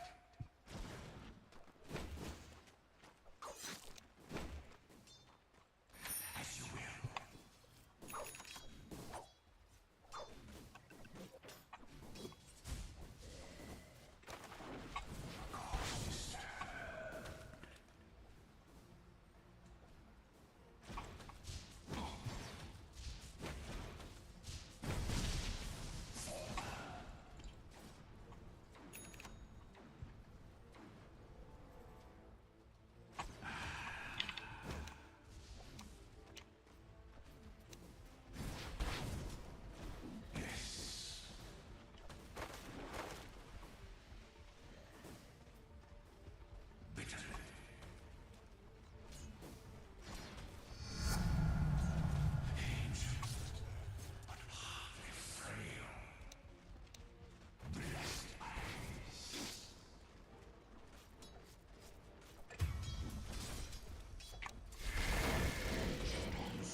Of course.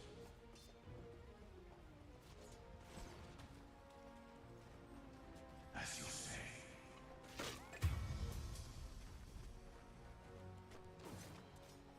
Haunted by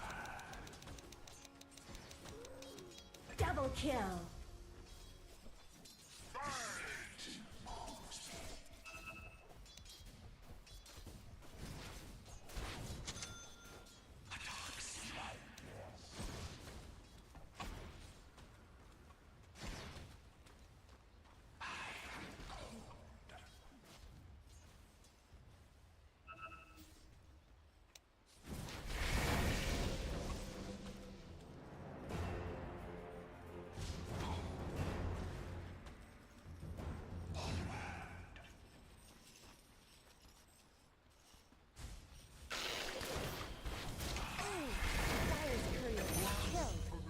Things aren't cheap, you know.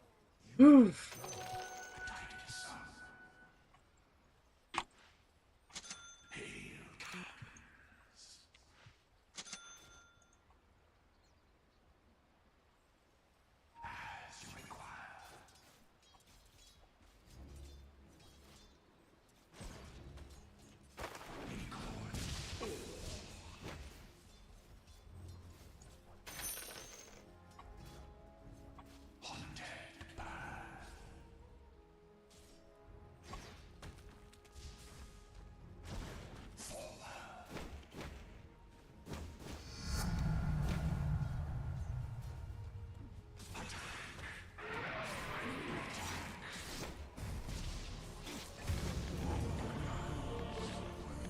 Stupid fucking creep.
What? What?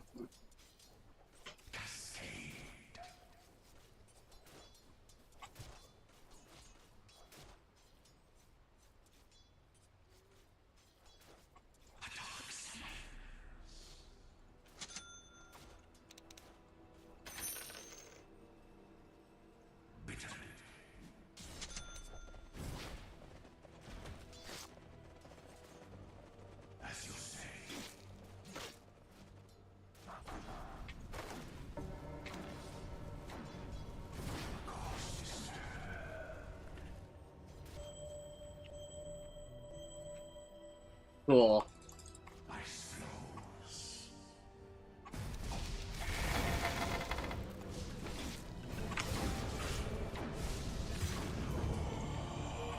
Why the fuck is this Pit Lord so on the ball with helping his support, man? This is crazy.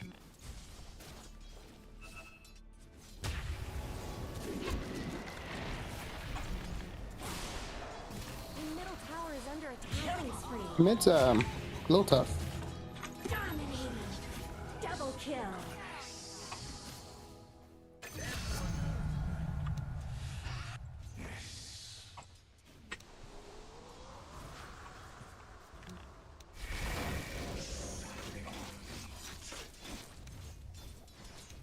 Don't let your middle tower fall.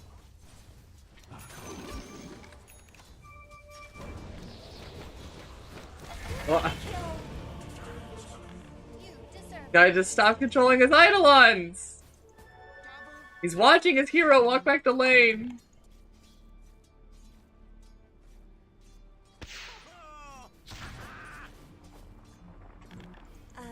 Let's talk about your top tower.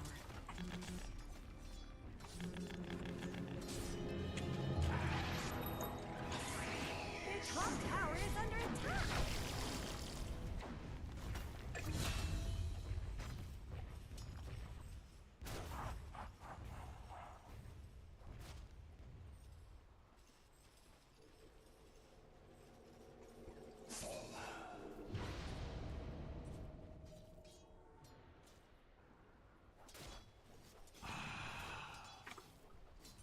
Your middle tower is under attack.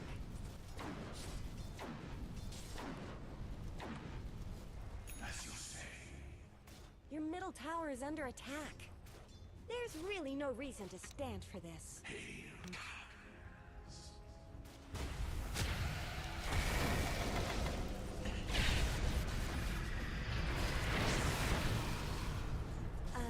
Let's talk about your top tower.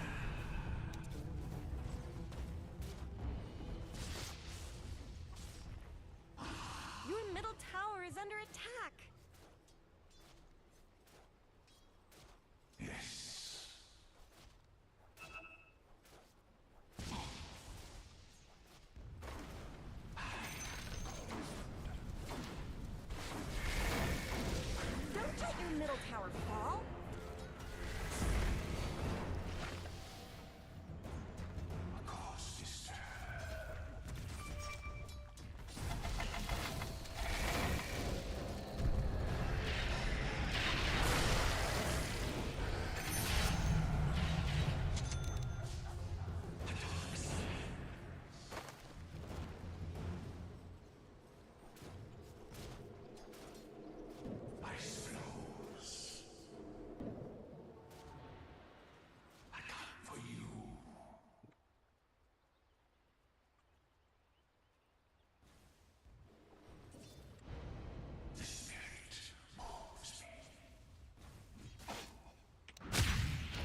bottom tower is under attack. As you will.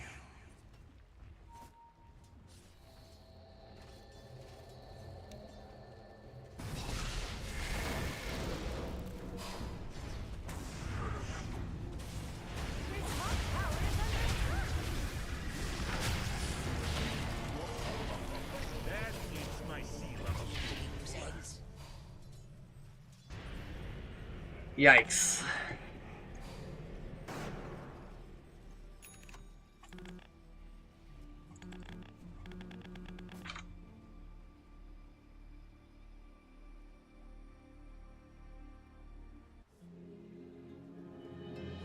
Your top tower is under attack.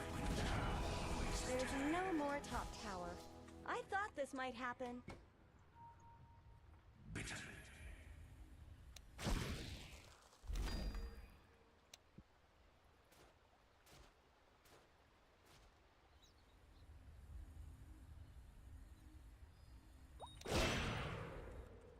As you will.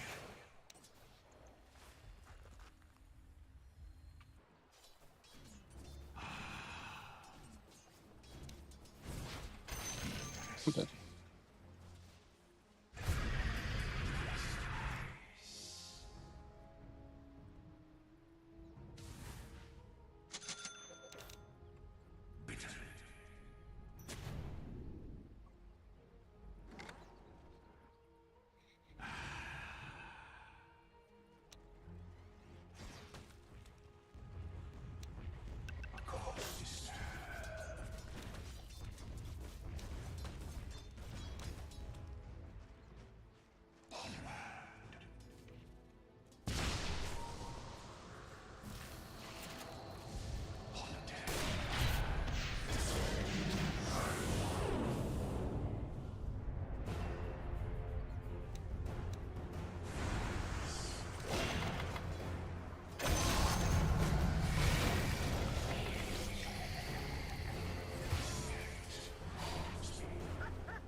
Killing spree. Oh! Your bottom tower is under attack. Dire's courier has been killed. Killing spree.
As you say.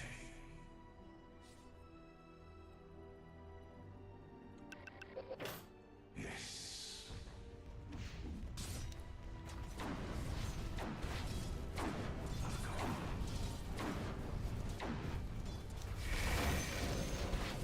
You really should look at your bottom tower.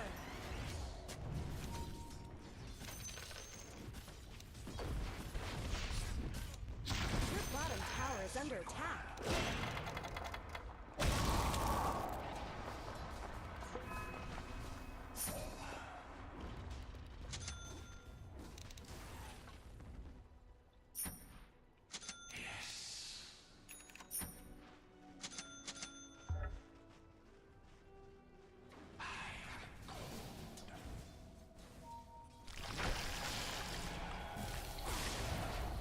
Your middle tower is under attack.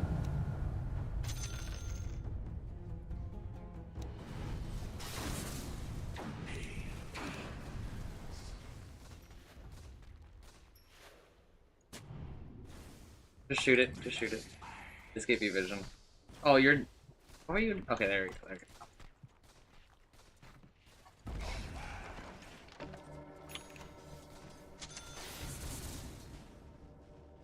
Don't let your middle tower fall. The enemy's bottom tower is down.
Someone TP'd in button too.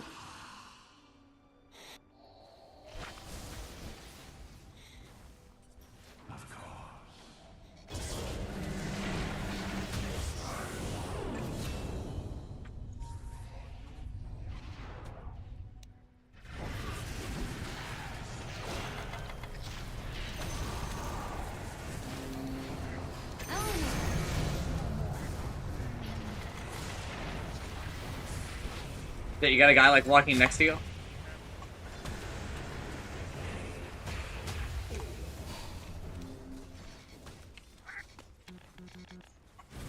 Double kill. The enemy's middle tower is now killed.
Your middle tower is under attack.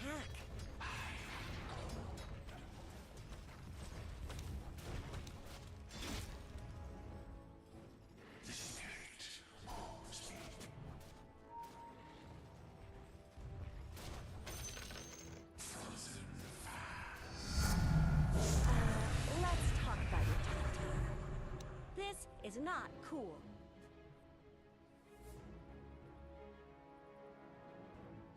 Your top tower is under attack.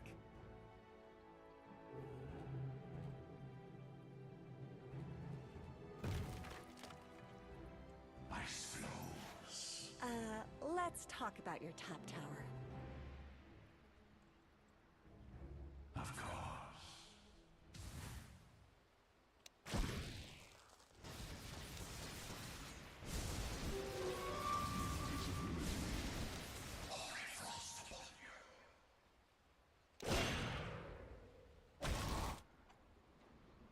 As you will.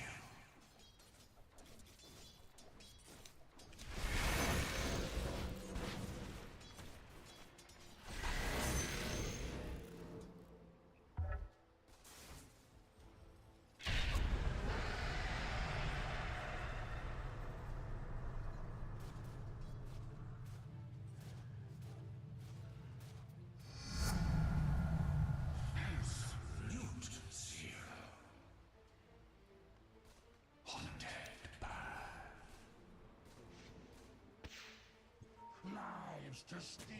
Yes. I'm going to Tormentor. It's probably gonna give this to me. I'm dead. I'm I dead. don't think you're making.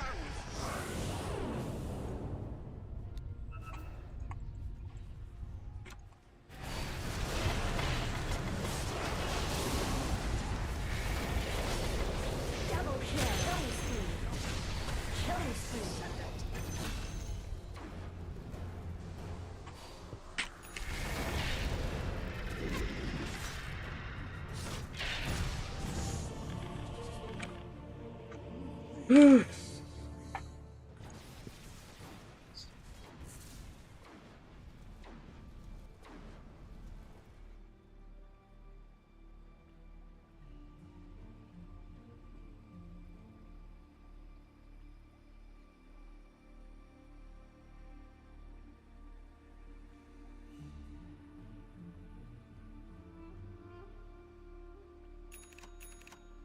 You really should look at your bottom tower.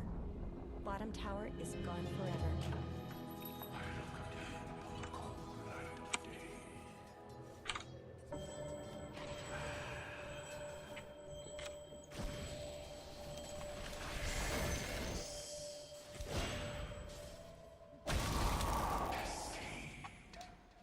Cool, I managed to miss everybody of importance there.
You gotta get out of it.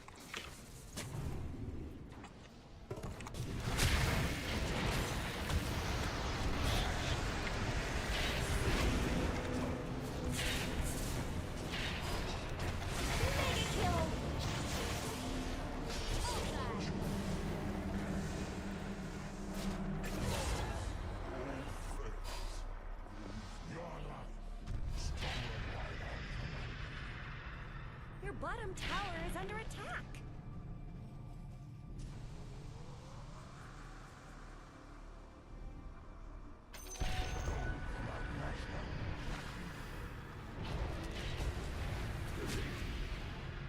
Unstoppable!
Killing spree.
You gotta get out of there, brother.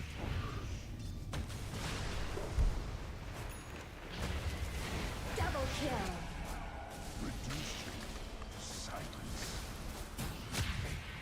No! Triple kill. Intelligence flows to me.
just saw that.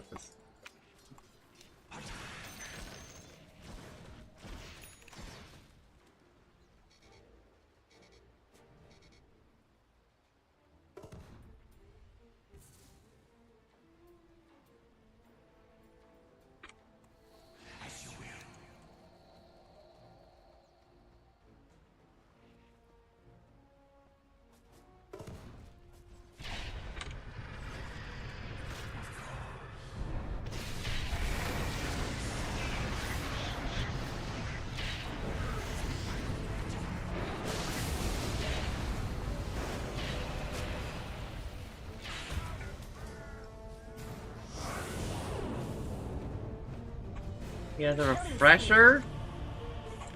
Oh no, okay, not a refresher. I was just last worded for that.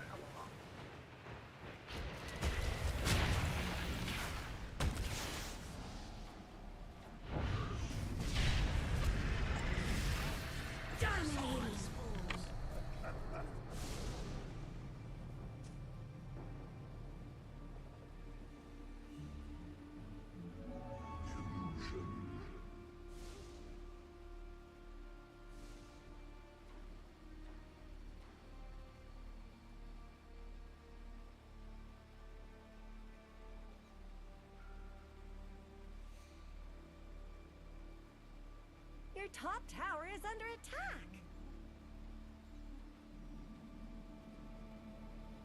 It looks like Dire fortified their structures.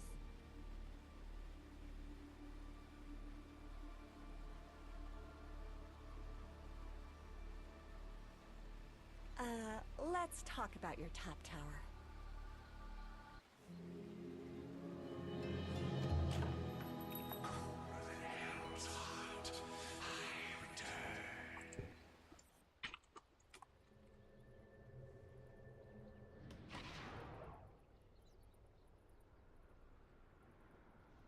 I guess Radiant fortified their structures. Don't let your middle tower fall. Why is this happening?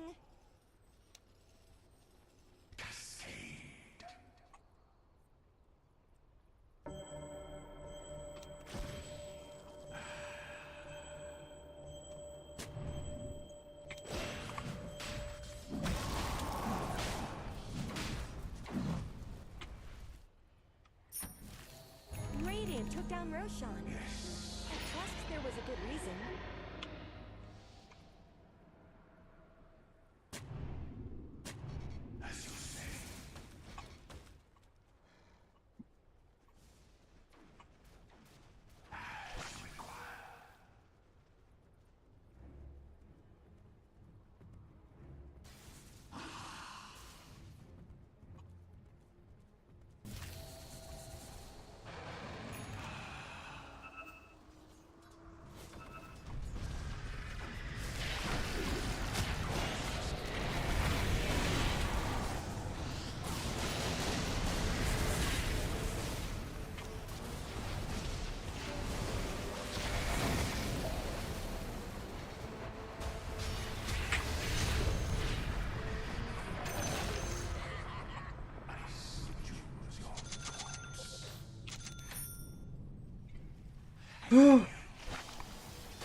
What's that red thing?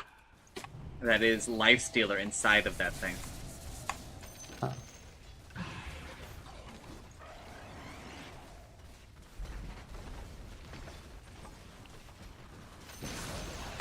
The enemy's middle tower has fallen.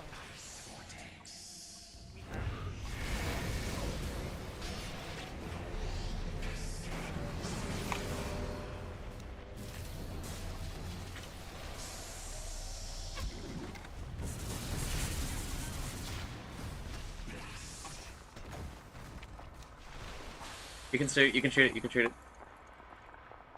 Is it not, did I not hit it enough? Oh, my bad.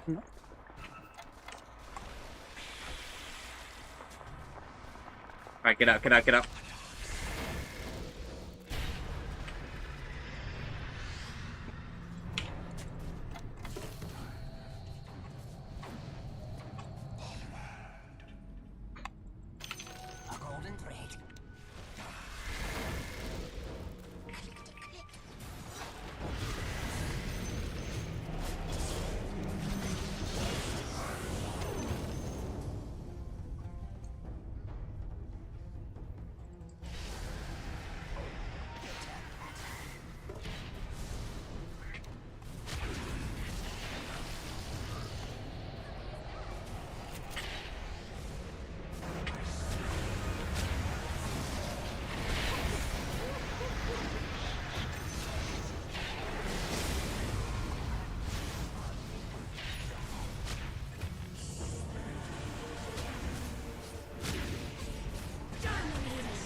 Your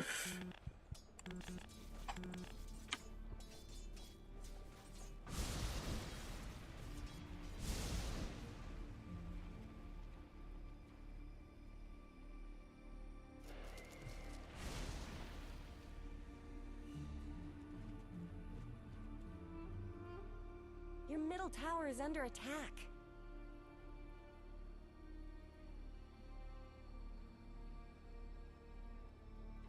Your middle tower is under attack. Your middle tower is gone. I tried to warn you.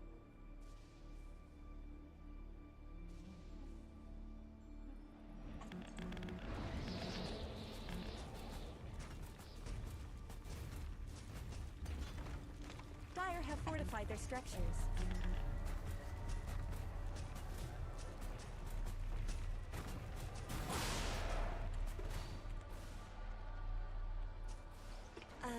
Let's talk about your top tower.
kill.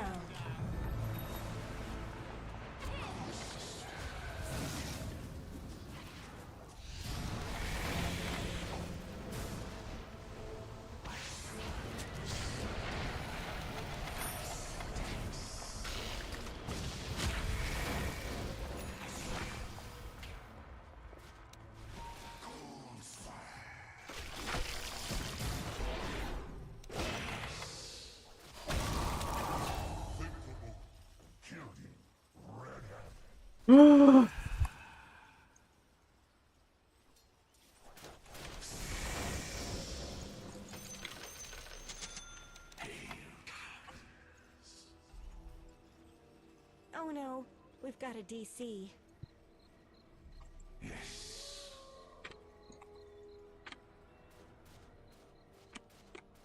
I mean, I hard for me to translate.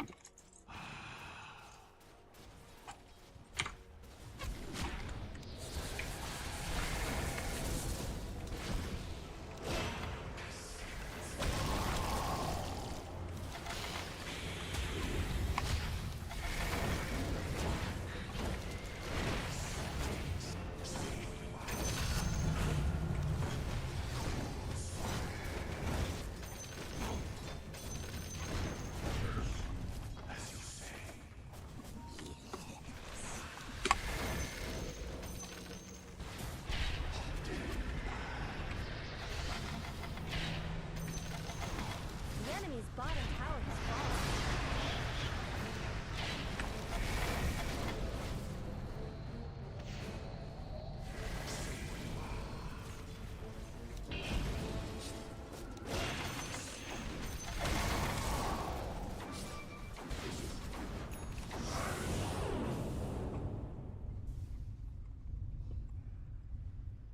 You gotta run to me, brother. You gotta run to me!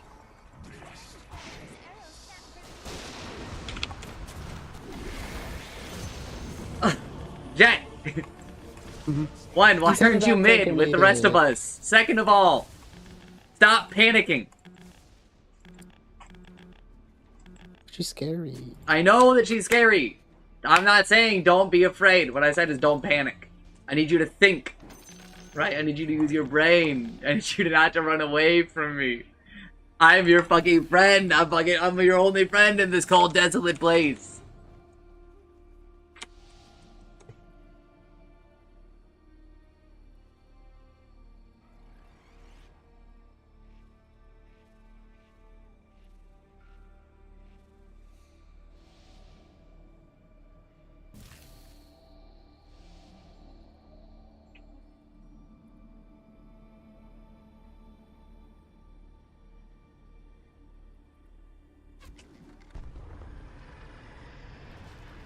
Unstoppable!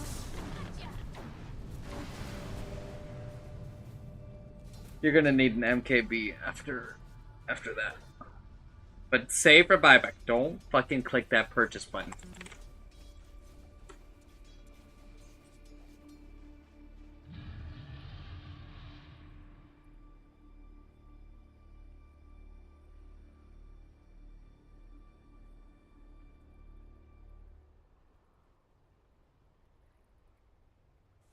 Roshan's down. Death can't catch me now!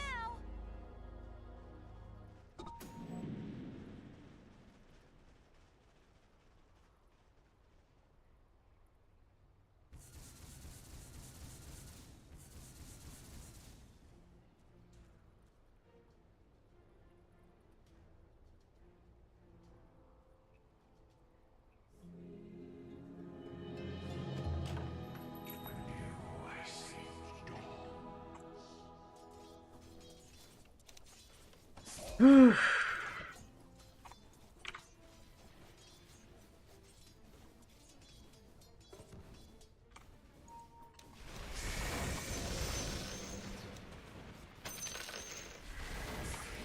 top tower is under attack. You need to hit that banner. Walk up and hit the banner. I was taking, so I was walking slow.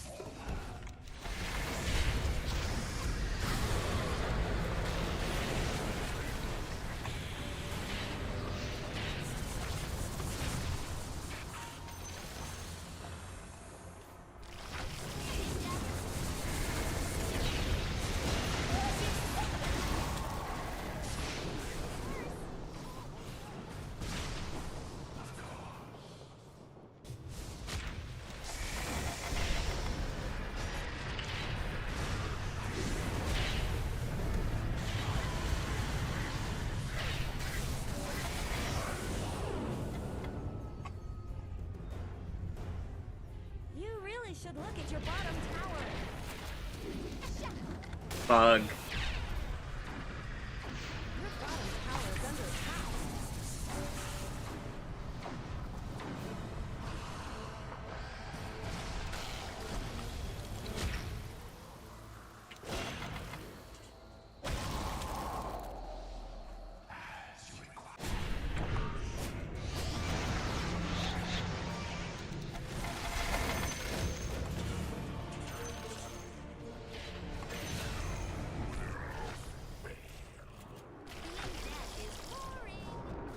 You gotta get over there, brother. You gotta get over there and help your teammate. Your bottom tower is under attack.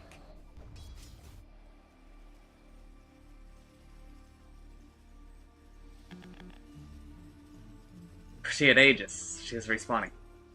I think that's Silencer, Shadowbladed. Careful.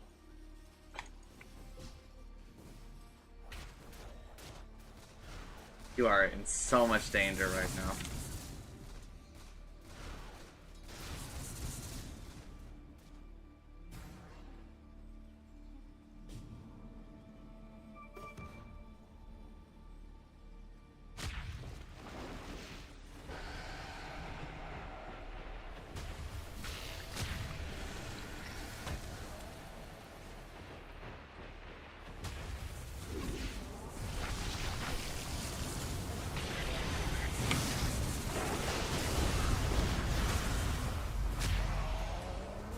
It's over.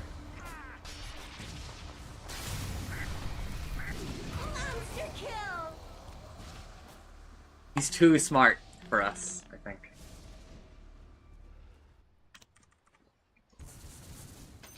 A golden thread.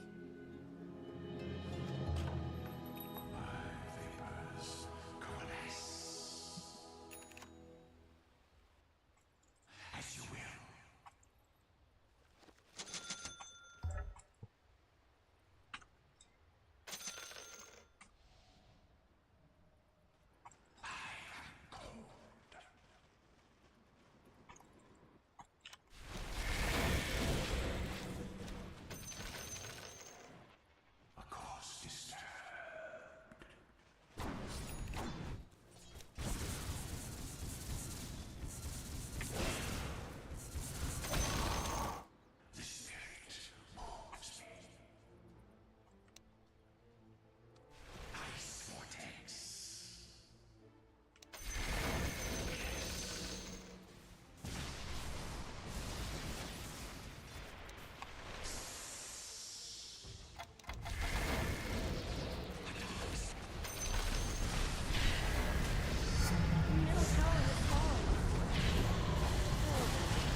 Wow, man. Double kill.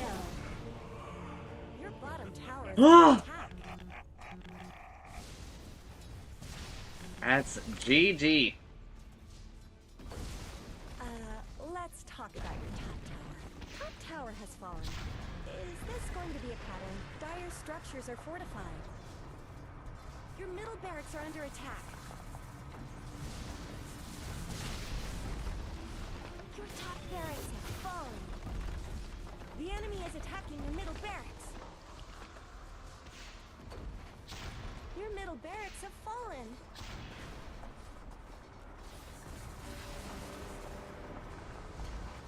Dire Snow fortified their structures. Your middle tower is under attack. Your middle tower is gone. I tried to warn you. Your middle tower is under attack. Your middle tower has fallen. You do know what you're doing, right? Your ancient is under attack!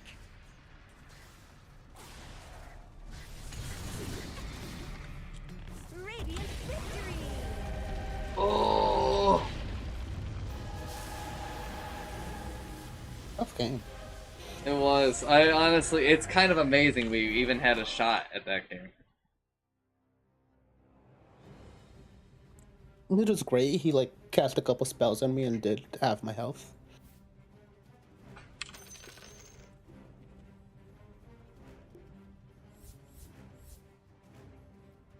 I do got a dip though, but thanks for the game. Sure. Thanks for gaming, gamer. I'm probably gonna go play more Mewgenics. Have fun. See ya. See ya.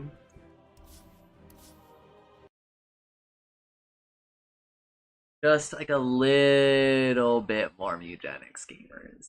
Okay? Y'all agree on that?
Mewgenics.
Okay.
I'm good. Let's just do empty vessels.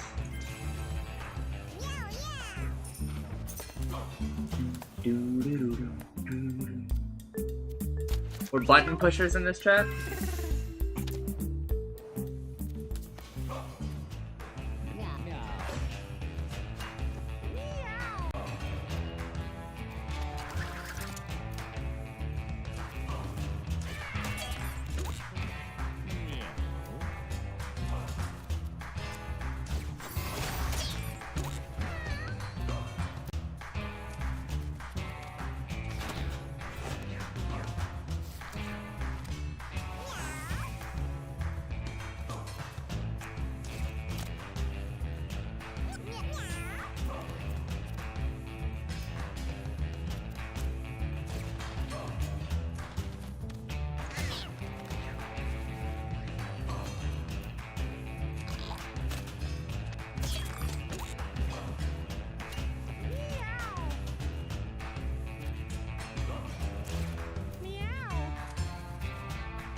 Boom, boom, boom, boom, boom.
Come on.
Yes, finally.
ただいま。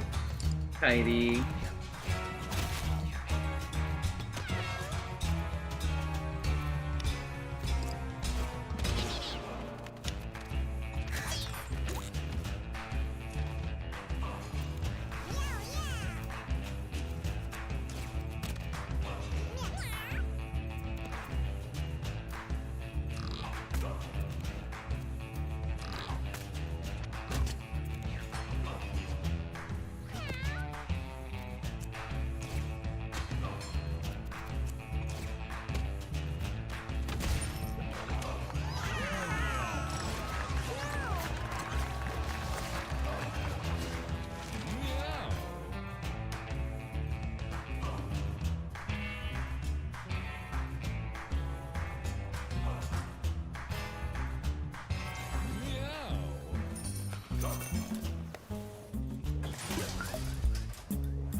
What?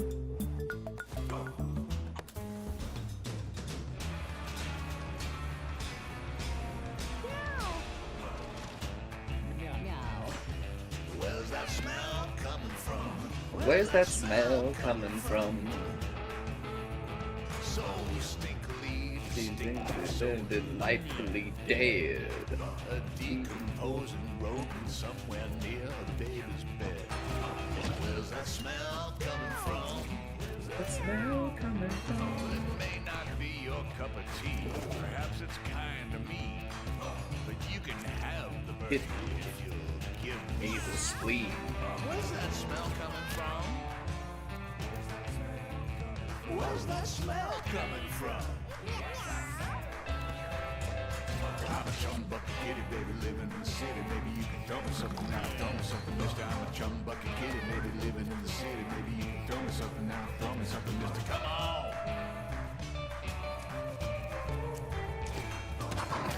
Something smelly, toss me something kind of dead. If you really, really love me, you'll let me chew off its head. Where's that smell coming from? I know it's not fair, everyone, but tell me where's the charm? Starting on a leg before you finished with the arm. Hey, where's that smell coming from? Where's that smell coming from? I could use a little flesh. Don't need to be fresh. It's been around a little while. That'll surely make me smile. Come on, give me a leg up and the right to bear on. It's mostly dead anyway. Really, what's the harm? I'm a chum bucket kitty, baby, living in the city, baby. Throw me something now, throw me something, mister. I'm a chum bucket kitty, baby, living in the city. No! Come on. Where's that smell coming from?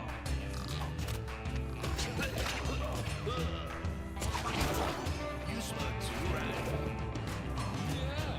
What's that even remind me of? Oh, man. Where's that lovely smell coming from? I'm a chum bucket kitty, baby, living in the city. Maybe you can throw me something now, throw me something, mister. I'm a chum bucket kitty, baby, living in the city. Maybe you can throw me something now, throw me something, mister. I'm a Motherfucker. chum bucket kitty, baby, living in the city. Maybe you can throw me something now, throw me something, mister. Come on. Stop it! Where's that smell? No! Sue me! Could be a bucket that's full of chum, beaks and gills and flesh and grist. That's a little damage that I can't resist. Livers and gizzards and innards and spleen make me healthy, wealthy, and serene. Ooh, where's that smell coming from?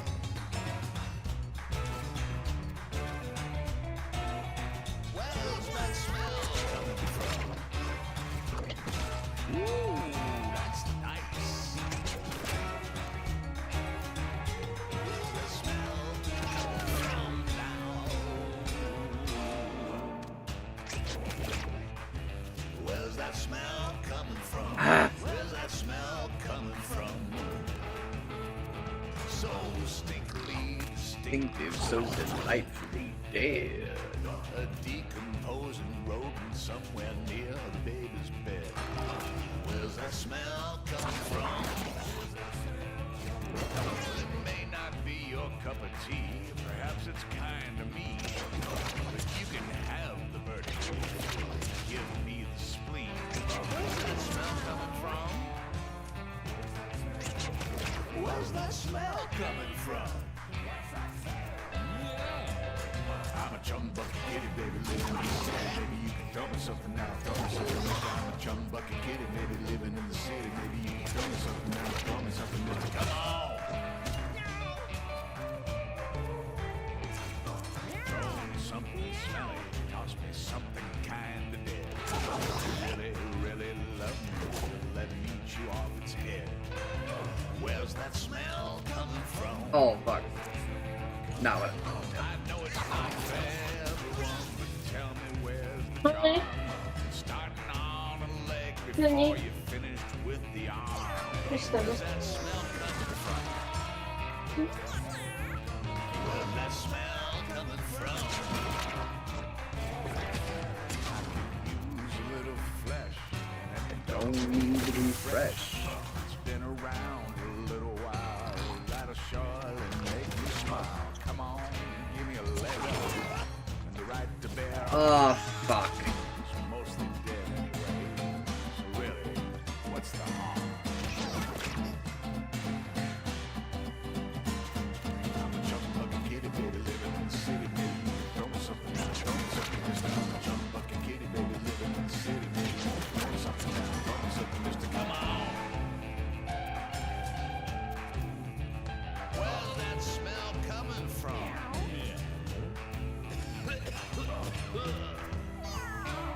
You smell too right. What's that even remind me of? Oh man, where's that lovely smell coming from? I'm a jump bucket kitty baby living in the city. Maybe you can throw me something out. Throw me something this time. I'm a jump bucket kitty baby living in the city. Maybe you can throw me something out. Throw me something this time. I'm a jump bucket kitty baby living in the city. Maybe you can throw me something out. Throw me something this time. Come on. Where's that smell coming from? Could be a bucket favorite show. Beaks and gills and flesh and grist. That's a living image and I can't resist. Livers and gizzards and innards and spleens. Healthy, wealthy, and serene. Ooh, where's that smell coming from?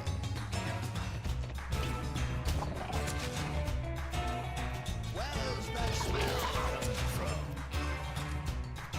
Ooh, that's nice. Where's that smell coming from now? Yeah. Where's that smell coming from? Where's that smell coming from? So stinkily distinctive, so delightfully dead. A decomposing rodent somewhere near a rodent's bed. Where's that smell coming from? Well, it may not be your cup of tea. Perhaps it's kind of mean. But you can have the verdict. Give me the spleen. Where's that smell coming from? Where's that smell coming from? I'm a chum bucket kitty baby living in the city. Maybe you can tell me something. Alright, let's calm down.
And now, a word from our sponsors. Call now and we'll give you $10.99 off of our price of $350.99. That's right, you heard us.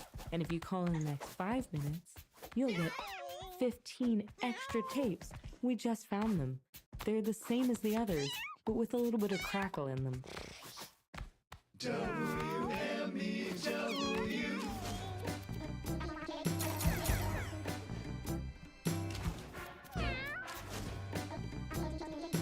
Folks, this one is called...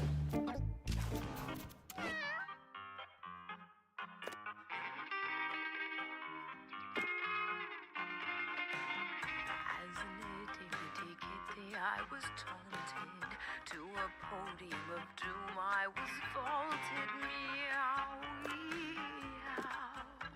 Pinatas got more love for sure. In the gloom, I thought my prince would never find me, or if he did, he would be probably. I was clawed and kicked and shoved. So I built a special world where I was princess. No one bothered me. She befriended bugs because they gave her hugs.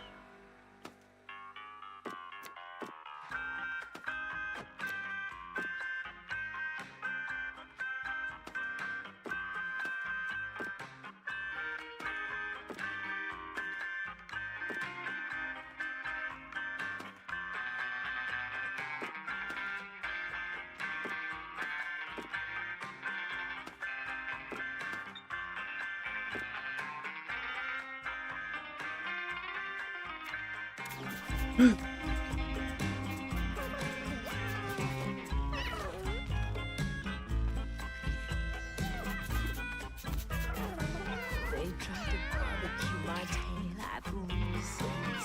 Those kitty drugs gave me a hot dog compress. Help me, God. 'Cause I'm just about to lose my mind.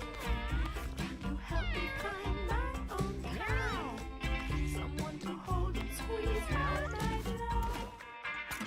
So long the want of me, so no one tortures. No one bothers me. As ugly as you want me to be.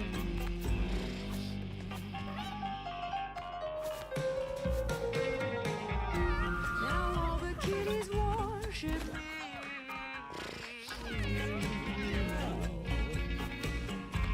And they're all bitter, smelling like they're rotten pee. My diamond collar shines like a flashlight in your bloody kitty eyes.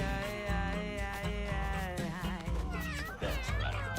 No one bothers me. Happy but this rose. I'm not as ugly as you want me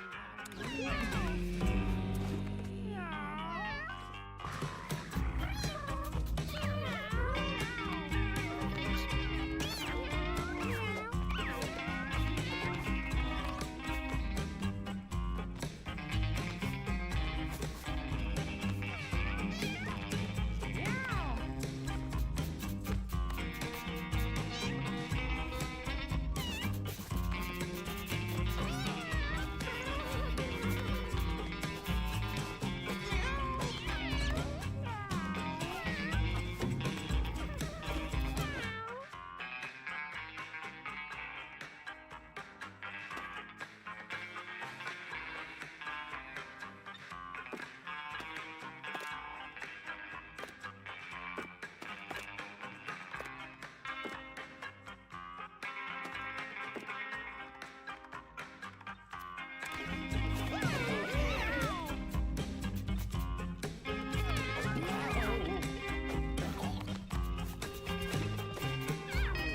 I'm going to take a break here, but the next half hour of music brought to you by Cat Pants. And that's it.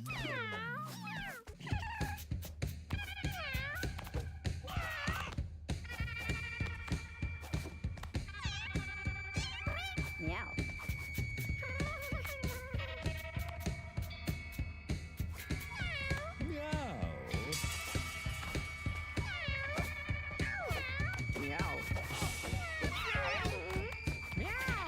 Where did mouse sense?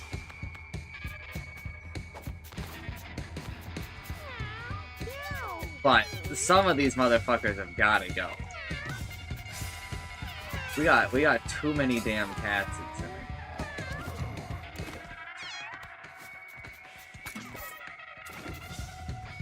center. Okay, no. We have 31 cats, Utsumi.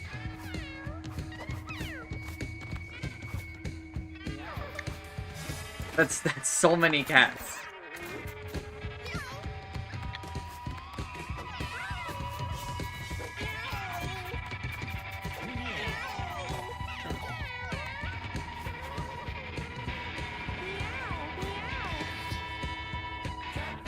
Holy shit, Utsumi. This cat is a descendant of the first cat.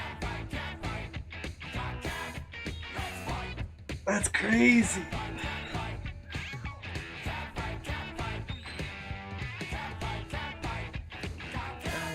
Let's fight. Good time. Tonight. Oh, give me a new song. Ding.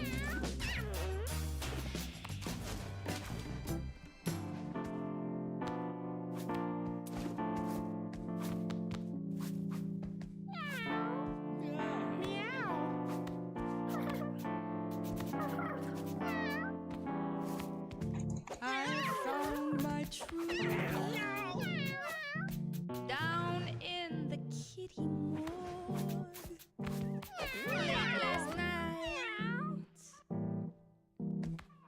I took one final look at him.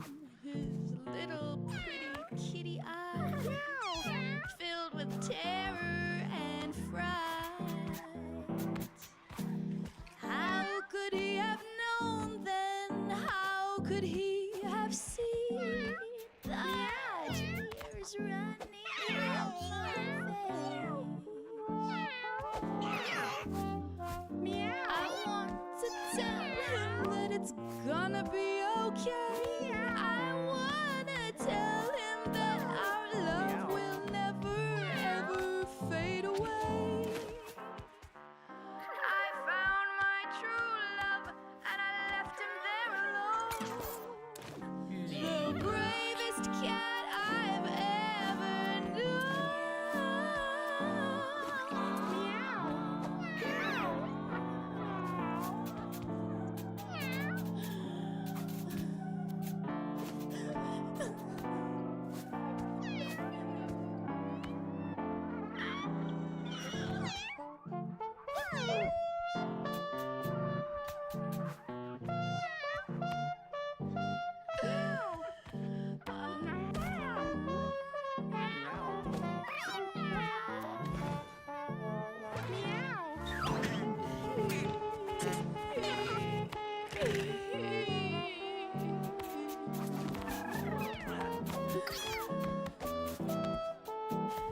If I wanna see my kitty cat again, I'll just close my eyes and dream. I'll dream he's holding me in his big kitty arms, keeping me away from all of life's potential harm. I found my true love and I left him there alone. The bravest kitty cat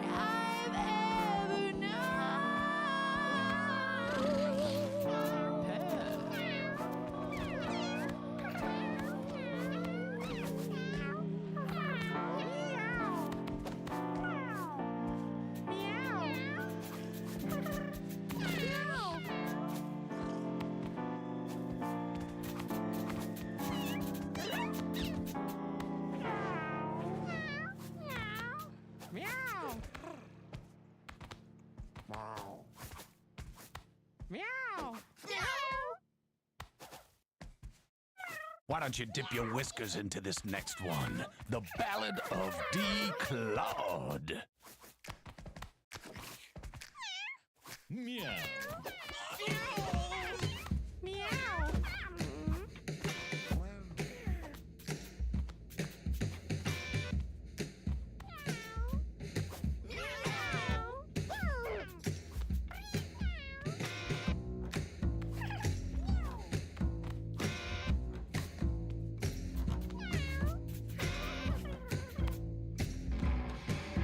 Well, I'm a cast-out cat out on the prowl since the day they put me out. I got whiskers like spaghetti, virgins like a yeti, teeth like tile grout.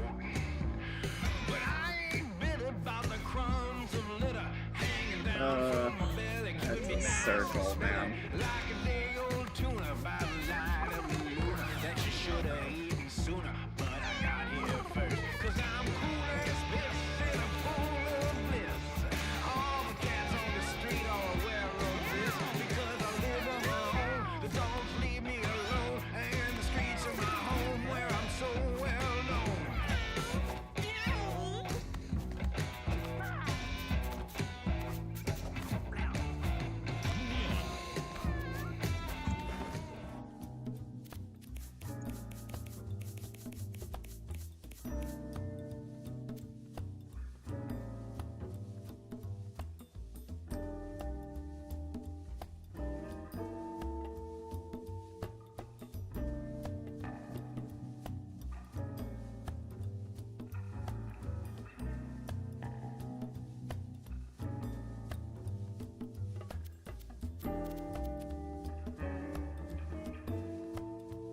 Bum bum bum bum.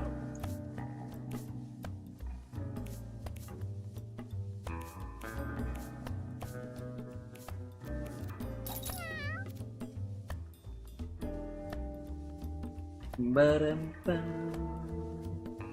Bum, bum.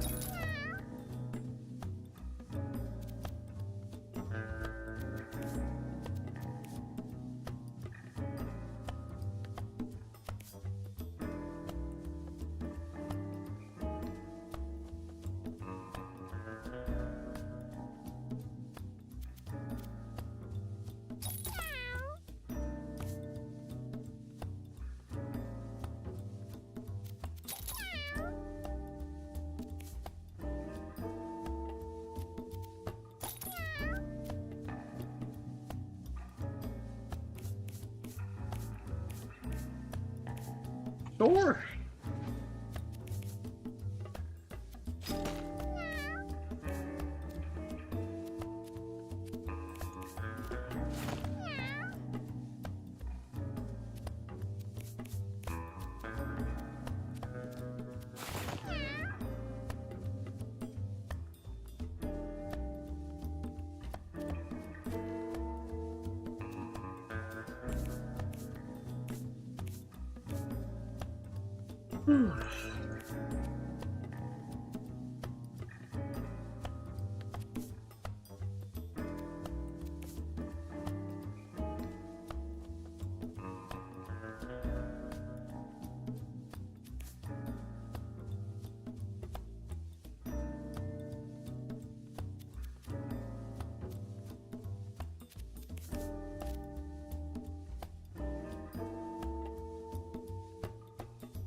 Oh, that's not so bad. Chill the fuck out, man.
I lose.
Jesus.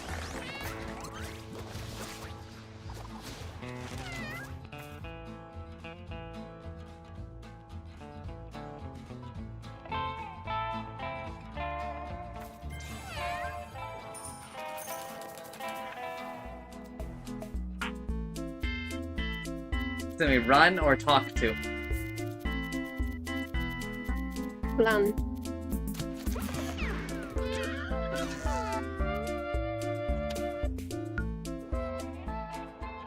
Oh my god, that fucking... Ah! I think we lose. I don't think it was your choice. I think that no matter what, I was kind of getting fucked there.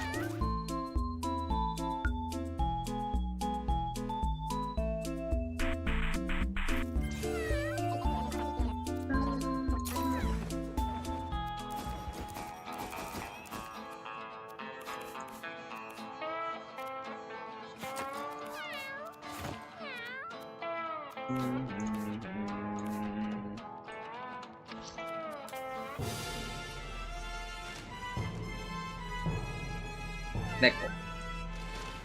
Nickel.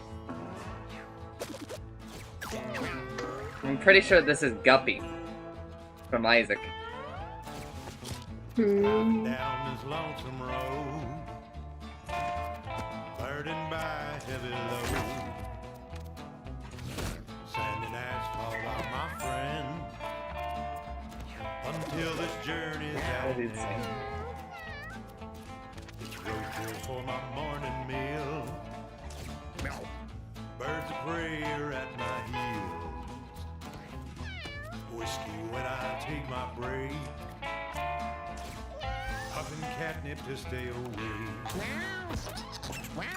When my day comes to an end and the night is on the rise, I'll bed me down just round that bend to sleep and rest my weary eyes.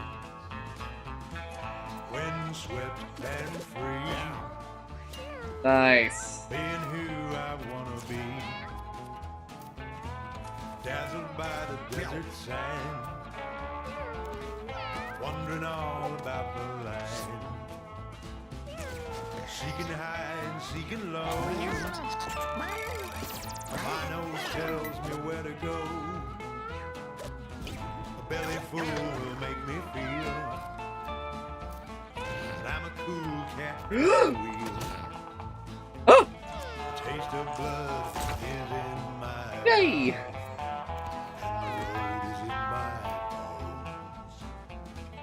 rolling east, west, north, and south. I'm a cat who prowls alone.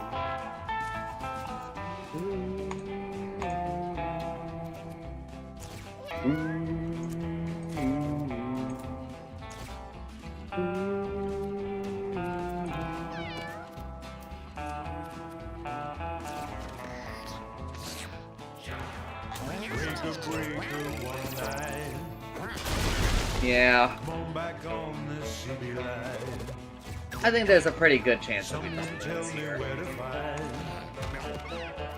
something to ease my worried mind.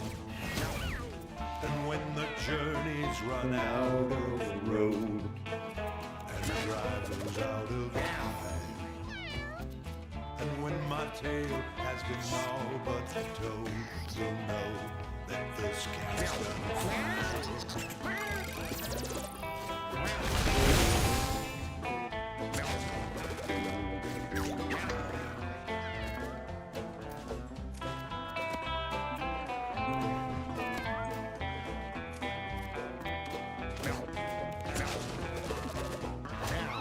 Down this lonesome road, I'm burdened by a heavy load.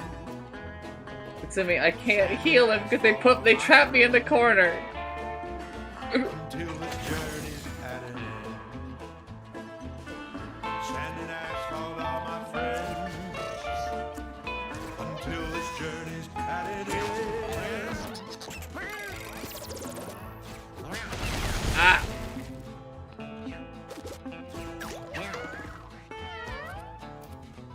Driving down this lonesome road, burdened by a heavy load. Sand and asphalt are my friends. Nice. Until this journey's at an end. I have to decide if I keep going Birds of prey are or if I leave early. I'm gonna keep going. The desert is the hardest part of the run, I think.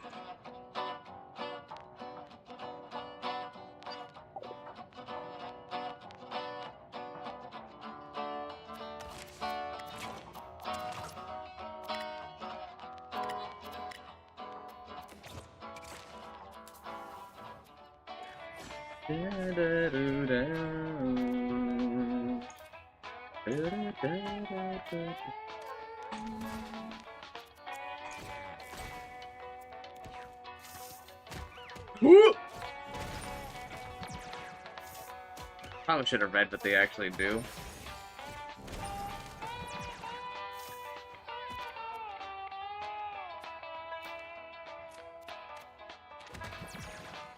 Ah!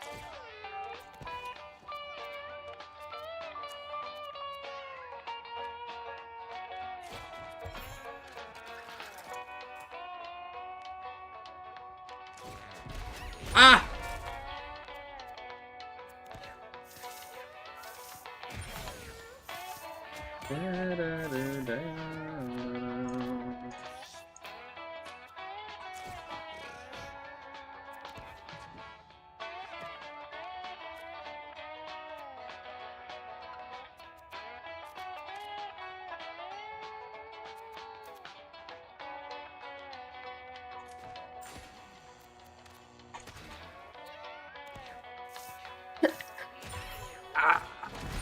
Ah!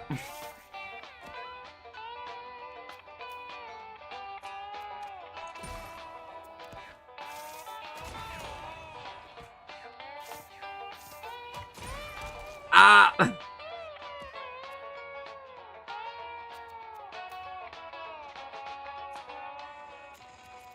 I'd rather kill him than heal.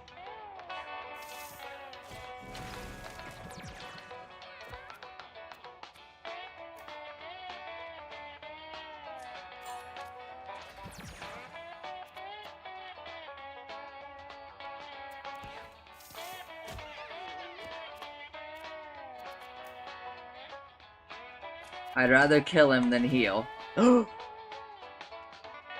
He's got 3 brays, Tsutsumi.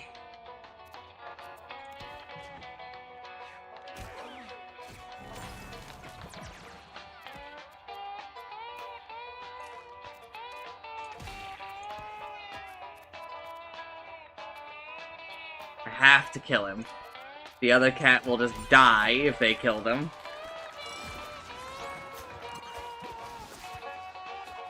It's fine, we're fine. He needs damage. I know that he's low on health, but if we don't...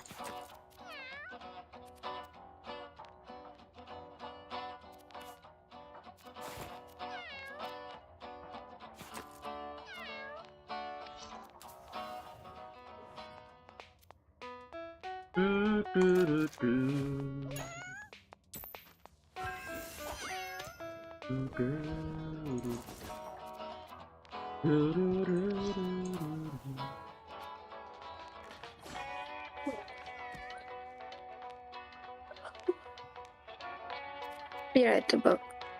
Dry my hair and take care animal.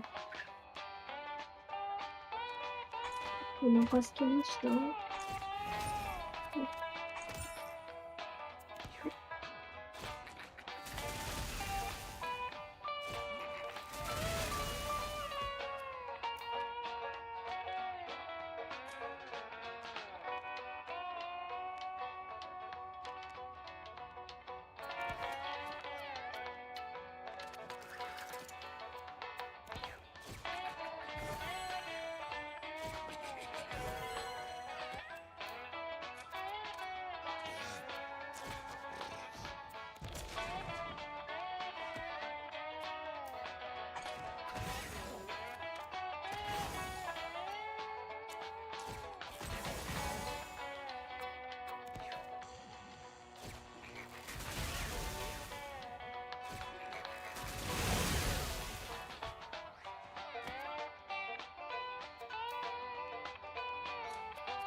I need like a real fucking heal, man.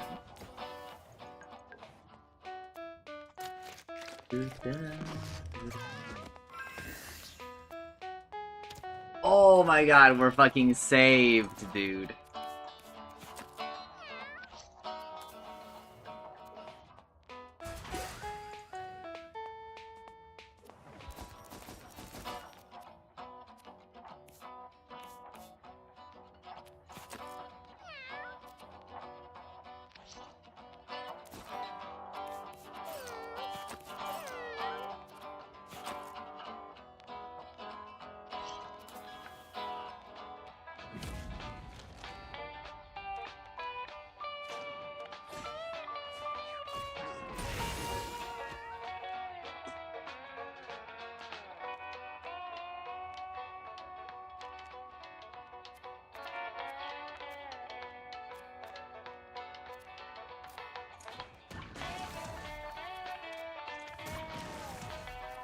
Ah.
Oh my god, dude.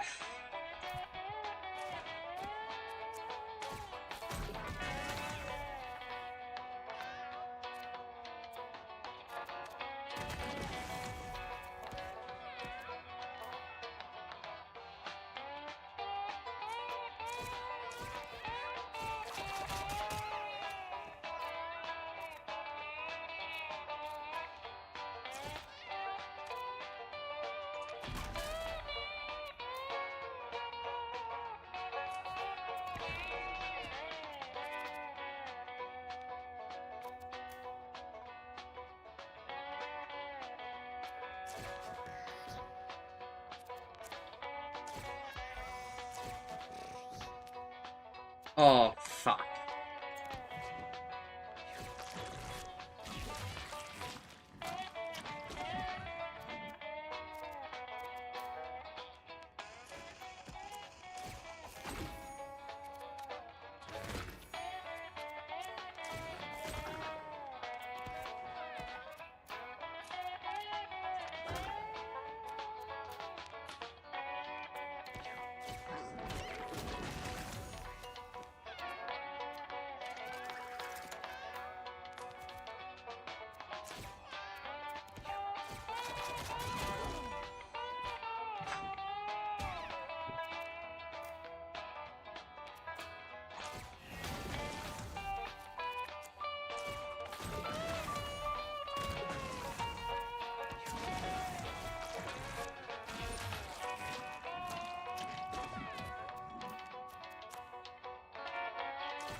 Oh.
Ah.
Or button pushers in this chat? Nah. Ba-da-da-da.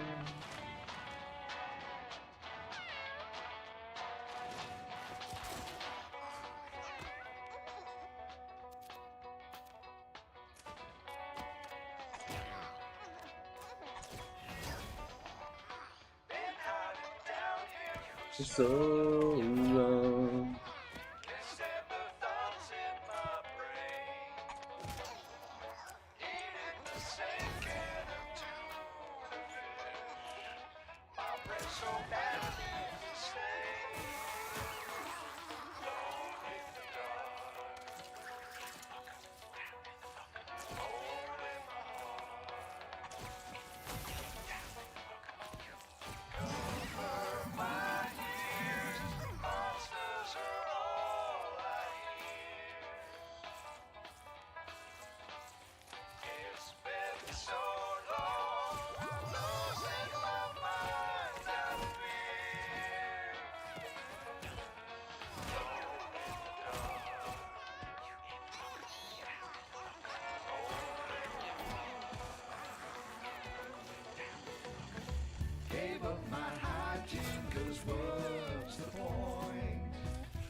been so long, I'm losing my mind. I feel alone in the dark, hole in the heart. Gave up my hygiene, 'cause what's the point? No one to smell me but me. I rub my fur down with mackerel, drowns out the smell of me. Alone in the dark, hole in the heart. I shut my eyes, the mirror talks back to me. I smashed the glass, won't someone rescue me? Alone in the dark, hole in the heart. I am so bright I can't stand myself. Number one cat stinks saloon. Cockroaches run from my bottom end, worse than a pig farm in June. Alone in the dark, hole in my heart. Pull out my fur, scratch out my eyeballs, my nose, my lips, my ears. There's nothing left. I'm just the pool of tears.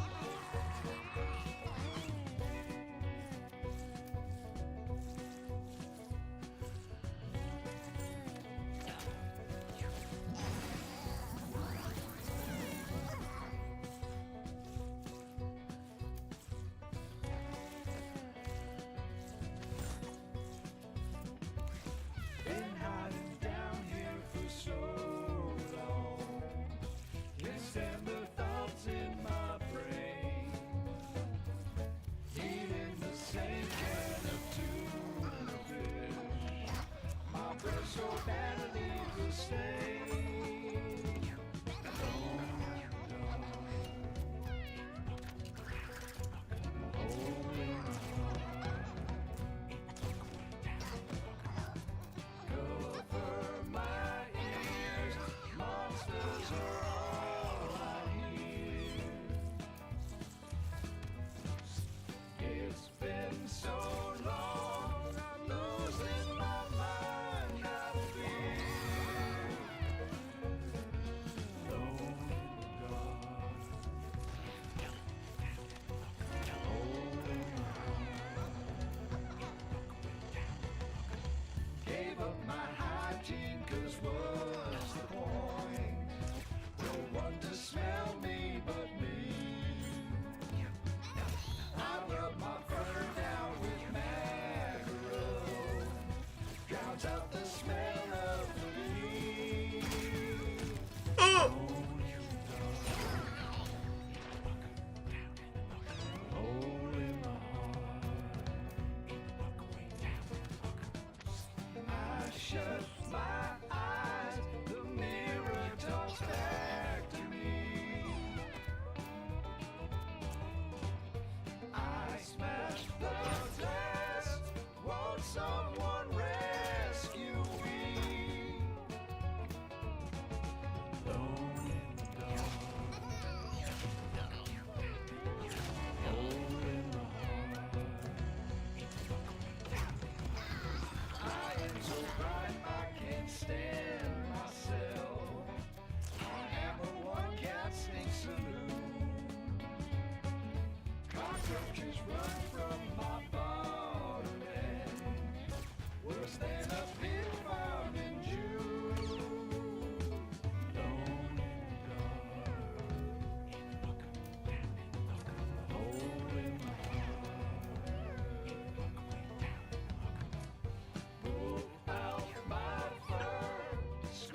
And I'm Kairi. I'm in hell now, assuming. just telling you. I mean, I'm in hell. The place. Oh, okay.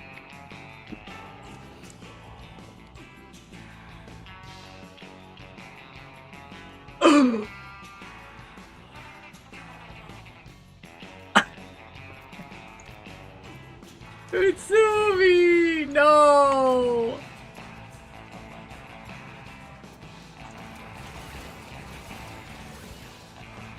Yeah. Yeah.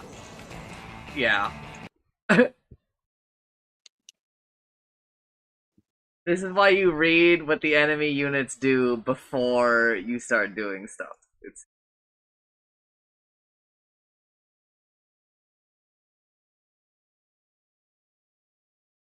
I jumped my low health unit next to that guy, and then I read his thing, and it says, "Oh, if there's a unit below 50% health near him, he just kills them." Oh, oops.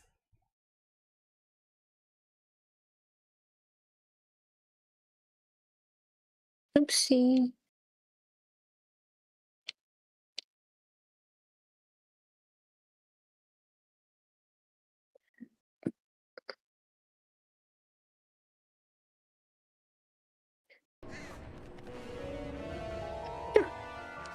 Mewgenics. God bless my job. Thank you. Bam, bam, bam, bam.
That's annoying.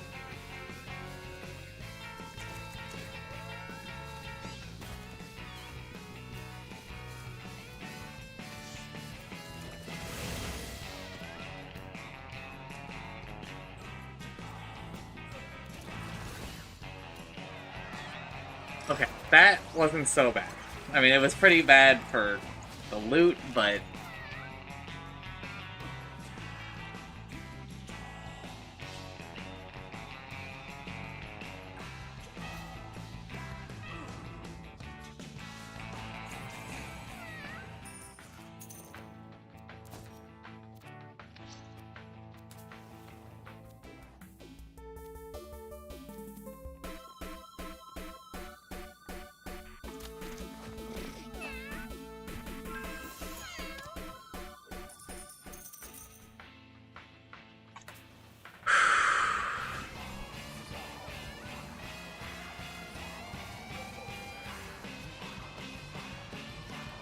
Its melee attack knocks back 3 tiles, dashes forward when damaged. Will hook and pull units towards itself.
Better blue, Simi. Red? Oh!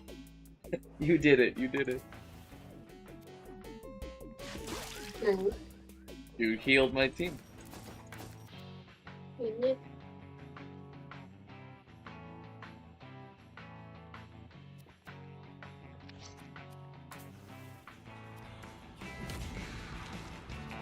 Cerberus! Shoots lava from its neck when damaged. Comes enraged when hit from behind. Immune to fire. That's bad news for me.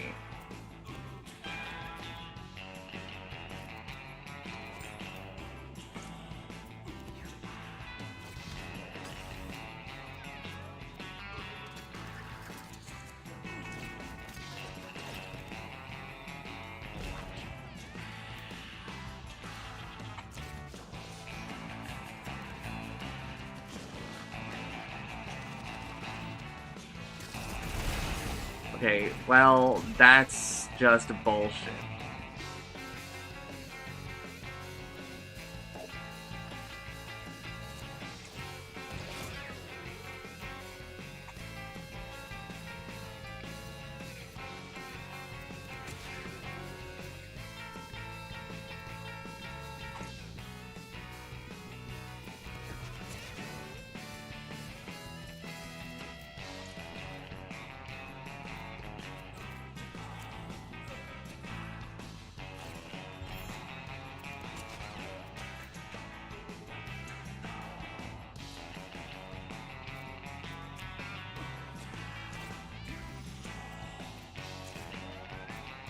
I actually, I have to... I have to revert that. I will just lose if I don't.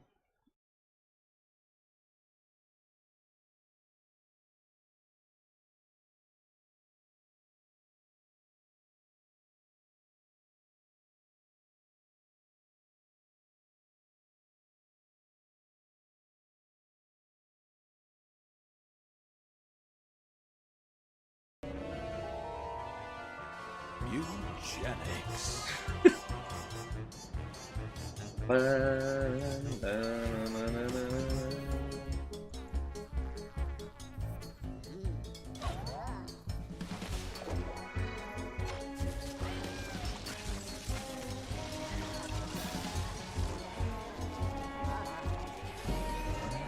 Oh!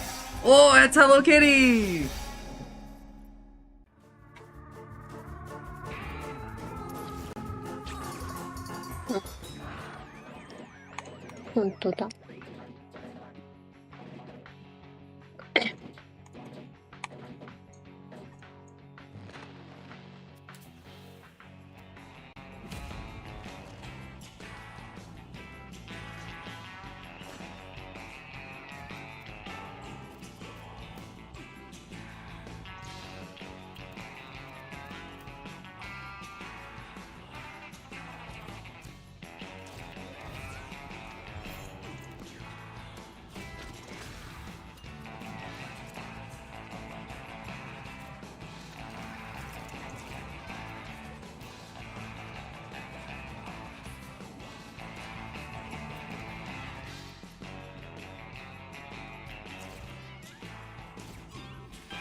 Whoa!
Ah.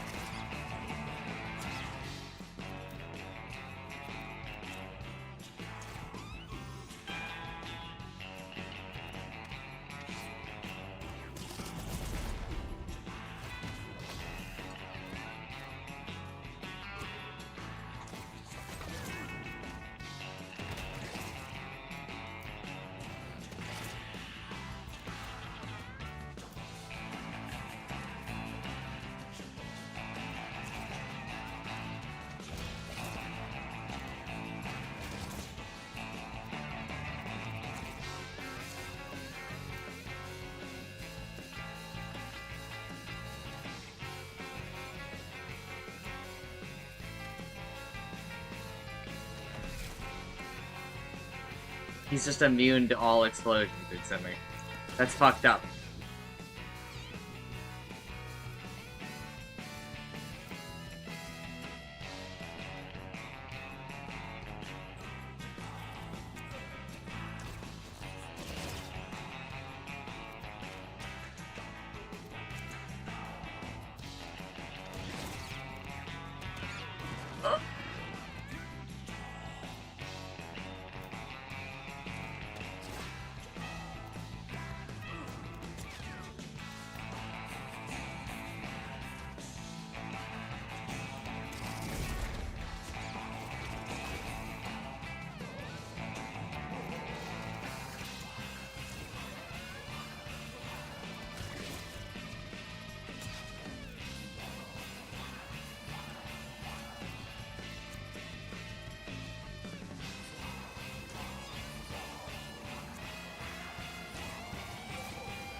Oh.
Ooh.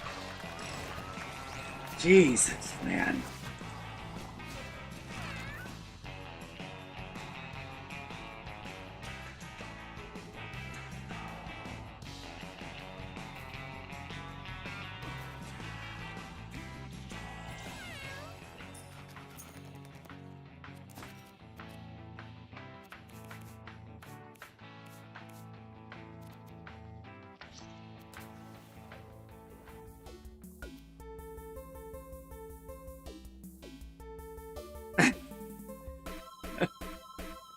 I'm scared to press this button. Oh! I found a bear that wants to be my friend!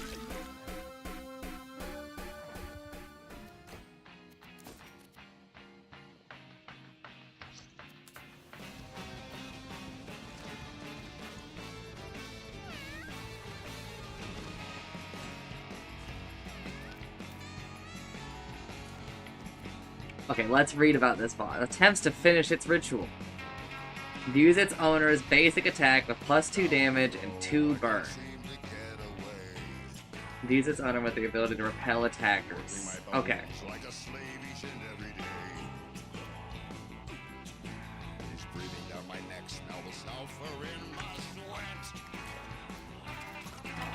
Day after day, just toiling on this chain gang. I have an instant kill for this boss, so we're just gonna listen to the song for a little bit.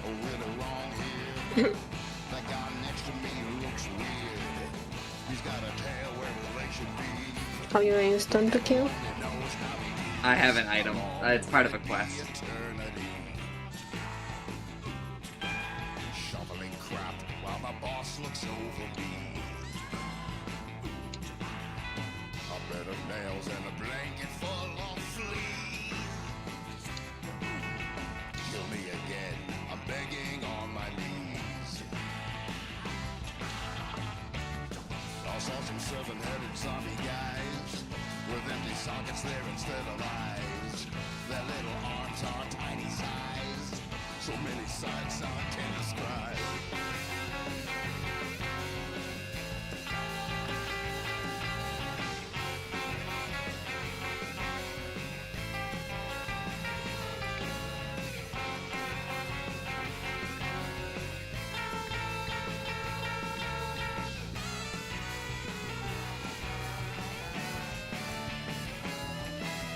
Counting the days, why am I bothering? Open my mouth and get another clobbering. Damn, it's harder than the lava in a mine. Sweating and panting like an overworked grandpa. And maybe I've been here too long. This kissing my sister so wrong. We might make a couple nitwits. We'll get a few mutants out of it. Down with the devil, down with the devil. Down with Alright, it's time to kill it. We win!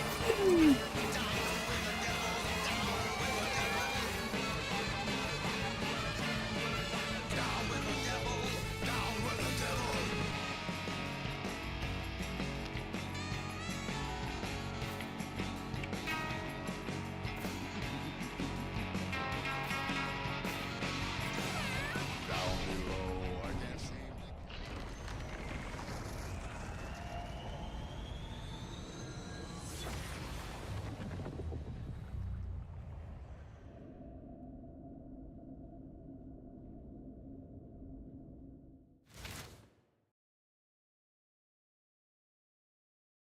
What the fuck?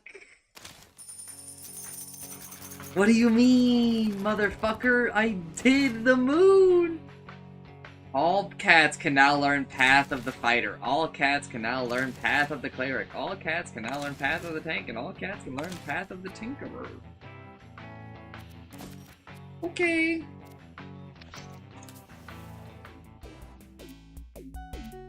Touch the obelisk. Feels his body mutate. Oh, really?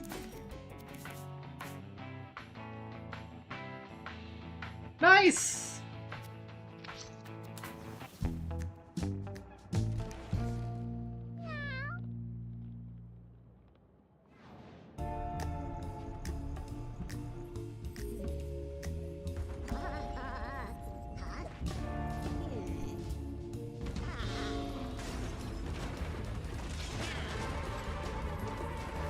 Oh!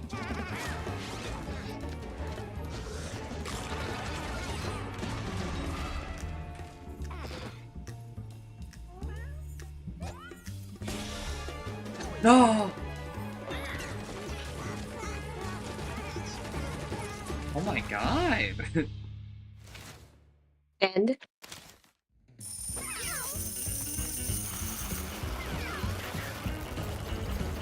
We'll find out. I was sleeping in the gutter near an old mousetrap. And I was having a dream that I was taking a nap. When all of a sudden I heard something go snap. When I jumped so high I nearly flew off the map. I was looking at the sky, sunning on a rock, I tried to chase the bird, and I Well, I did not think that that team was going to win, to be honest. They kinda sucked.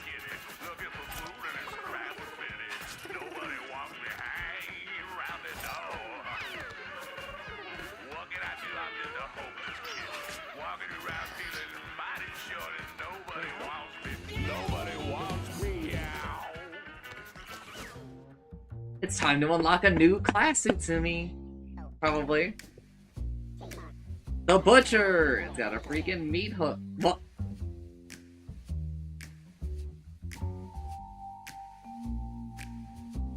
It's Pudge.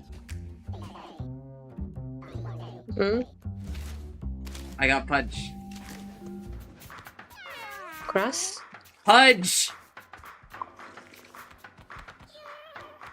Dota! Pudge. I know, but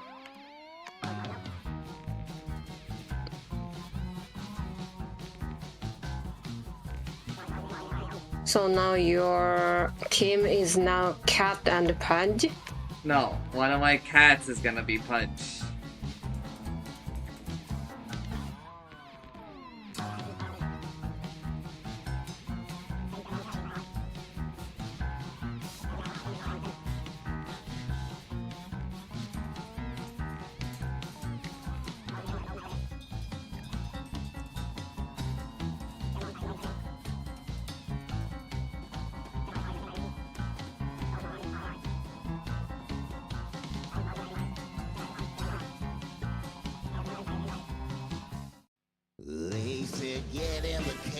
Oh, I win! Roll credits! Change your kitty litter before it starts to reek. Humans won't hurt you with maybe just a little. Sprinkle some experiments on top of your kibble. Oh, so good for you and each and every bite. Put your brain on vacation. Wouldn't that be nice? You think you own me, but I own you. How the little face sees inside your shoe. We already figured out the lock on the door. I'm one step ahead of you. Me! So me a short time stays that I could leave any time. The bed made me itch and the food was a crime. Was the most I can't stand. You thought I wouldn't mind.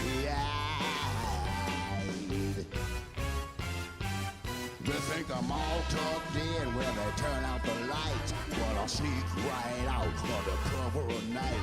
I'm a real time. You should help me look at this list.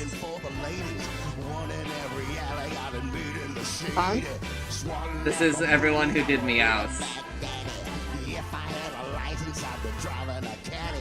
What names Invicta! should I find? Just look for Germa! Look for any names you Germa. recognize. Trust a human being and never say what they really mean. That doesn't feel like the full list. Ooh, I like to trick 'em, I tease 'em, I trick 'em, stick 'em, lick 'em, flick 'em, lick 'em. Derek Yu! That's the guy who made Spelunky, Utsumi. He didn't put Meows in, but he helped test the game. wrapped around my fingers. I know I don't have fingers, I'm a real humdinger.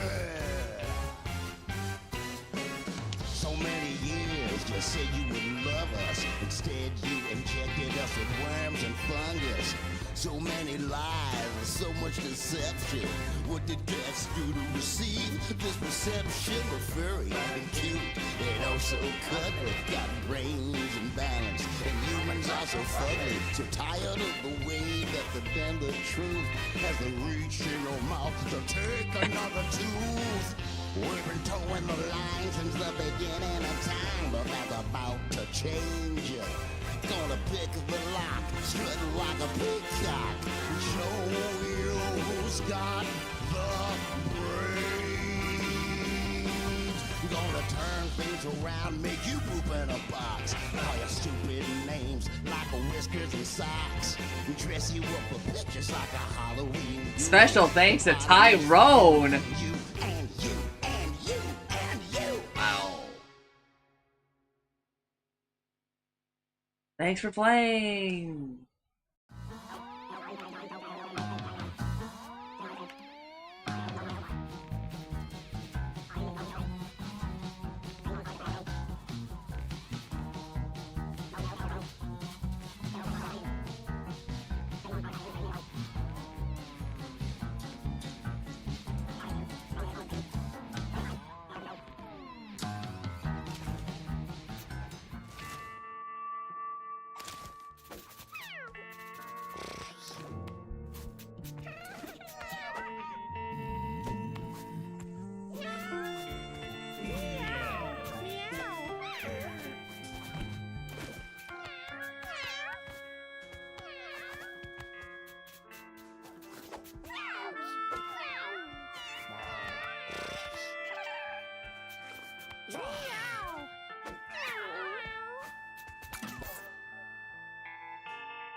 Meow.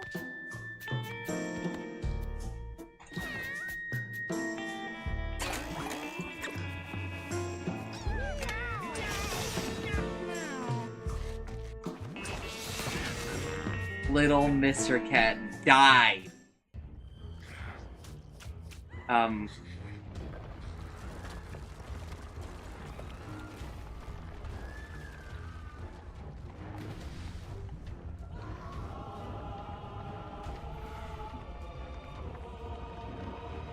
What are we watching?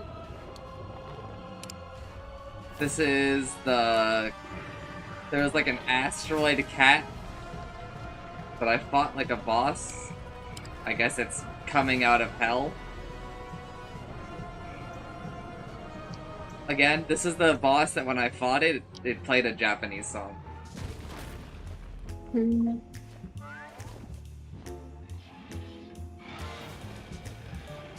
Wait, maybe no. This is Godzilla.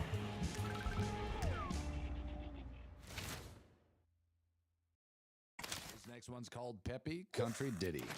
Sounds like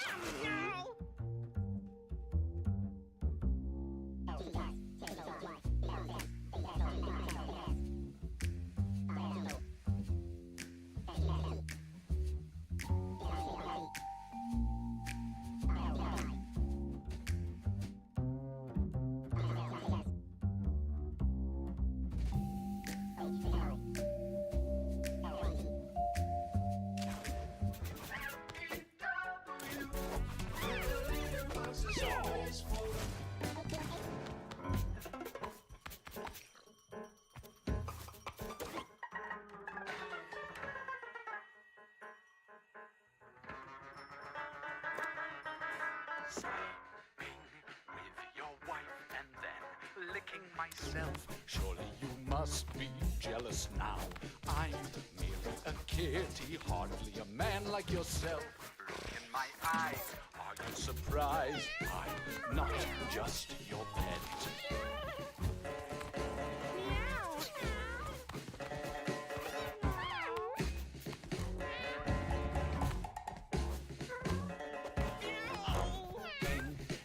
Anything that moves, even your face, you can't erase my purring loins. Let's suck on a rotting mouse.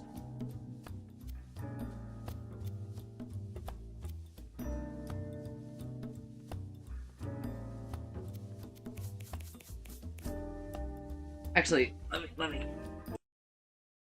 Oh, I'll be done for the night, I think.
Okay.